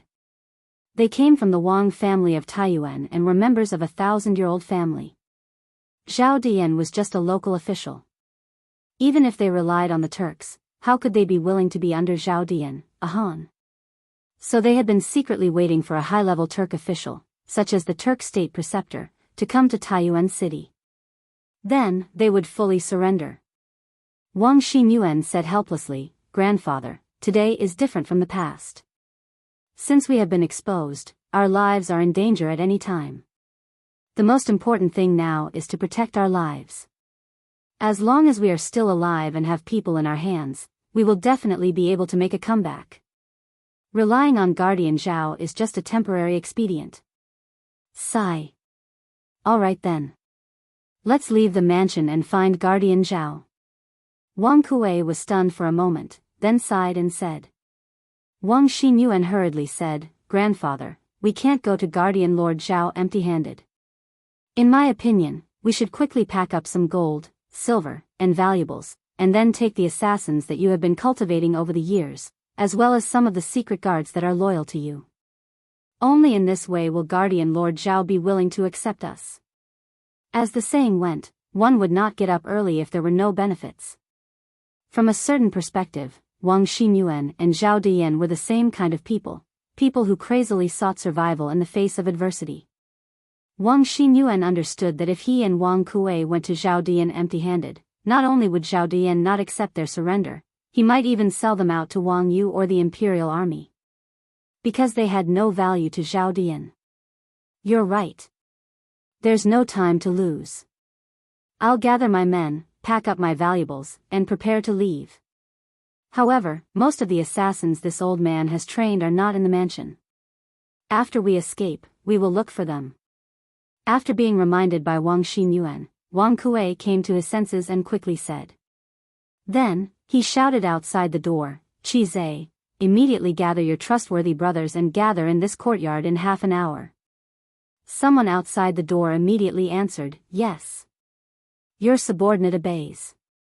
In the room, Wang Kuei knew that there was not much time left, so he did not ask Wang Xinyuan to avoid him.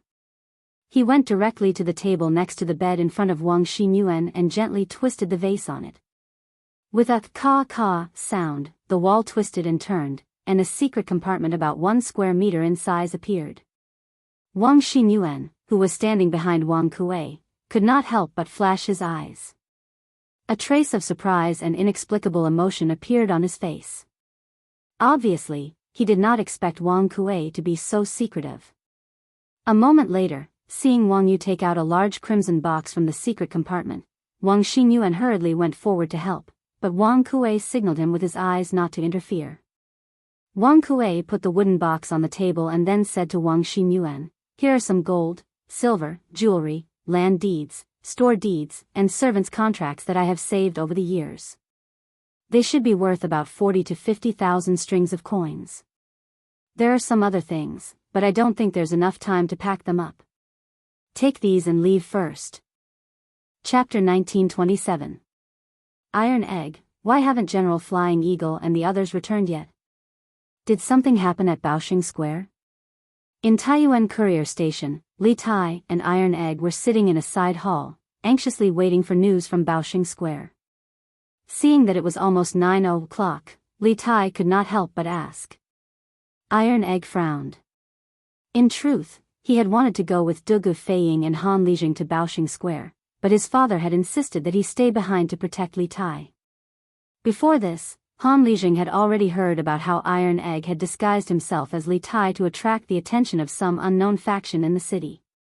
In Han Lijing's view, given Iron Egg's personal friendship with Li Tai, as well as his own martial arts, he was the best candidate to protect Li Tai.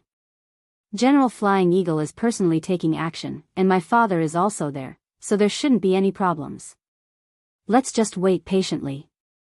Iron Egg was also worried, but he still spoke words of comfort. I hope so. Li Tai sighed. At this moment, a flurry of footsteps came from the gate of the courier station. The two looked at each other and hurriedly stood up to welcome the visitor. General Dugu is back. It turned out that Dugu Xian was riding a carriage back with a group of people from the Wang family.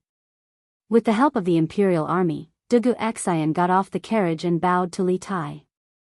He asked, "Your Highness, this general heard that you have already found out the whereabouts of that assassin's family, and that Flying Eagle has already led people there. Has he returned yet?"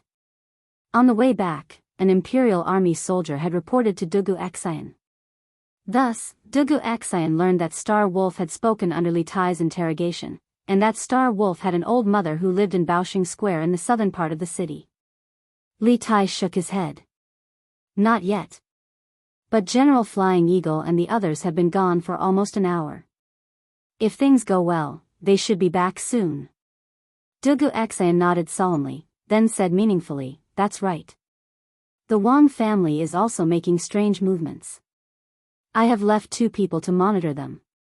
Tonight, Source Peak City should be very lively. Who knows, we might be able to uncover Zhao Dian and the others who are hiding in the dark." Oh. Are there any movements from the Wang family? Li Tai's eyes lit up, and he quickly asked, "What is it? Could it be that this prince's previous guess was true? That there really is someone in the Wang family colluding with Zhao Dian?" In the evening, when Han Lijing brought the intercepted secret letter to the post house, Li Tai learned of the contents of the letter and guessed that there was someone in the Wang clan who was colluding with Zhao Dian, and this person was very likely the second elder of the Wang clan, Wang Kuei. Dugu Xian shook his head and said, "It's still unclear." This general only heard that the Wang family head had sent someone to follow a guard of the Wang family's second branch. This general had Zhao Eru and Shen Quan stay behind to keep an eye on them. When the 2 of them return, the truth will be revealed. So that's the case. Li Tai nodded thoughtfully, and then he said in a deep voice, "Although there is no clear evidence, this Wang family's second branch is definitely a major suspect. General Dugu, you have to send more people to keep an eye on them." This general understands. Dugu Xian cupped his fists in acknowledgement. While the 2 of them were talking, the sound of galloping horses suddenly came from outside the inn. From the sound of the galloping horses, there were at least a few hundred people coming, and all of them were cavalry. Li Tai said excitedly, "It must be General Feiying. I wonder if he brought back the assassin's old mother. This prince will go take a look." "Your Highness, please wait." Dugu Xian's expression flickered. They had only brought 1,000 Imperial Guardsmen with them from Chang'an, and they had to send a portion of their forces to Longshan and guard the post house. It was impossible for Dugu Feiying to bring a few hundred people to Baoxing Square tonight.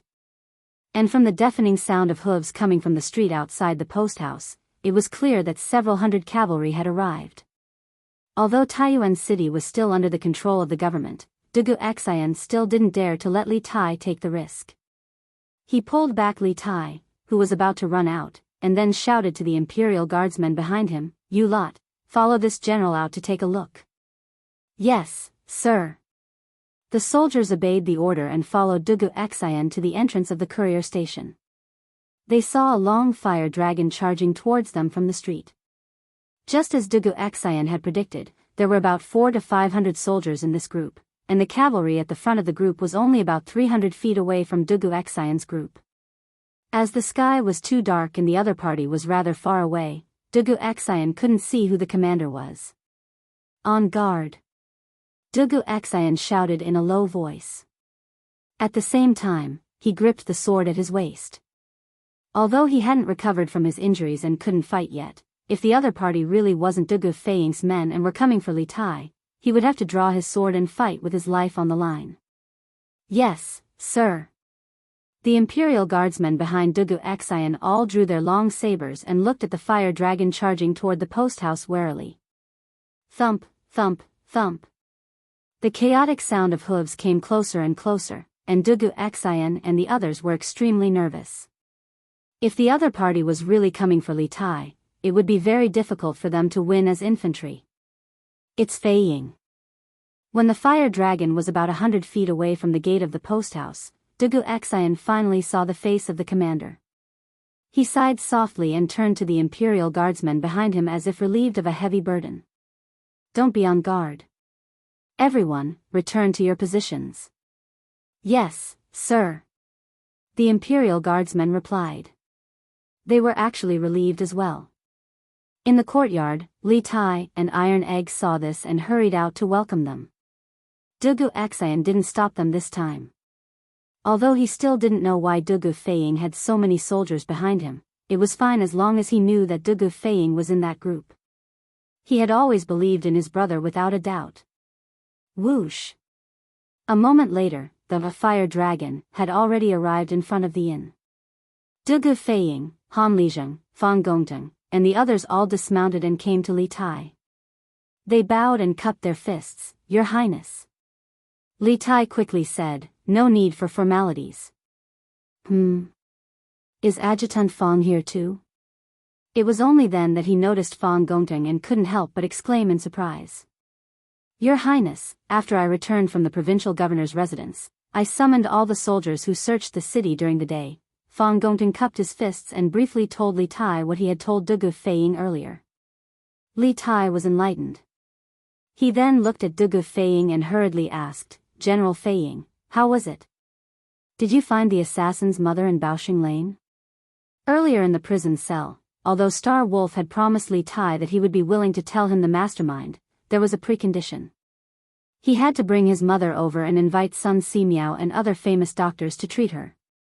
Therefore, Li Tai still had high hopes for the results of Dugu Feiying and the others' trip. Dugu Feiying didn't disappoint Li Tai. He smiled and said, "Your Highness, fortunately, I didn't disappoint you." Then, he turned and ordered, "Bring the ant here." Under the escort of 2 soldiers, the 2 young maidservants helped the old woman out of the crowd. Dugu Feiying suddenly thought of something and quickly whispered something in Li Tai's ear. Then, he pulled Li Tai back a few steps. Obviously, Dugu Feiying was worried that the old woman's tuberculosis would be transmitted to Li Tai. Li Tai wasn't angry. Instead, he was in a good mood. "Good. Good. Bring this aunt to see her son and settle her in the post house." "Yes. Your Highness." Dugu Feiying quickly waved his hand and signaled the 2 soldiers to bring the old woman away. Chapter 1928. In a side hall of the relay station, Dugu Feiying recounted the scene that he had encountered at the Star Wolf family, as well as Wang Qingwu's explanation. After everyone heard this, they all revealed looks of contemplation.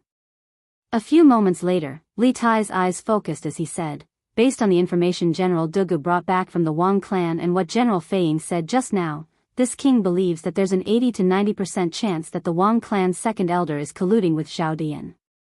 As long as we can capture him, I'm confident that we can find Zhao Dian's hiding place." Dugu Xian nodded in agreement. "Your Highness's words are reasonable." Although there is no conclusive evidence, Source Peak City's situation is special and perilous. This general believes that we should first capture the Wang clan's second elder and interrogate him. As the saying went, special cases had to be dealt with in a special way.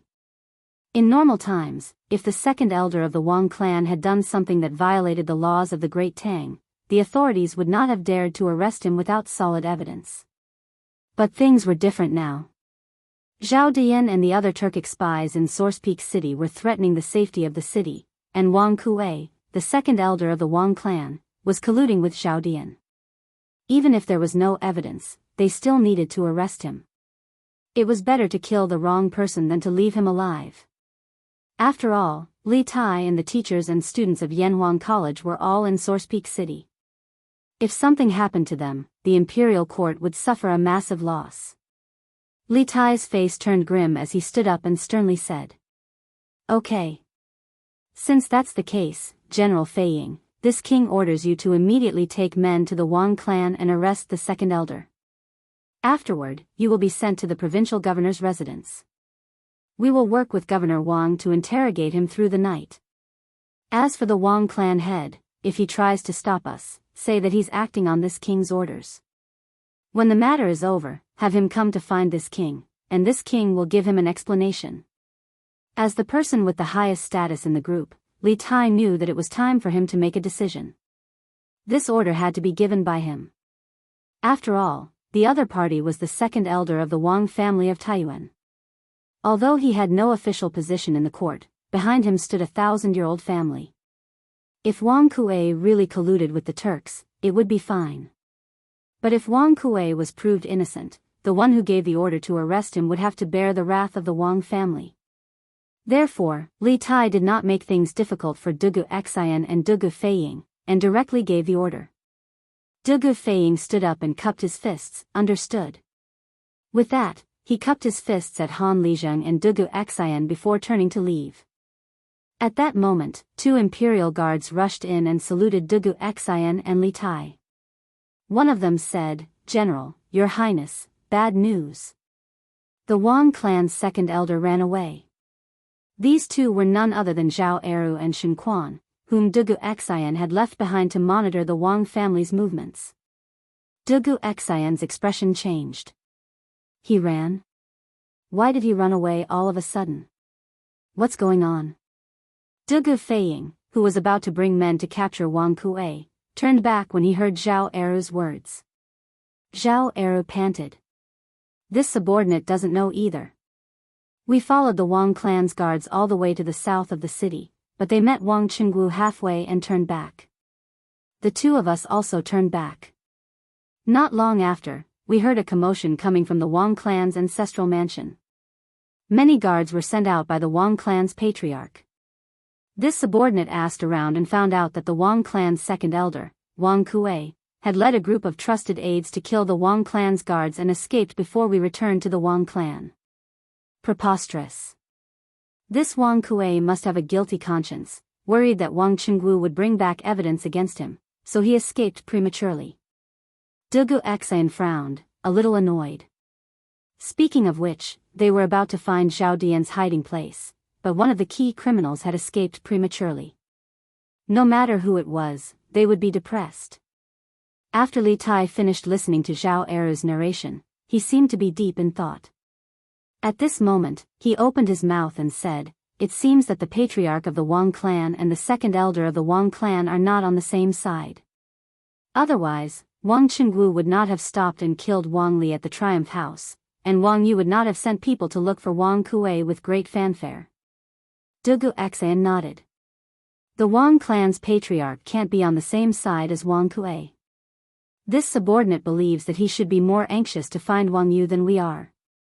Dugu Xian had indeed suspected Wang Yu before, but after a series of events, he had long since eliminated Wang Yu as a suspect.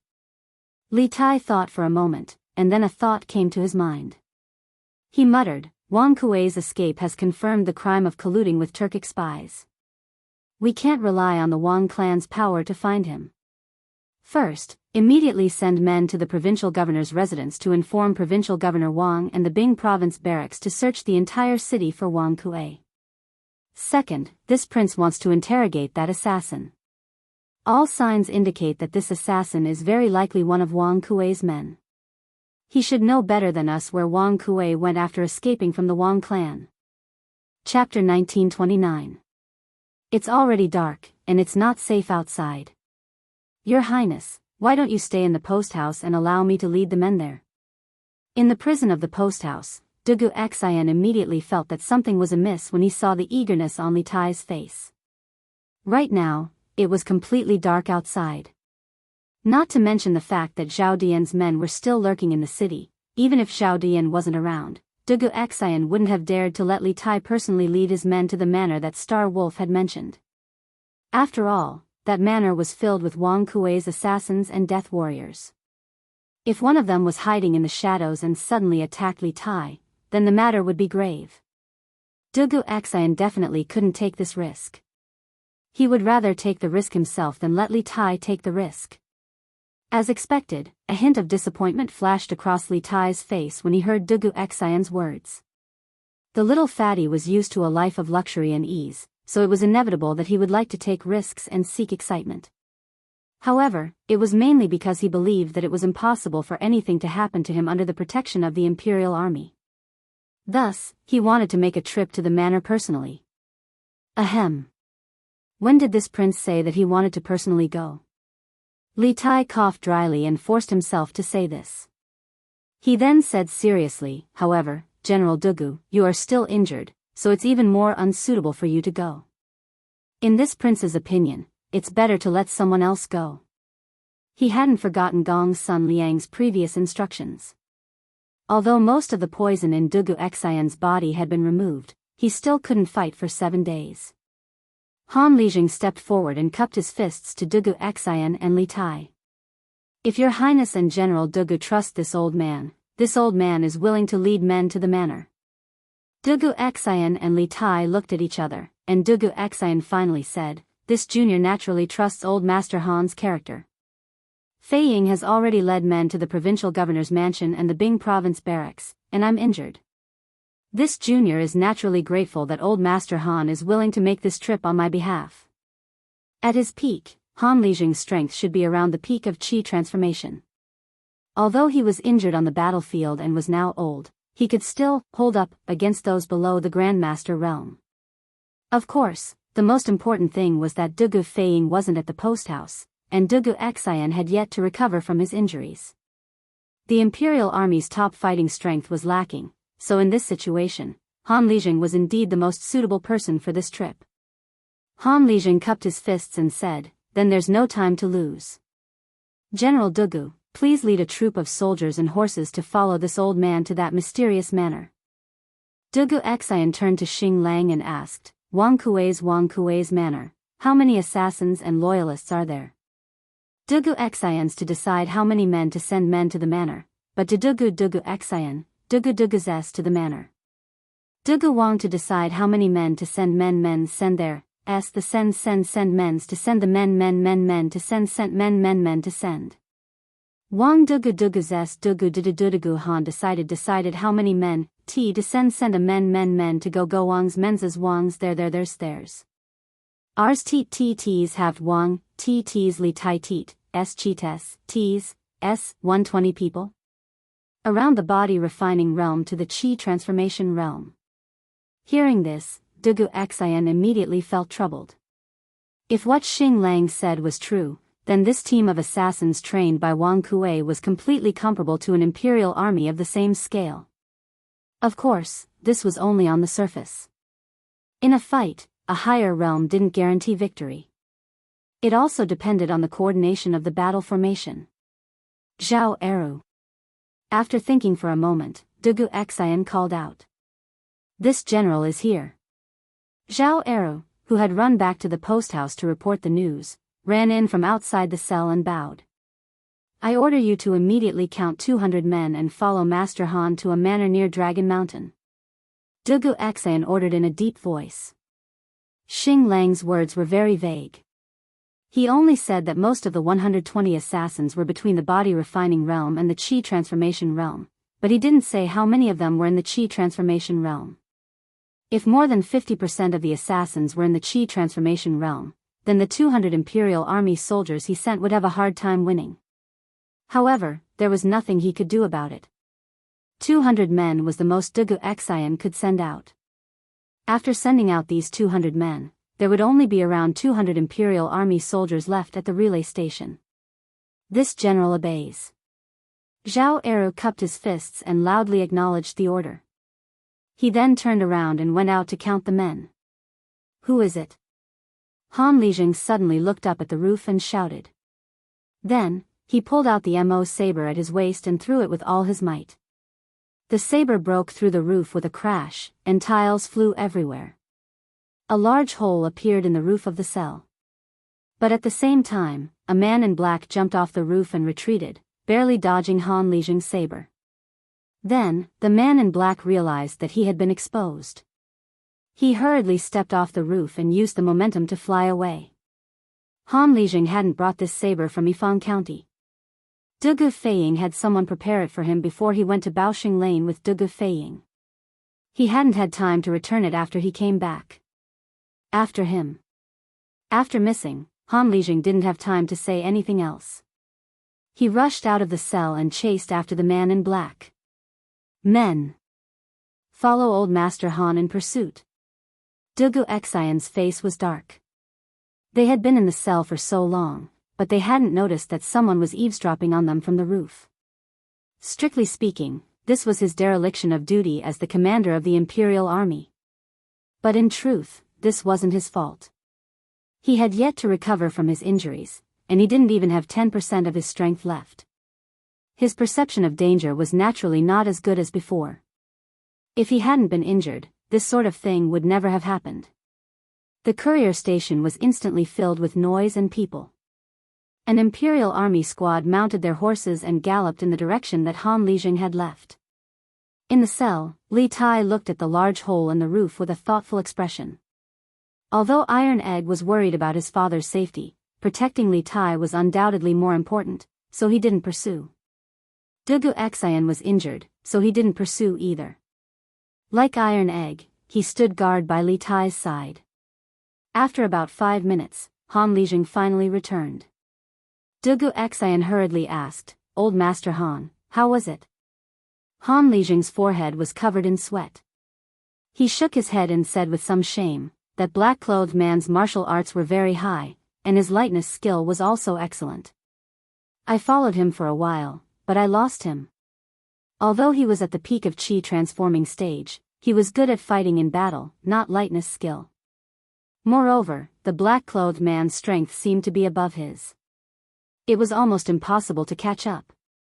Wuxia Xianxia was a little disappointed, but he still comforted him. That black-clothed man was able to sneak into the courier station and hide on the roof without us noticing.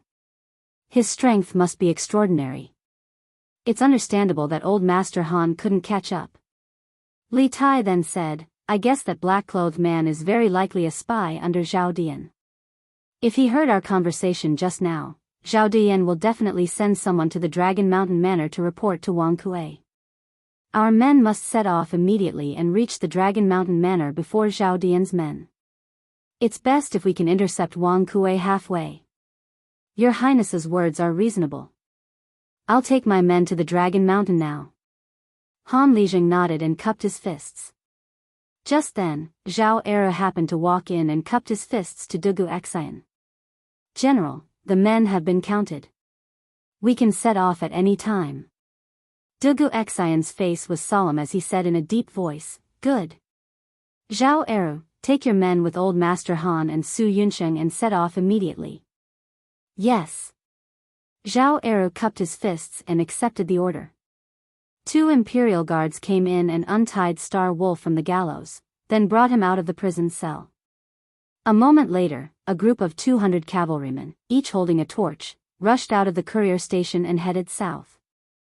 The Imperial Guards and the Bing Province barracks went to such great lengths just for a sick old woman?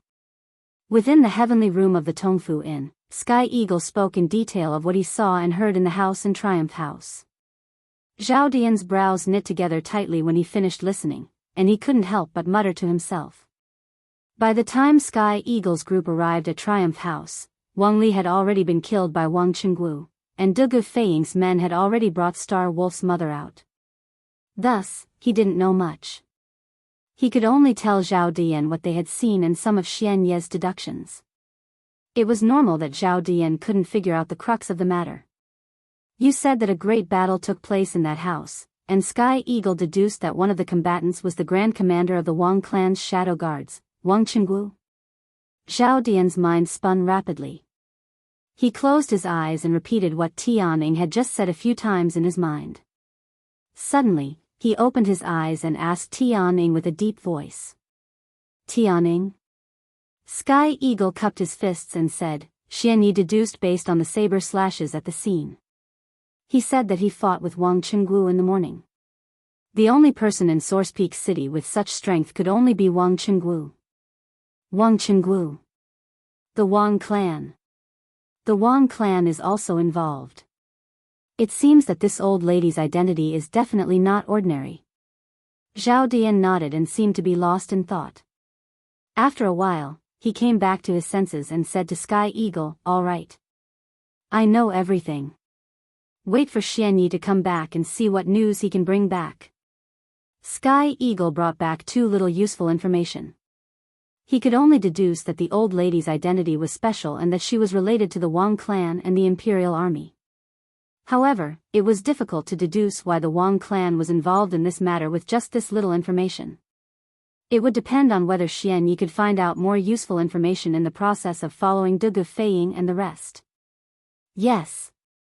Your subordinate will take his leave. Sky Eagle was a little jealous when he heard Zhao Dian's words. In the end, he had really become an errand boy, and all the meritorious work had been done by Xian Yi. However, who asked him to be weaker than the other party? With his strength, it was very likely that he would be discovered if he secretly followed Dugu Feiying and the rest. Chapter 1930. Father, where are we going? Also, why did you give the order to kill the gatekeeper? If Uncle finds out, will he spare us? In the dark night, a group of more than 40 people was being led by 3 men on horseback. They were rushing towards the southwest of Taiyuan City. For the sake of concealment, only a few people at the front of the group were holding torches. The people at the back were following the footsteps of the people in front. At this time, the middle-aged man at the front of the group turned his head and asked the old man beside him. If we don't kill the gatekeeper, how will we escape? Right now, our only chance of survival is to escape from the Wang family.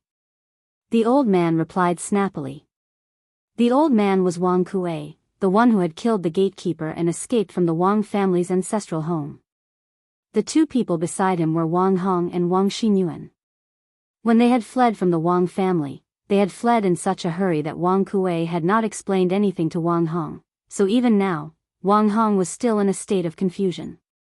He didn't even know why his father wanted to bring him away. However, the moment Wang Kuei gave the order to kill the guards at the Wang family's back door, Wang Hong had already realized that they had caused trouble. In the future, it would be very difficult for them to return to the Wang family. Escape? Father, we didn't do anything wrong, so why do we have to escape? Wang Hong asked in confusion after hearing Wang Kuei's words. Wang Kuei paused for a moment, then sighed deeply. That's right. We didn't do anything wrong. This old man just wants to take control of the Wang family and restore the Wang family to its former glory as a 1,000-year-old clan. Wang Hong felt that the first half of this sentence was quite normal, but the second half. When Wang Hong heard this, he was so frightened that he almost fell off his horse. What? Father, you want the second branch to take control of the clan? Are you trying to rebel against Uncle and Big Brother? Our second branch hasn't had to worry about food and drink all these years. Why do you want to take control of the clan instead of living a good life? Wang Hong was a typical scion of an aristocratic family. He only wanted to live a comfortable life with the Wang family as his backing. With the Wang family as his backing, not only would he not have to worry about food and drink, but he would also be able to do whatever he wanted in Source Peak City. As for the position of patriarch and authority in the clan, what did that have to do with him? He had never cared about it. Of course, as the saying goes, no one knows a son better than his father. It was precisely because Wang Kuei knew that his son was unambitious, that Wang Kuei did not involve Wang Hong in the matters such as surrendering to the Turks and kidnapping Li Tai, nor did he mention them in front of Wang Hong. It was no wonder that Wang Hong was so confused. Bullshit. Not only are you ignorant and incompetent, you don't even have the slightest bit of ambition. All these years, our second branch has been suppressed by the first branch. Wang Yu and Wang Renbiao have relied on their family's resources to become provincial governors of provinces. They hold high positions and power.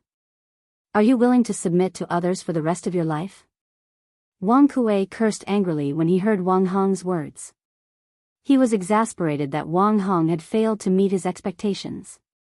Perhaps he was used to being scolded by his father. Wang Hong subconsciously shrank his neck in fear, but he still couldn't help but whisper, "Submit to others?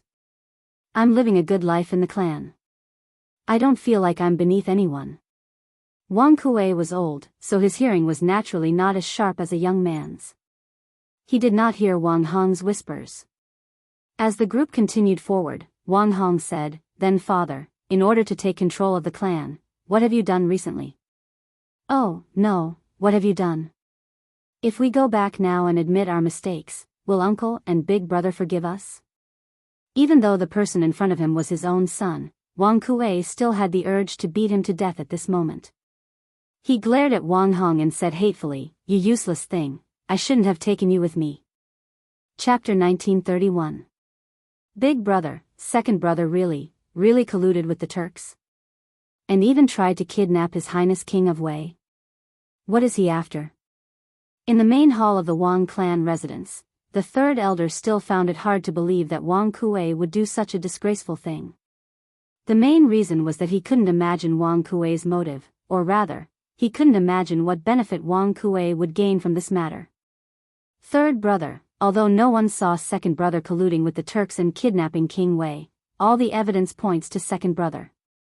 Now, second brother has led his men to kill the gatekeeper and escape from the residence, thus confirming his crimes. There's no need to explain this matter. The most important thing is to find second brother as quickly as possible, capture him, and send him to the provincial governor's residence. Otherwise, when His Majesty blames us, the Wang clan might be wiped out. Wang Bing sternly said, his face cold. When he had first learned that Wang Kuei had fled with his men, he had also been stunned, but when he came to his senses, he had been infuriated. After all, Wang Kuei had committed a disgraceful act, and now that he had fled, the rest of the Wang clan had to take the blame. In this situation, Wang Bing, the Situ of the previous dynasty and the previous clan head of the Wang clan, had no choice but to step forward and preside over the situation. Everyone in the hall scowled at these words, especially the third elder, fourth elder, and fifth elder.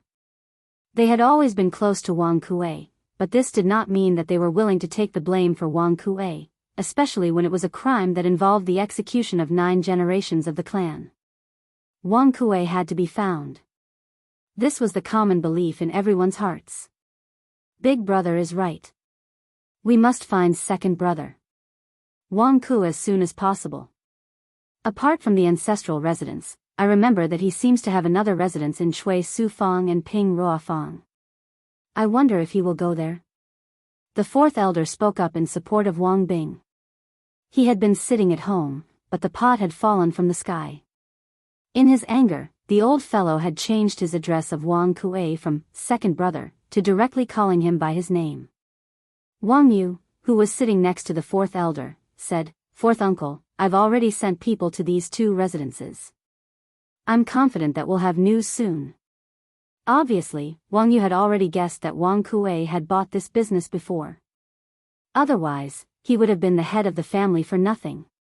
Wang Bing's face darkened as he said, "There are records of the businesses that second brother has purchased outside these years. You don't have to say anything. The shadow guards of the clan have all gone to investigate. Think about it carefully and see if there are any other businesses that second brother secretly bought behind the back of the family." As soon as he said this, third elder and fifth elder, who were about to speak, swallowed the words that were already at the tip of their tongues.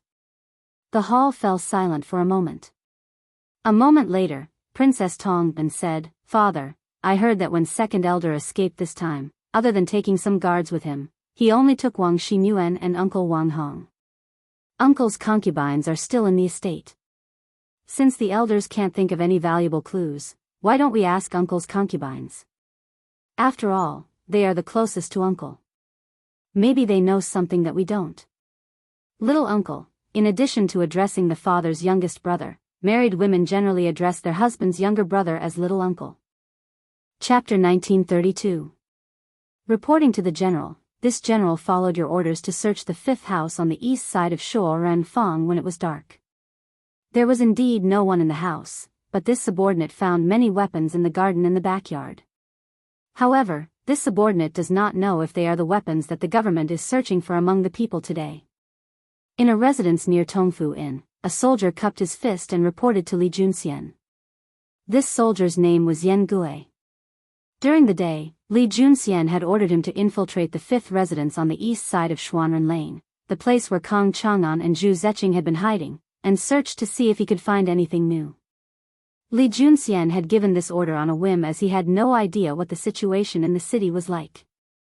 He didn't have much hope, but to his surprise, Yan Gui had actually found something. Oh. How many weapons are there? Where are they now? Li Junxian asked, his expression shifting. General, there are 7 swords, 21 scimitars, and some hidden weapons. This subordinate and my brothers have already brought back all the weapons. Yan Gui cupped his fist and replied. 7 swords, 21 scimitars? And some hidden weapons? Li Junxian frowned and muttered, based on the number of weapons, the enemy doesn't have many people.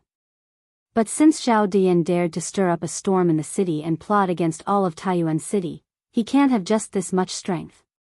This meant that the house was most likely the place where a portion of his subordinates once stayed. As the saying goes, a crafty rabbit has 3 burrows, and there must be many other places like this. This Zhao Dian truly isn't simple. Li Junxian turned to another soldier and asked, Zhao Kong, I had you send a letter to the 100 Cavalry Department to investigate Zhao Dian's identity. Has it been sent? The soldier cupped his fist and replied, General, the letter has been sent. In addition, this morning, you ordered this general to take men to the north of the city to see if there were any carrier pigeons flying out. This general and my men stood guard in the north of the city until nightfall, but we did not see any carrier pigeons flying out. Should we continue to stand guard in the north of the city tomorrow? Near noon, Li Junxian had led 100 cavalry into the city. After learning about the current situation in Taiyuan City from Wang Liaoyuan, he had determined that the faction hiding in the city was probably a Turkic spy. Thus, he had sent Zhao Kong and his men to the north of Taiyuan City to intercept the carrier pigeons. Li Junxian shook his head. There's no need. We were too late. Zhao Dian has already sent the letter. In the evening, he learned from Governor Wang at the provincial governor's manor that the letter that Han Lijing brought to Taiyuan was sent by Zhao Dian. He then knew that his order in the morning was still a step late, because Zhao Dian had sent the letter out early in the morning. When they entered the city, it was already close to noon. The timing was perfect. Yes. Zhao Kong replied. Seeing that Li Junxian had no other orders, he stood back to the side. Zhao Kang's Zhao's names Wang's of the city was Zhao's Wang's Zhao Wang's have S's A's. Lord General. Yan Gui cupped his fist in acknowledgement. After some thought, he asked, then should this general continue to search the city for other Turkic spies? Li Junxian's brow furrowed in thought for a few moments, and then he shook his head. There's no need. Taiyuan City isn't big, but it's definitely not small either. Searching aimlessly is like searching for a needle in a haystack. To catch bandits, first catch the leader. As long as we can capture Zhao Dian, the leader of the spies, his subordinates will be captured sooner or later. General is wise. This general will send the weapons to the provincial governor's residence. Hearing this, Yan Gui nodded in response, then turned and left. Chapter 1933. Just who are you people? Why do you want to capture this old man? How dare you kidnap people in broad daylight? How dare you do such a thing? How preposterous. Do you have any respect for the law? As Li Junxian and the others approached the woodshed, they heard the bellowing of an outwardly strong but inwardly weak voice. Don't you want money? Release this old man and this old man will take you to get the money. Let me tell you, there are some people in this world that you can't afford to offend. If my second master learns that you've kidnapped this old man, all of you here will die. And you'll die a very ugly death, and it'll be too late to regret it. Oh. I hear that someone wants this general to die a very ugly death. At this moment, Li Junxian pushed open the door and interrupted the man's clamor. In the woodshed, a middle-aged man with his hands and feet tied sat on the ground. This man looked very fat, his face was full of wrinkles, and his eyes were very small, typical of squinting. From afar, he looked like a Maitreya Buddha. In front of this middle-aged man were two men in martial arts robes, their backs to him. Laughably, even though this fellow had been hooting the entire time, the two men had completely ignored him. Perhaps because no one had taken care of this woodshed in a very long time, Li Junxian sensed that there was a strange odor to it. But interrogating Sun Dafu was more important, so he didn't care. The two of them were just about to step forward and bow to Li Junxian, but the middle-aged man's mouth was even faster. Pa! A bunch of hoodlums who rely on kidnapping and extortion. What kind of general are you? He had come to Taiyuan on this trip. Li Junxian and the 100 horsemen he had brought were primarily meant to protect Li Tai from the shadows, so they normally wore the clothes of ordinary people. This was why the middle-aged man had mocked Li Junxian when he heard him call himself a general. Impudent. Are your dog eyes blind? The one standing in front of you is. Seeing that the middle-aged man was speaking rudely to Li Junxian, one of the men in the room angrily glared at him and prepared to attack. But Li Junxian pulled him back. Lin Jiang, stop. Li Junxian waved his hand and said, one who doesn't know is not guilty. This person must be the shopkeeper of Tongfu Inn, Sun Dafu. Lin Jiang cupped his fists and replied, yes, General. Li Junxian nodded, and then he curiously asked, how did you kidnap him? Why would he think that we are hooligans who kidnap and blackmail people? Lin Jiang pursed his lips and replied in all seriousness, replying to the general, this general snuck into the inn when it was dark and happened to see this fellow going to the outhouse. This subordinate tailed him and knocked him out when he wasn't paying attention. Then, I stuffed him into a sack and carried him back. Li Junxian was speechless. It's no wonder Sun Dafu thought you were a kidnapper. Your methods are exactly the same as those of a scoundrel. You still have the nerve to say that? This old man has always emphasized that amiability brings wealth, and I've never offended you. But a young man like you tried to sneak attack me, an old man who doesn't know any martial arts. You don't have any martial virtues. Lin Zhang's earnest explanation had thoroughly infuriated Sun Dafu, but his words seemed lacking in confidence. Moreover, as he spoke, Sun Dafu clamped his legs together and leaned his body as far away from Li Junxian as possible, as if there was something he didn't want Li Junxian to see. Li Junxian naturally noticed Sun Dafu's little movements, and he curiously turned to Lin Jiang. Lin Jiang innocently said, General, before this subordinate knocked him out, he hadn't finished peeing, so after I knocked him out, he immediately peed his pants. Li Junxian's lips twitched in speechlessness. Although it was true that he had ordered Lin Jiang to kidnap Sun Dafu, Lin Jiang's methods were truly, rather lacking in martial virtues. If you want to sneak attack someone, you can sneak attack them, but at least wait until they're done peeing before knocking them out. Sun Dafu's face turned red, and he wanted nothing more than to find a hole in the ground and crawl into it. Of course, before he did that, he would have to drag this immoral Lin Jiang down with him. Enough. This general subordinate was just following orders. Shopkeeper's son, don't get angry with him. Besides, who hasn't peed their pants in their life? No one will laugh at you. Li Junxian saw Sun Dafu's embarrassed expression and hurriedly tried to resolve the situation.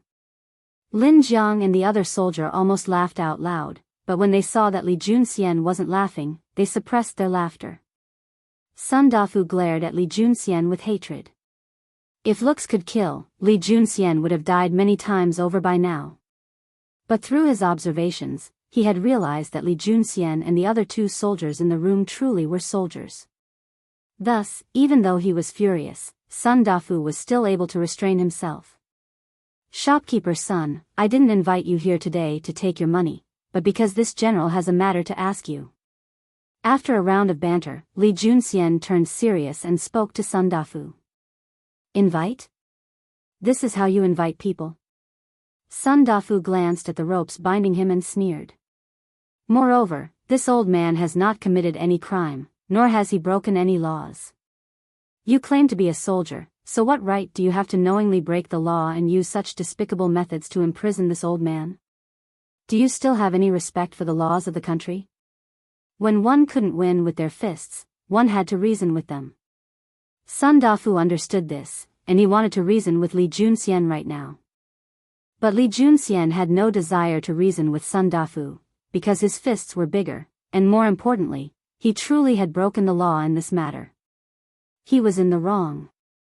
"Shopkeeper's son, there's no need to talk about such useless things. If you really did break the law, the one who captured you wouldn't have been this general, but the bailiffs of the government. Since this general had you tied up and brought here, if you don't truthfully answer this general's questions, I can't guarantee that you'll be able to leave this place alive." Sun Dafu's face instantly paled. He hadn't expected Li Junxian to be so direct and ruthless. He didn't know if Li Junxian really dared to kill him, but he didn't dare to gamble. After all, each person only had one life, and he greatly cherished it. This old man is just the shopkeeper of an inn. What could I know? If you want to ask, then hurry up and ask. Sun Dafu said after a few moments of silence. At this moment, Lin Jiang brought over a bench, and Li Junxian sat down in front of Sun Dafu. He placed his arms on his knees and leaned over to ask, "The second master you spoke of before should be the owner of Tongfu Inn, Gao Yong, right?" Gao Yong is the second son of the Gao clan. He has an older brother called Gao Su and a younger sister called Gao Ping, the concubine of the Wang clan's second son, Wang Hong. It is precisely because he has managed to climb up the branch of the Wang clan that Gao Yong has been able to flourish in Taiyuan City. Sun Dafu's pupils constricted in shock. He stared at Li Junxian and asked, word by word, "You're investigating the second master? Just who are you? Just who are you people?"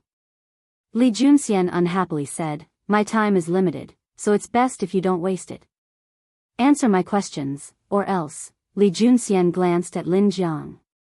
The latter understood, unsheathed his saber, and placed it against Sun Dafu's neck. With a savage smile, he said, "Hey, shopkeeper's son, I recently learned a saber art that can remove the bones from a person's limbs without killing them. Do you want to give it a try?" Sun Dafu lived like a prince, so how could he possibly endure such a shock?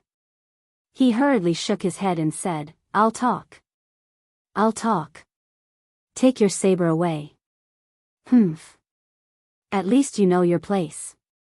Lin Jiang coldly snorted and then pulled his saber back. Sun Dafu nodded at Li Junxian and said, "What you said just now was correct. The second master truly is the owner of Tongfu Inn. Relying on his relationship with the Wang clan, the second master's business has been getting better and better, and he's opening more and more shops." Li Junxian nodded in satisfaction and asked, "Very good. This general will ask you again. This morning, did Wang Reni, the current Wang Xinyuan, go to your inn?" Sun Dafu was taken aback, a hint of panic in his eyes. Coming back to his senses, he hurriedly shook his head and said, "Wang Xinyuan? This old man has never seen him before." Li Junxian sat up straight and gave Sun Dafu a meaningful smile. Sun Dafu felt his scalp tingle, and when he turned his head, he saw that Lin Jiang was also savagely smiling at him. Shivering in fright, he hastily corrected himself, "Don't worry about me. Yes, young Master Wang really did come to the inn this morning." Li Junxian leaned over and asked, "Who did he meet at the inn?" Sun Dafu immediately shook his head and said, This old man doesn't know." Afraid that Li Junxian and Lin Jiang wouldn't believe him, he hurriedly explained, "This old man really doesn't know that person's identity. I only heard that he's a good friend of young Master Wang and that he stayed at the inn yesterday." Moreover, the second master said that that person was an honored guest of his and would only be staying at the inn for 2 days. That honored guest rarely goes out and spends almost all of his time in his room. When he checked in, he specifically instructed that no one was to disturb him, so this old man still doesn't know that person's name. Li Juanxian's eyes flashed, and after a few moments of silence, he asked, "Is that person still staying at the inn?" Sun Dafu nodded. "Yes. He's still there. That honored guest is staying in the heaven guest room." Li Junxian calmed down a little. He stood up and said to Sun Dafu, "Shopkeeper's son, you'll have to suffer here for 1 night. Once this old man finishes his business tomorrow, I'll let you go. Don't think about running away. Even if you grow wings, you won't be able to escape. Moreover, if you're captured, this general can't guarantee that the brothers in the courtyard won't do anything to you." Sun Dafu's old face instantly became as pale as a bitter gourd. But the situation was stronger than him, so what else could he do but lower his head? Leaving the woodshed and entering the courtyard, Li Junxian muttered to himself, "The most dangerous place truly is the safest place. Zhu Zeqing was just captured in the heaven guest room, and someone is already staying there. This person is truly skilled and bold. Zhao Kong." After sighing with emotion, Li Junxian shouted into the courtyard, and a soldier quickly ran over. "This general is here. Immediately head to the provincial governor's residence and have Governor Wang bring soldiers to Tongfu Inn," Li Junxian ordered. "Yes." Zhao Kong cupped his fists and left. Li Junxian called out, "Lin Jiang." Lin Jiang cupped his fists and replied, "This general is here." Li Junxian ordered, "Leave 2 people to guard Sun Dafu. The rest of you, immediately follow this general to Tongfu Inn to capture him." "Yes." Lin Jiang cupped his fists and left to pass on the order. Li Junxian meaningfully whispered, "It's finally time to draw in the net. I hope that this is a big fish and not a small shrimp." Chapter 1934. At the same time, in the Wang clan ancestral home. As this matter concerns the survival of the Wang clan, this princess hopes that all of you will think carefully about where Second Elder and the others might have gone after fleeing the Wang clan. If Second Elder cannot be found in time, the Wang clan will be destroyed, and your good days will come to an end. In a side hall, Princess Tong and sternly reprimanded a group of beautiful women dressed in gaudy silk dresses. Behind her sat an old woman with a head full of silver hair. Her clothes were rather simple, but her expression was rather dignified. This old woman was Wang Bing's wife, Madame Yang. She had been born a noble in the previous dynasty and had followed Wang Bing through the vicissitudes of dynasties and the ups and downs of troubled times. She was the supreme matriarch of the Wang clan. Ever since her son Wang Yu took over the Wang clan, the matriarch Yang and Wang Bing had retired from the clan. She no longer interfered in the affairs of the Wang clan, but Wang Kuei had colluded with Turkic spies and fled in fear of punishment. There was a high chance that the entire Wang clan would be dragged into the abyss, and the interrogation of Wang Hong's concubines required a woman of virtue and prestige. As Princess Tong and was born in the imperial household of the Tang dynasty, her status in the Wang clan was rather high, but her seniority was still lacking. Thus, the astute Wang Bing had invited his wife to hold the fort. What Shurong said just now was this old woman's intention. When the nest is overturned, no egg can remain intact. If all of you still want to have a good life in the future, think carefully. If you can help the clan find Second Elder as quickly as possible, you will naturally be rewarded. After Princess Tong and finished speaking, Matriarch Yang, who was sitting behind her, spoke. Shurong was Princess Tong Anne's nickname. In the entire Wang family, probably only old Madame Yang dared to call her that. When the matrons standing in the side hall learned from Princess Tong, and that Wang Kuei had colluded with Turkic spies and fled with Wang Hong and Wang Xinyuan in fear of punishment, they were at a loss for what to do. Back then, they had married Wang Hong, this softy, only because of Wang Hong's family background. Now that Wang Kuei had fled in fear of punishment, the second branch of the Wang family was most likely finished, and it might even affect the entire Wang family.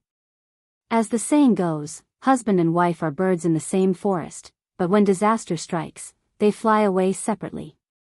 At this moment, most of the matrons were thinking of packing up their valuables and running away after returning to avoid being implicated when the emperor punished the Wang family in the future.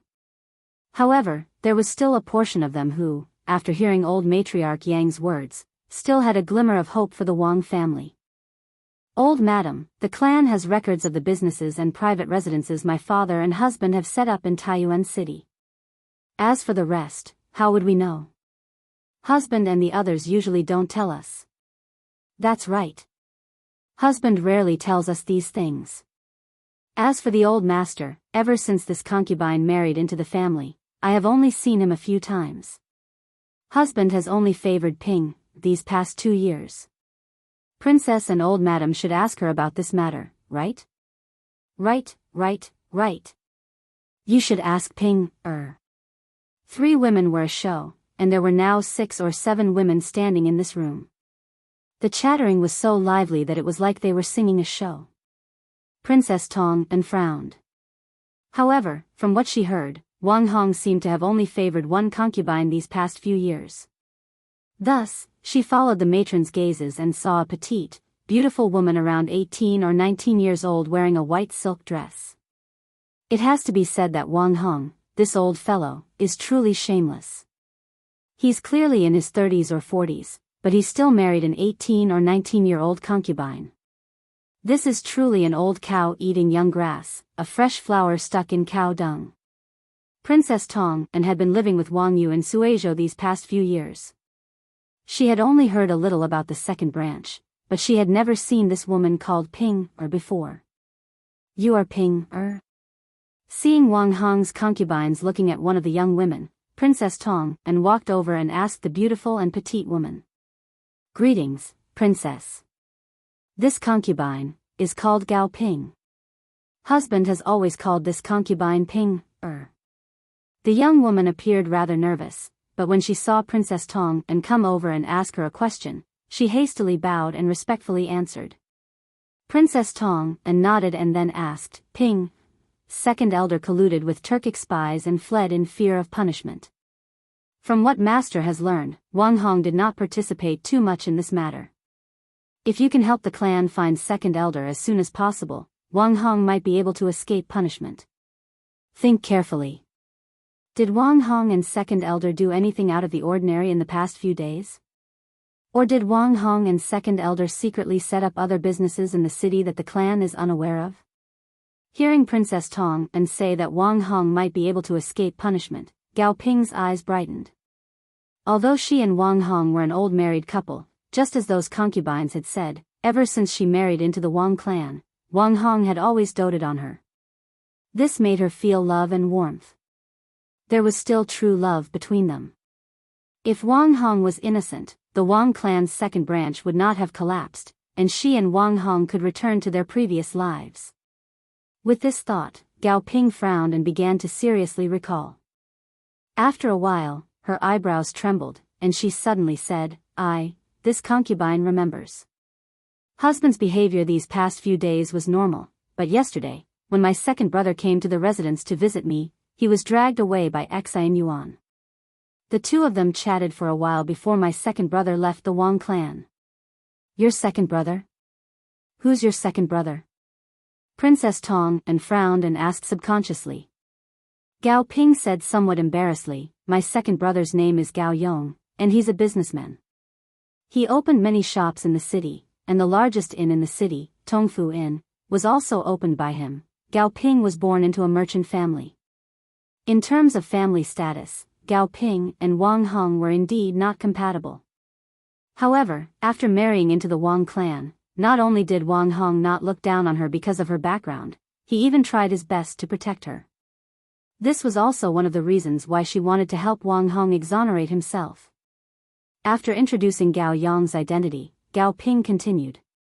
Early this morning, Xianxia suddenly told my husband that he was going out to meet a friend at Tongfu Inn. Now that I think about it, there are too many coincidences. Yesterday, my husband introduced Xianxia to my second brother, and today, Xianxia went out to Tongfu Inn. I have a feeling that they are hiding something from me and my husband. Moreover, Xian Yuan was imprisoned in the clan for a year before. Now that he has just been released, why would his friend be waiting for him at Tongfu Inn? Wang Xinyuan, Tongfu Inn. Princess Tong An's expression changed slightly. She had heard from Wang Yu that Wang Chenggu had found Wang Xinyuan sneaking out of the residence this morning. Unexpectedly, he had gone to Tongfu Inn. A few days ago, the Turkic Zhu Zeching, who had appeared in the city, had also been staying at Tongfu Inn. Now that Zhu Zeching had been arrested, Wang Xinyuan was still secretly running to Tongfu Inn. As for meeting a friend, who was he trying to fool? Who would meet a friend at an inn? Unless your friend was from another city. However, just as Gao Ping had analyzed, Wang Xinyuan had been imprisoned in the clan for more than a year. How could it be so coincidental that a friend from another city came to see him as soon as he was released? Therefore, Wang Xinyuan definitely did not go to Tongfu Inn to meet a friend, but to have an ulterior motive. Then there must be something wrong with Tongfu Inn. Apart from this, can you think of any other clues? Princess Tong An's mind was filled with thoughts. After she came back to her senses, she looked at Gao Ping and asked again. Gao Ping thought seriously for a moment, but finally shook her head and said, "No, that's all I can think of. Other than that, I don't think there's anything strange these few days." Good. All of you are dismissed. If you think of anything else, come and tell me immediately. Princess Tong An nodded and said to the women in the room. Yes. Wang Hong's concubines hurriedly left the side hall as if they had been granted amnesty. Only Gao Ping was the last to leave, a trace of worry on her face. Clearly, she was worried about Wang Hong's situation. Mother, what do you think? After the women left, Princess Tong An looked at the old woman sitting at the head of the table and bowed. A wisp of wisdom flashed across the old woman's weathered eyes. She said meaningfully to Princess Tong An, "Shirong, since you already have an answer in your heart, why ask me? Do as you wish. I believe that you can definitely save the Wang family." Princess Tong An was slightly shocked, and she immediately felt respect for the old woman in front of her. She bowed and said, "Then, this daughter-in-law will take her leave. I'll inform master and father now.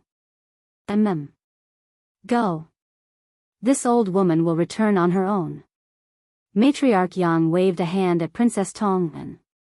In the face of danger, her expression remained calm and composed. This Matriarch Yang had truly weathered all sorts of storms and experienced all sorts of ups and downs.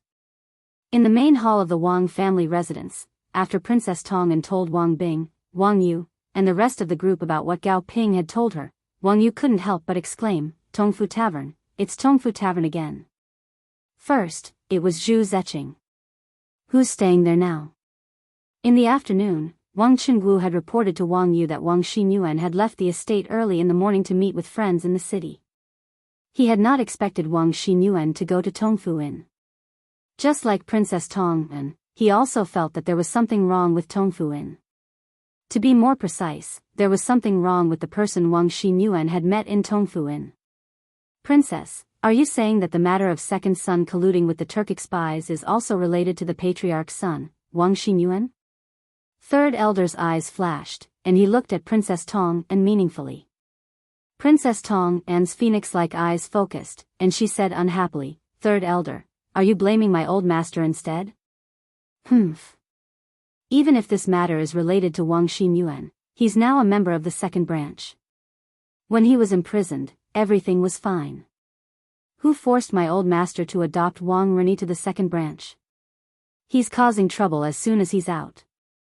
If you want to blame someone, you can only blame those people who forced my old master to adopt him to the second branch. You. Third Elder was furious, but due to Princess Tong An's status, he still restrained himself. He took 2 deep breaths and said, "What are you saying?" This old man was just asking casually. When did I ever blame the patriarch? Besides, it was the patriarch who willingly adopted Xinyuan to the second branch. Who in the estate would dare to threaten the patriarch? Humph. Seeing that Third Elder had given in, Princess Tong An sneered and did not continue to harp on this matter. Sitting at the head of the table, Wang Bing said solemnly, enough. Right now, it's more important to find second son as soon as possible. After he finished speaking, he said to Wang Yu, since you and the princess both feel that there's something wrong with this Tongfu Inn, and the owner of this Tongfu Inn has a certain relationship with the second branch, then immediately send someone to the Tongfu Inn and investigate the guests inside. If you can find this Gao Yong, then that's even better. Perhaps he knows the whereabouts of the second branch. Yes. This son will arrange it right away. Wang Yu got up and cupped his hands to accept the order, then left the main hall with Princess Tong and Chapter 1935. Taiyuan City, Tongfu Inn. Bang.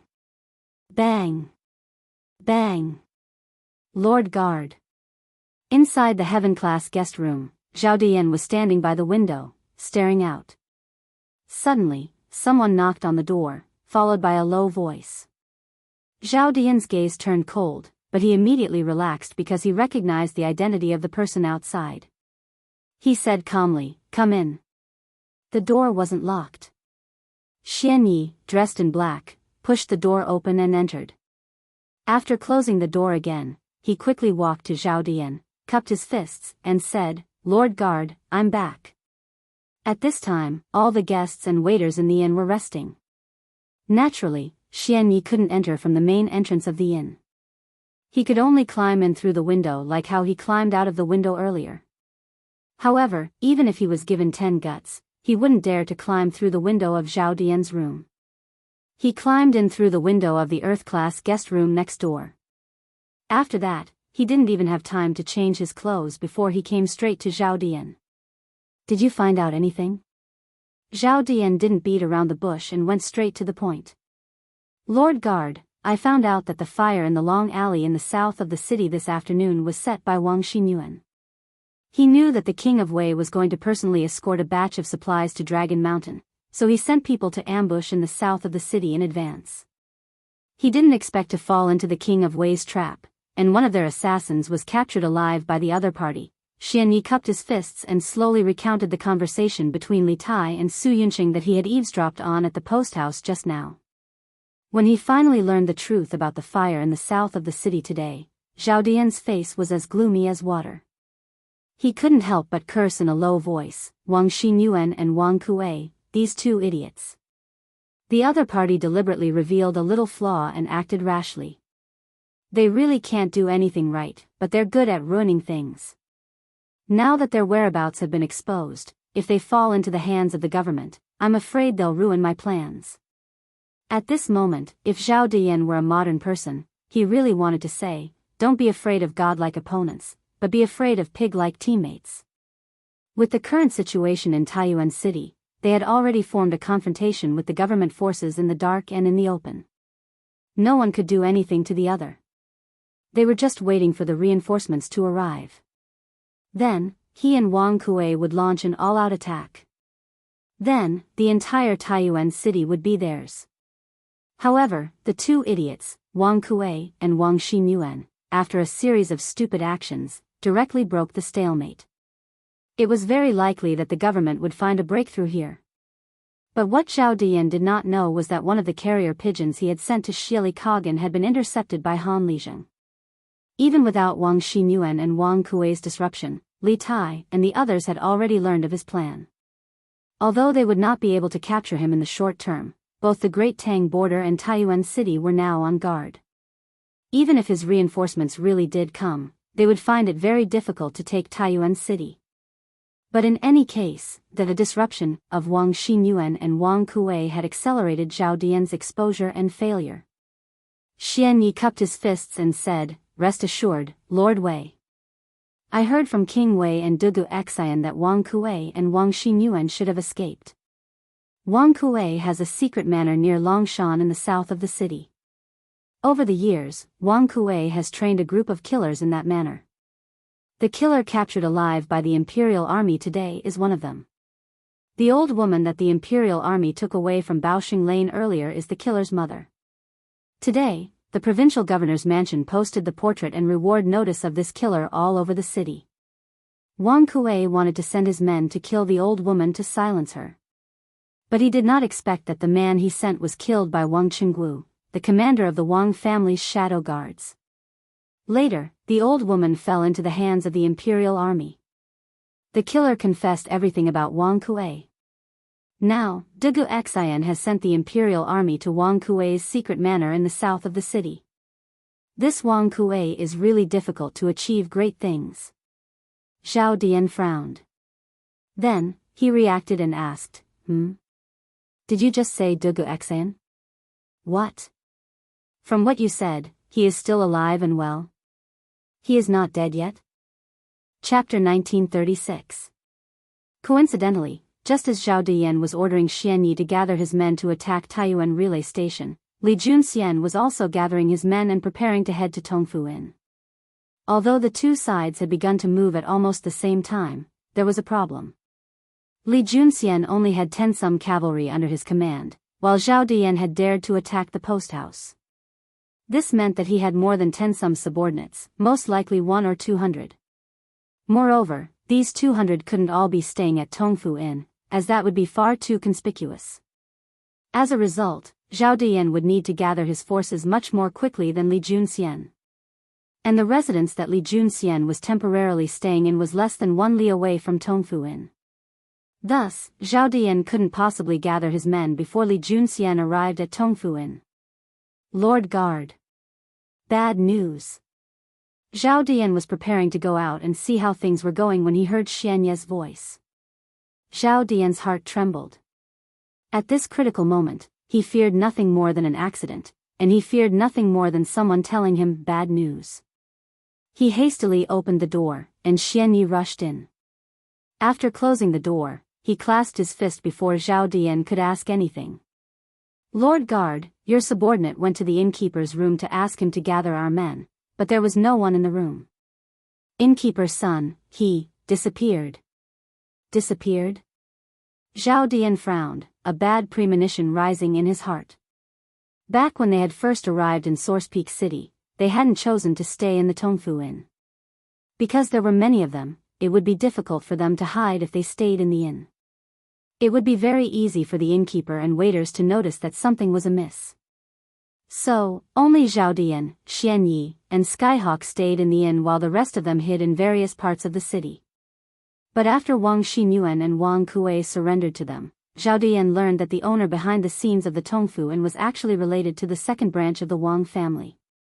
As a result, he didn't have to worry about all of them moving in and alerting the innkeeper or waiters. He directly ordered Xianyi to gather all of their spies in the city into the inn and stuff them into the empty guest rooms of the inn. As for those that couldn't be stuffed, Gao Yong and Wang Kuei helped to arrange for them to stay in a few houses near the Tongfu Inn. It was because of this that Xianyi had thought of asking the innkeeper, Sun Dafu, for help when Zhao Dian ordered Xianyi to gather his men. Only in this way could they gather all their men in the shortest amount of time. But Xianyi had never expected that Sun Dafu, who had been staying at the inn for the past few days, would actually disappear. Didn't Gao Yong say that Sun Dafu would be staying at the inn to cooperate with us? How could he suddenly disappear? Could it be? Zhao Dian muttered in dissatisfaction. Then, he suddenly thought of a possibility, and his face instantly became extremely gloomy. He frowned and said in a deep voice, "Not good. It's very likely that someone has set their sights on Tongfu Inn. We've been exposed. Then what should we do?" Xianyi was shocked when he heard this and asked subconsciously. Then, he hurriedly cupped his fists and said, "Lord Guard, please evacuate immediately.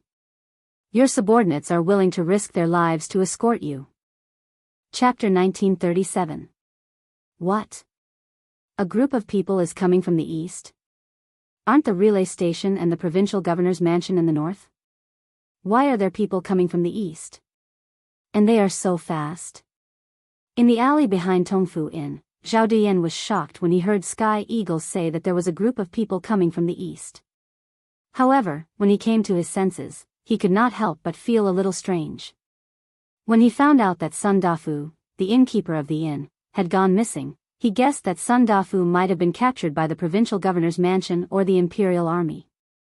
However, the provincial governor's mansion and the relay station were in the north of Taiyuan City. Even if the other party had sent people to surround the inn, they should have come from the north. Moreover, the other party should not have come so quickly. After all, Tongfu Inn was in the south of Taiyuan City. How many people are coming from the other party?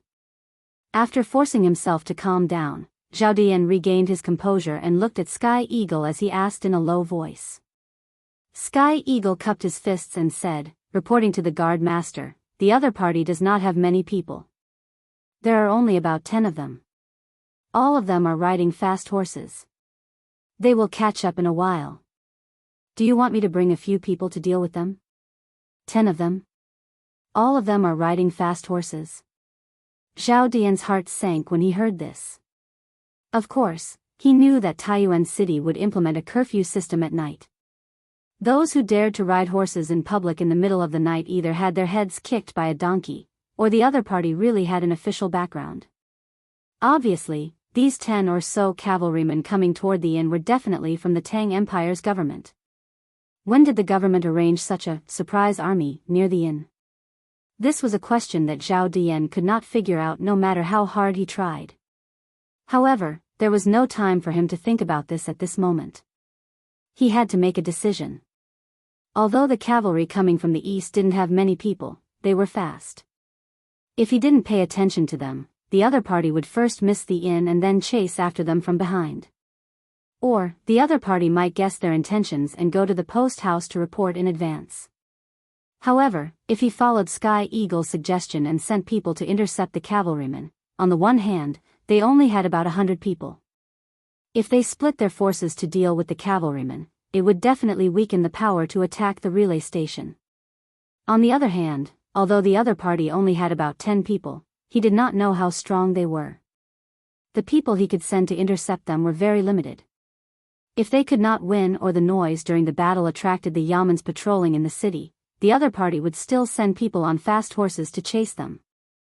Who would have thought that a cavalry troop of over 10 people would actually cause Zhao Dian's current situation to seem to have fallen into a dead knot that could not be untied no matter what? Guard master, quickly give the order. If those people catch up any later, our operation might be exposed. Seeing Zhao Dian standing on the spot without saying a word, Sky Eagle was anxious and could not help but urge. Zhao Dian's eyes flashed as he recovered from his deep thoughts. Just a moment ago, he suddenly thought of a plan that satisfied both sides and was extremely bold.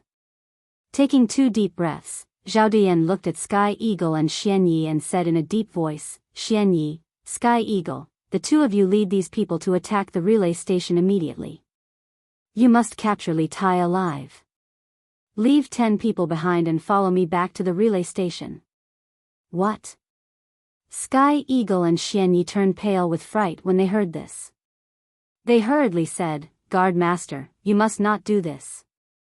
Xianyi hurriedly said, the other party only has about 10 people. I'll lead people to eliminate them now and then chase after them to assist Guard master in attacking the relay station.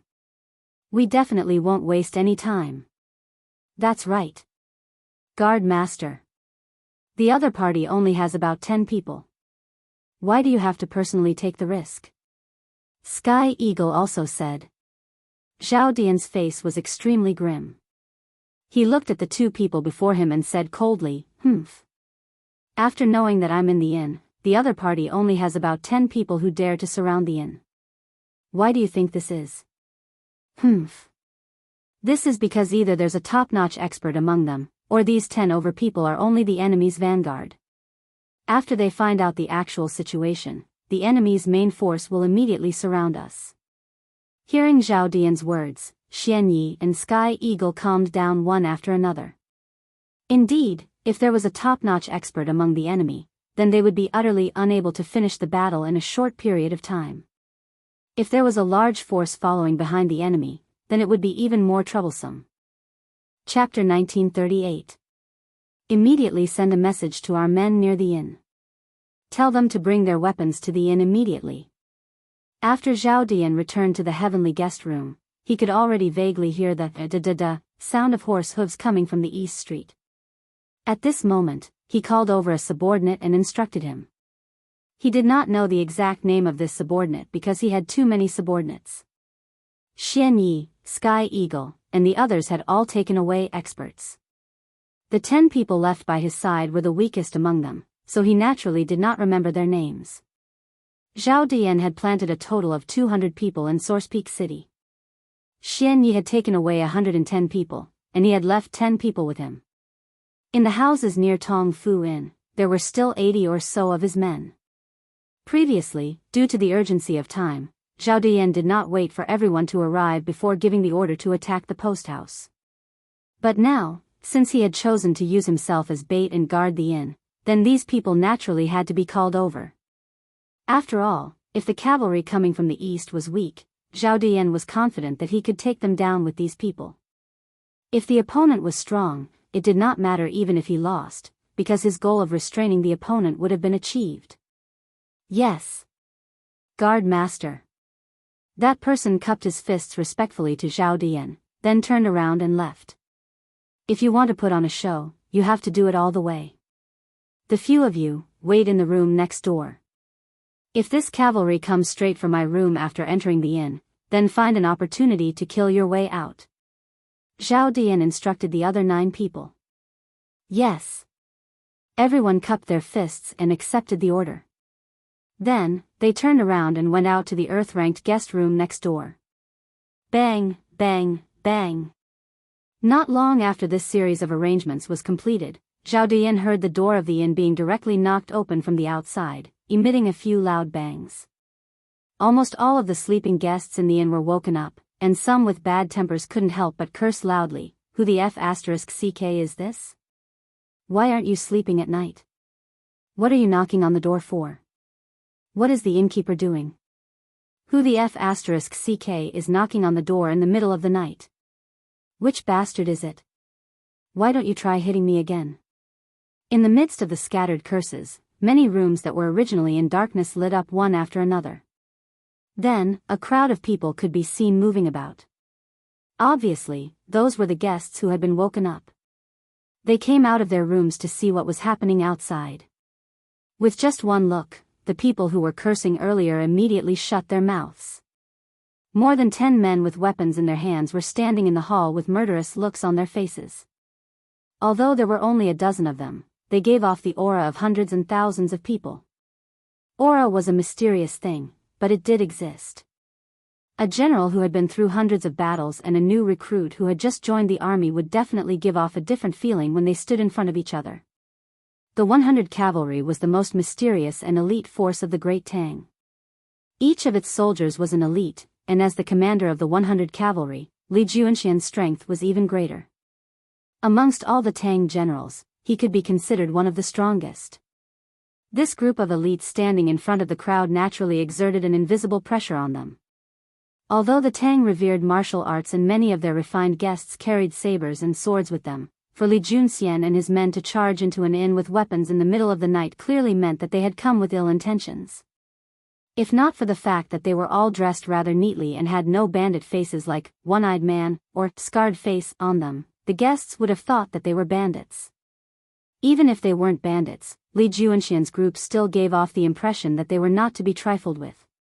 Thus, those guests who had been about to come out of their rooms and curse when they saw Li Juanxian's group swallowed their words and dejectedly returned to their rooms. It wasn't that they were cowards, but that Li Juanxian's group was simply too powerful. Anyone who dared to provoke them would have to have been kicked in the head by a donkey. In truth, Li Juanxian didn't think much of these guests. Ever since he had entered the inn, his eyes had never once paused on them. His head was raised as he scanned the small wooden plates above the doors of each room on the second floor, recording the room number of each room. As the largest inn in Taiyuan City, Tongfu Inn had divided its rooms into heaven, earth, human, and common. There was only one heaven room, but it was so expensive that ordinary people couldn't afford it. The lower the level of the rooms, the more there were, and correspondingly, the cheaper each night. Thus, Li Juanxian only needed to find the heaven character on the wooden plates in front of each room. Over there. Li Juanxian's eyes focused as he pointed at the westernmost room and sternly said, Chen Fu, Shen Tu, the two of you guard the front and back doors of the inn. The rest of you, follow me upstairs. Yes. Everyone bowed and received their orders. 2 of them went to the front door and the back door of the inn, while Li Junxian led the rest of them up the stairs to the heaven guest room on the west side. There's no need to knock. Just open the door. One of the 100 horsemen was just about to knock on the door when Li Junxian stopped him. As the saying went, delay could lead to change, and he did not want any changes. After saying this, he walked past the 100 horsemen and kicked open the door. In truth, the door wasn't locked. The moment the door was kicked open, Li Junxian's group rushed in and saw an ordinary-looking middle-aged man casually drinking tea at the tea table in the center of the room. The middle-aged man was taken aback by the intrusion of Li Junxian's group, and then he frowned. Who are you? Why have you barged into this one's room? Li Junxian frowned when he saw that there was only one person in the room, a seemingly refined middle-aged man who didn't seem to know any martial arts. He began to wonder if his previous judgment had been wrong, but since he was here, he had to get to the bottom of this matter. He signaled the people around him with his eyes, and several of the riders went to guard the door and the windows to prevent the middle-aged man from escaping. Li Junxian sat down across from the middle-aged man and stared at him. Instead of answering his question, he asked, "Why?" "There's no need for you to know who we are. First, tell me who you are. Where did you come from? Why have you come to Taiyuan City?" The middle-aged man scowled in displeasure and coldly snorted. "Humph. Good sir has barged into someone else's room in the middle of the night. It's fine if you don't give an explanation, but now you're questioning me? Truly tyrannical. Do you really think there's no law in Taiyuan City?" Li Junxian couldn't be bothered to waste words with him, so he bluntly said, "Don't waste words with me. I'll give you one more chance. If you can't clearly explain your background, we'll arrest you and send you to the authorities. Once we're there, we'll slowly talk to you about the law." "Arrest me? This one has not committed any crime, nor has he stolen or robbed. What right do you have to arrest me?" The middle-aged man coldly sneered. Li Junxian chuckled. "Ha! You're not going to speak. Come, arrest him and send him to the provincial governor's residence for interrogation." Although he couldn't be sure of the middle-aged man's exact identity, since he was connected to the Wang clan's second branch, and on the way to the inn, Li Junxian had learned that Wang Kuei had fled for fear of punishment. This meant that the Wang clan's second branch truly had colluded with Turkic spies. Since this middle-aged man had secretly met with Wang Xinyuan, this meant that he was in cahoots with Zhao Dian. At the very least, he was someone Zhao Dian had sent to liaise with the Wang clan's second branch. After saying this, Li Junxian got up and prepared to leave. The 2 horsemen at his side began to approach the middle-aged man, clearly intending to capture him. A hint of panic flitted across the middle-aged man's face, and he hurriedly said, Are you from the authorities?" "Fine, I'll speak. This one is Yu Dexing, a native of Yunzhou. I came to Taiyuan to buy some goods. Once I'm done, I'll return." "A merchant of Yunzhou?"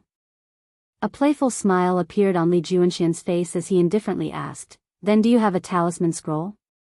A talisman scroll was equivalent to a modern letter of introduction. In ancient times, one needed an identity card to stay in an inn. However, this identity card was not the same as the modern one, but something similar to a letter of introduction. Although ancient China did not have an information system to manage household registers, it had a complete household register system long ago. In order to distinguish between people, the ancients had invented travel permits, door tickets, fish tokens, and tooth tokens to prove one's identity. The majority of ancient China rarely had the opportunity to travel, and only a few people had the need for such things. If an official or merchant was on a business trip or engaged in an official foreign activity, they would have a talisman scroll or a talisman scroll. These talismans, sections, and scrolls were all proof of identity for staying in an inn in the early days. They were equivalent to modern letters of introduction. Later on, courier scrolls and letter tokens were also proof of travel.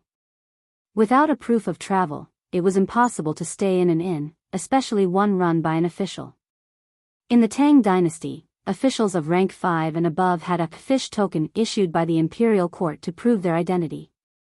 If an ordinary person wanted to travel, they had to report it to the prefect inspector or Fangzheng.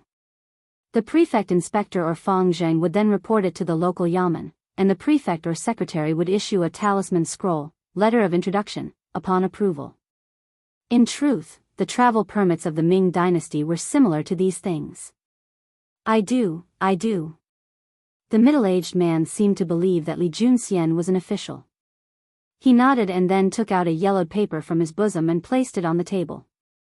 Li Junxian took it and began to carefully examine it. A few moments later, Li Junxian put down the paper and smiled at the middle-aged man. This talisman scroll is forged so well that it looks almost real. If this general hadn't seen the talisman scroll from Yunzhou, you really might have fooled me. Come, seize this man. The middle-aged man grimaced and immediately backed away, harshly saying, my talisman scroll really can't be any more real. Good sir is deliberately making things difficult for a deer as a horse. Just what are your intentions? Do you really think that this you is easy to bully? After saying this, he picked up the teacup on the table and smashed it to the ground. At the same time, there was a rush of footsteps outside the door, and then a group of people charged in, sabers and swords in hand. At a glance, there were 20 to 30 people. It was clear that some of the reinforcements Zhao Dian had sent earlier had already arrived at the inn. Chapter 1939. Finally willing to reveal your true face? In the heavenly guest room of Tongfu Inn in Taiyuan City, Li Junxian showed no fear in the face of these menacing 20 to 30 men. On the contrary, he would have found it strange if this middle-aged man had no helpers. The more subordinates he had, the higher his status on Zhao Dian's side. There was even a chance that he was Zhao Dian himself. The middle-aged man was now standing close to the door, and the 20 to 30 people who had broken in with their sabers and swords had automatically moved to the left and right of the middle-aged man. The two sides were now in a standoff. The middle-aged man looked at Li Junxian and said, since good sir insists on pestering this you endlessly, don't blame this you for being impolite. After he finished speaking, he looked at the guards beside him and said, when going out to do business, it's inevitable to encounter some bandits. For the sake of safety, this you specially hired some guards. If your excellency is from the government, then please reveal your identity. If your excellency is here to make things difficult for this you, then these guards of mine won't show you any mercy. A hint of derision appeared on Li Junxian's face. Reveal my identity? You still don't have the right to know who I am. In my view, you should stop pretending. If you didn't have firm evidence, I wouldn't have personally led my men here. Tell me, what is your true identity? Where is your leader, Zhao Dian? Zhao Dian? The middle-aged man's eyes narrowed. He had clearly not expected Li Junxian to know his identity. After all, ever since he had infiltrated Taiyuan City, he had been operating in secret. Other than Wang Kuei and Wang Xinyuan, he had never revealed his identity to anyone else, so how did Li Junxian know his name? He had no idea that the secret letter he had sent to the steppe this morning had already been intercepted by Han Lizheng and brought to Taiyuan City. What leader? This one doesn't know what you're talking about. Come, see the guests out. The middle-aged man was only a few moments stunned before he ordered his men. Please leave. My master does not welcome you.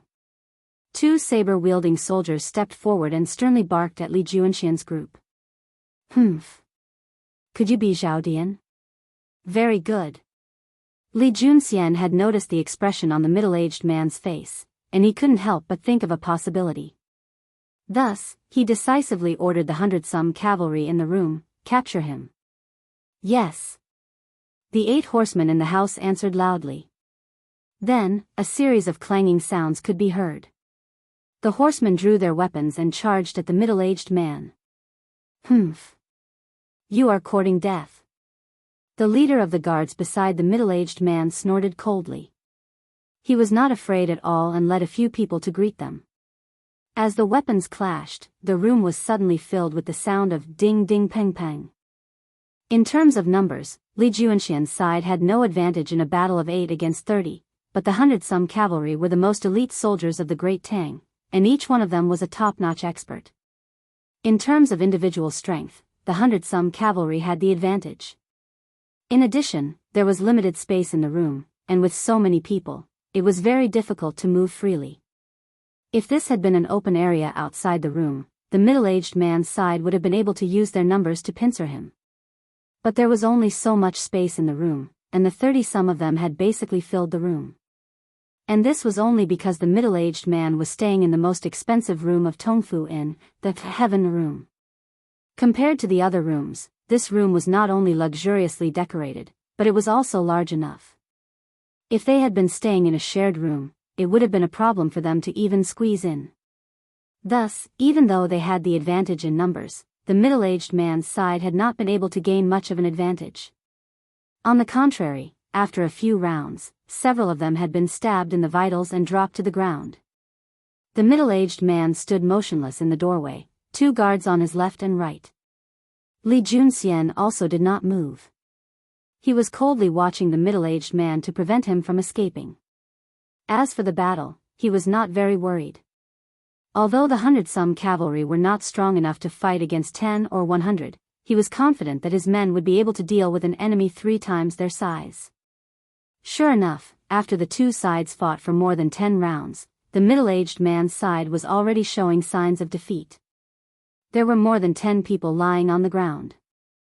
The 2 guards beside the middle-aged man said in a low voice, "Master.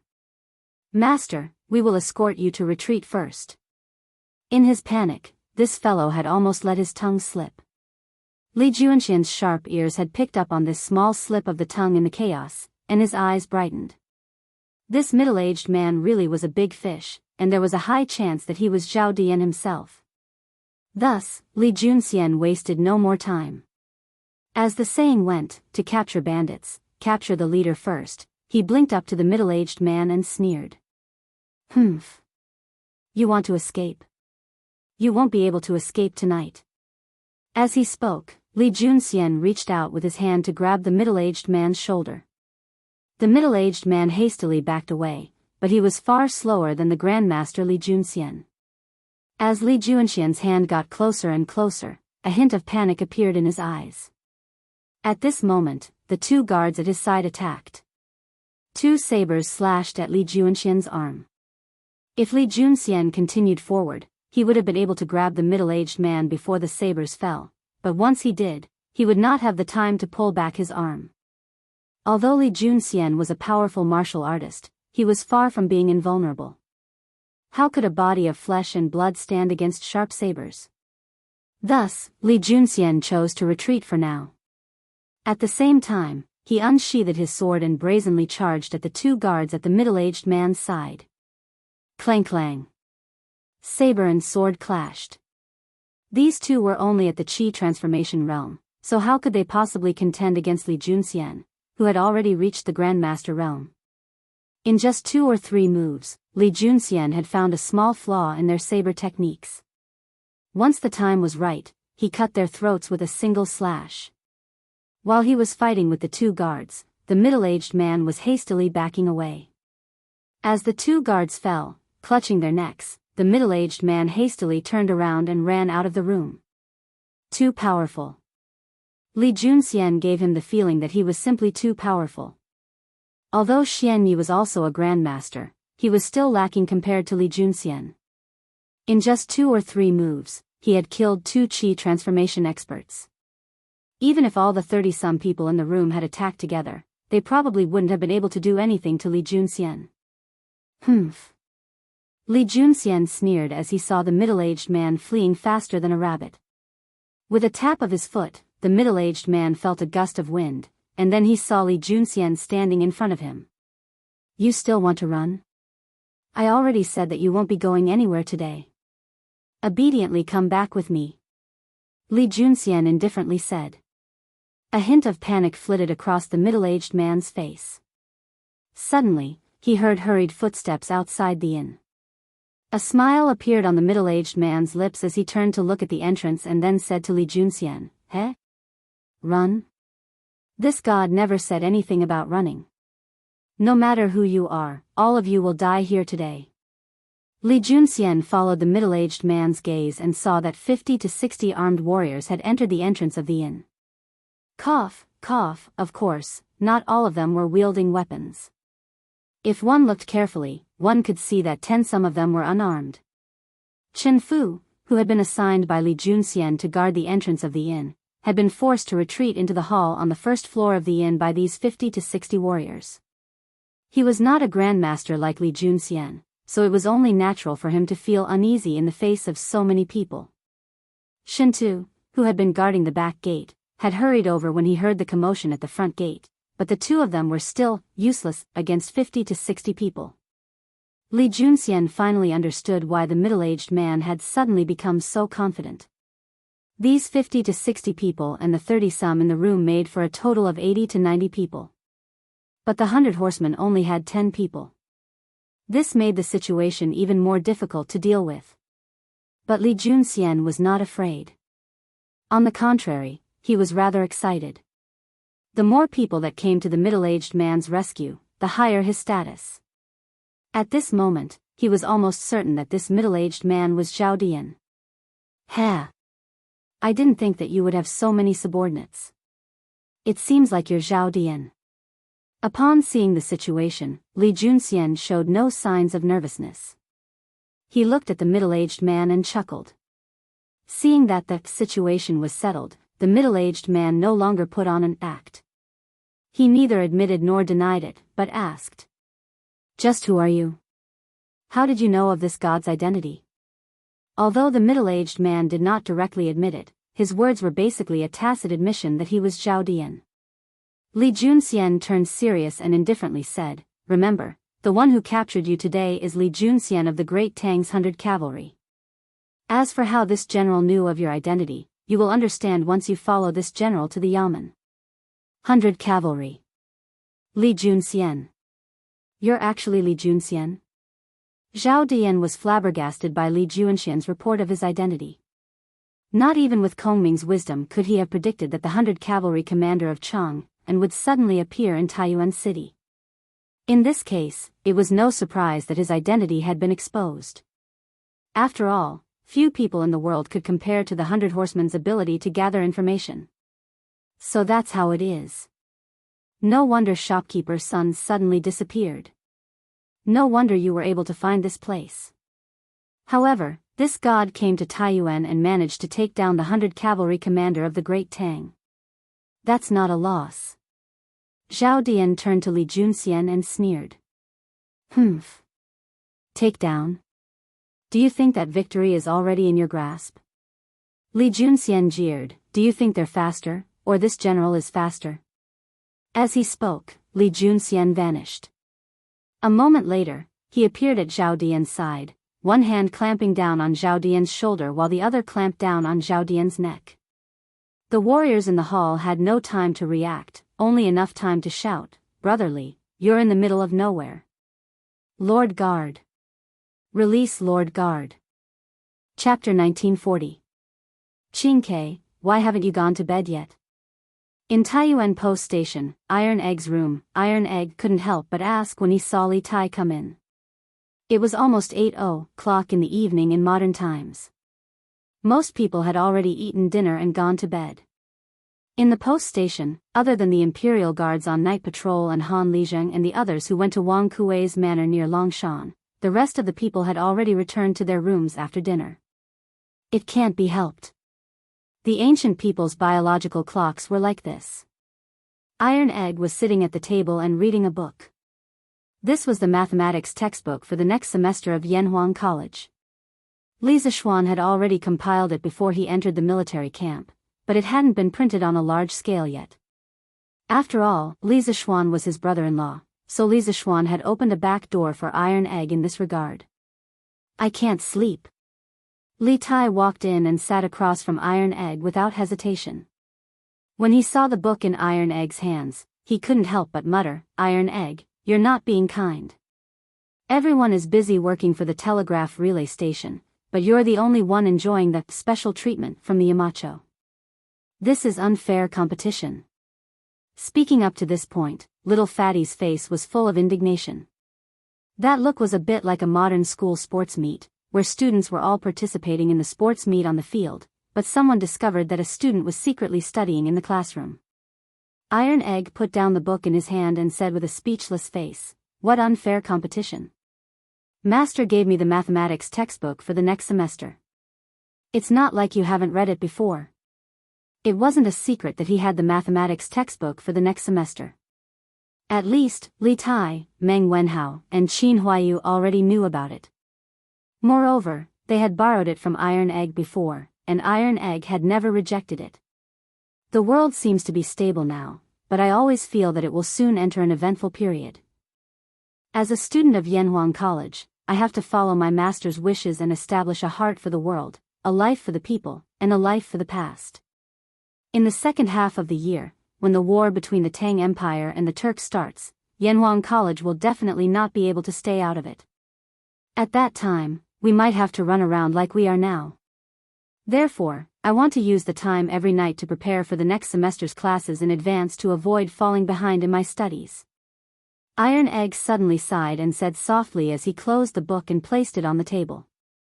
Just as he said, when Li Zishuan founded Yanhuang College, he hoped to cultivate a group of people who were truly useful to the country and the people, not bookworms who only knew how to study.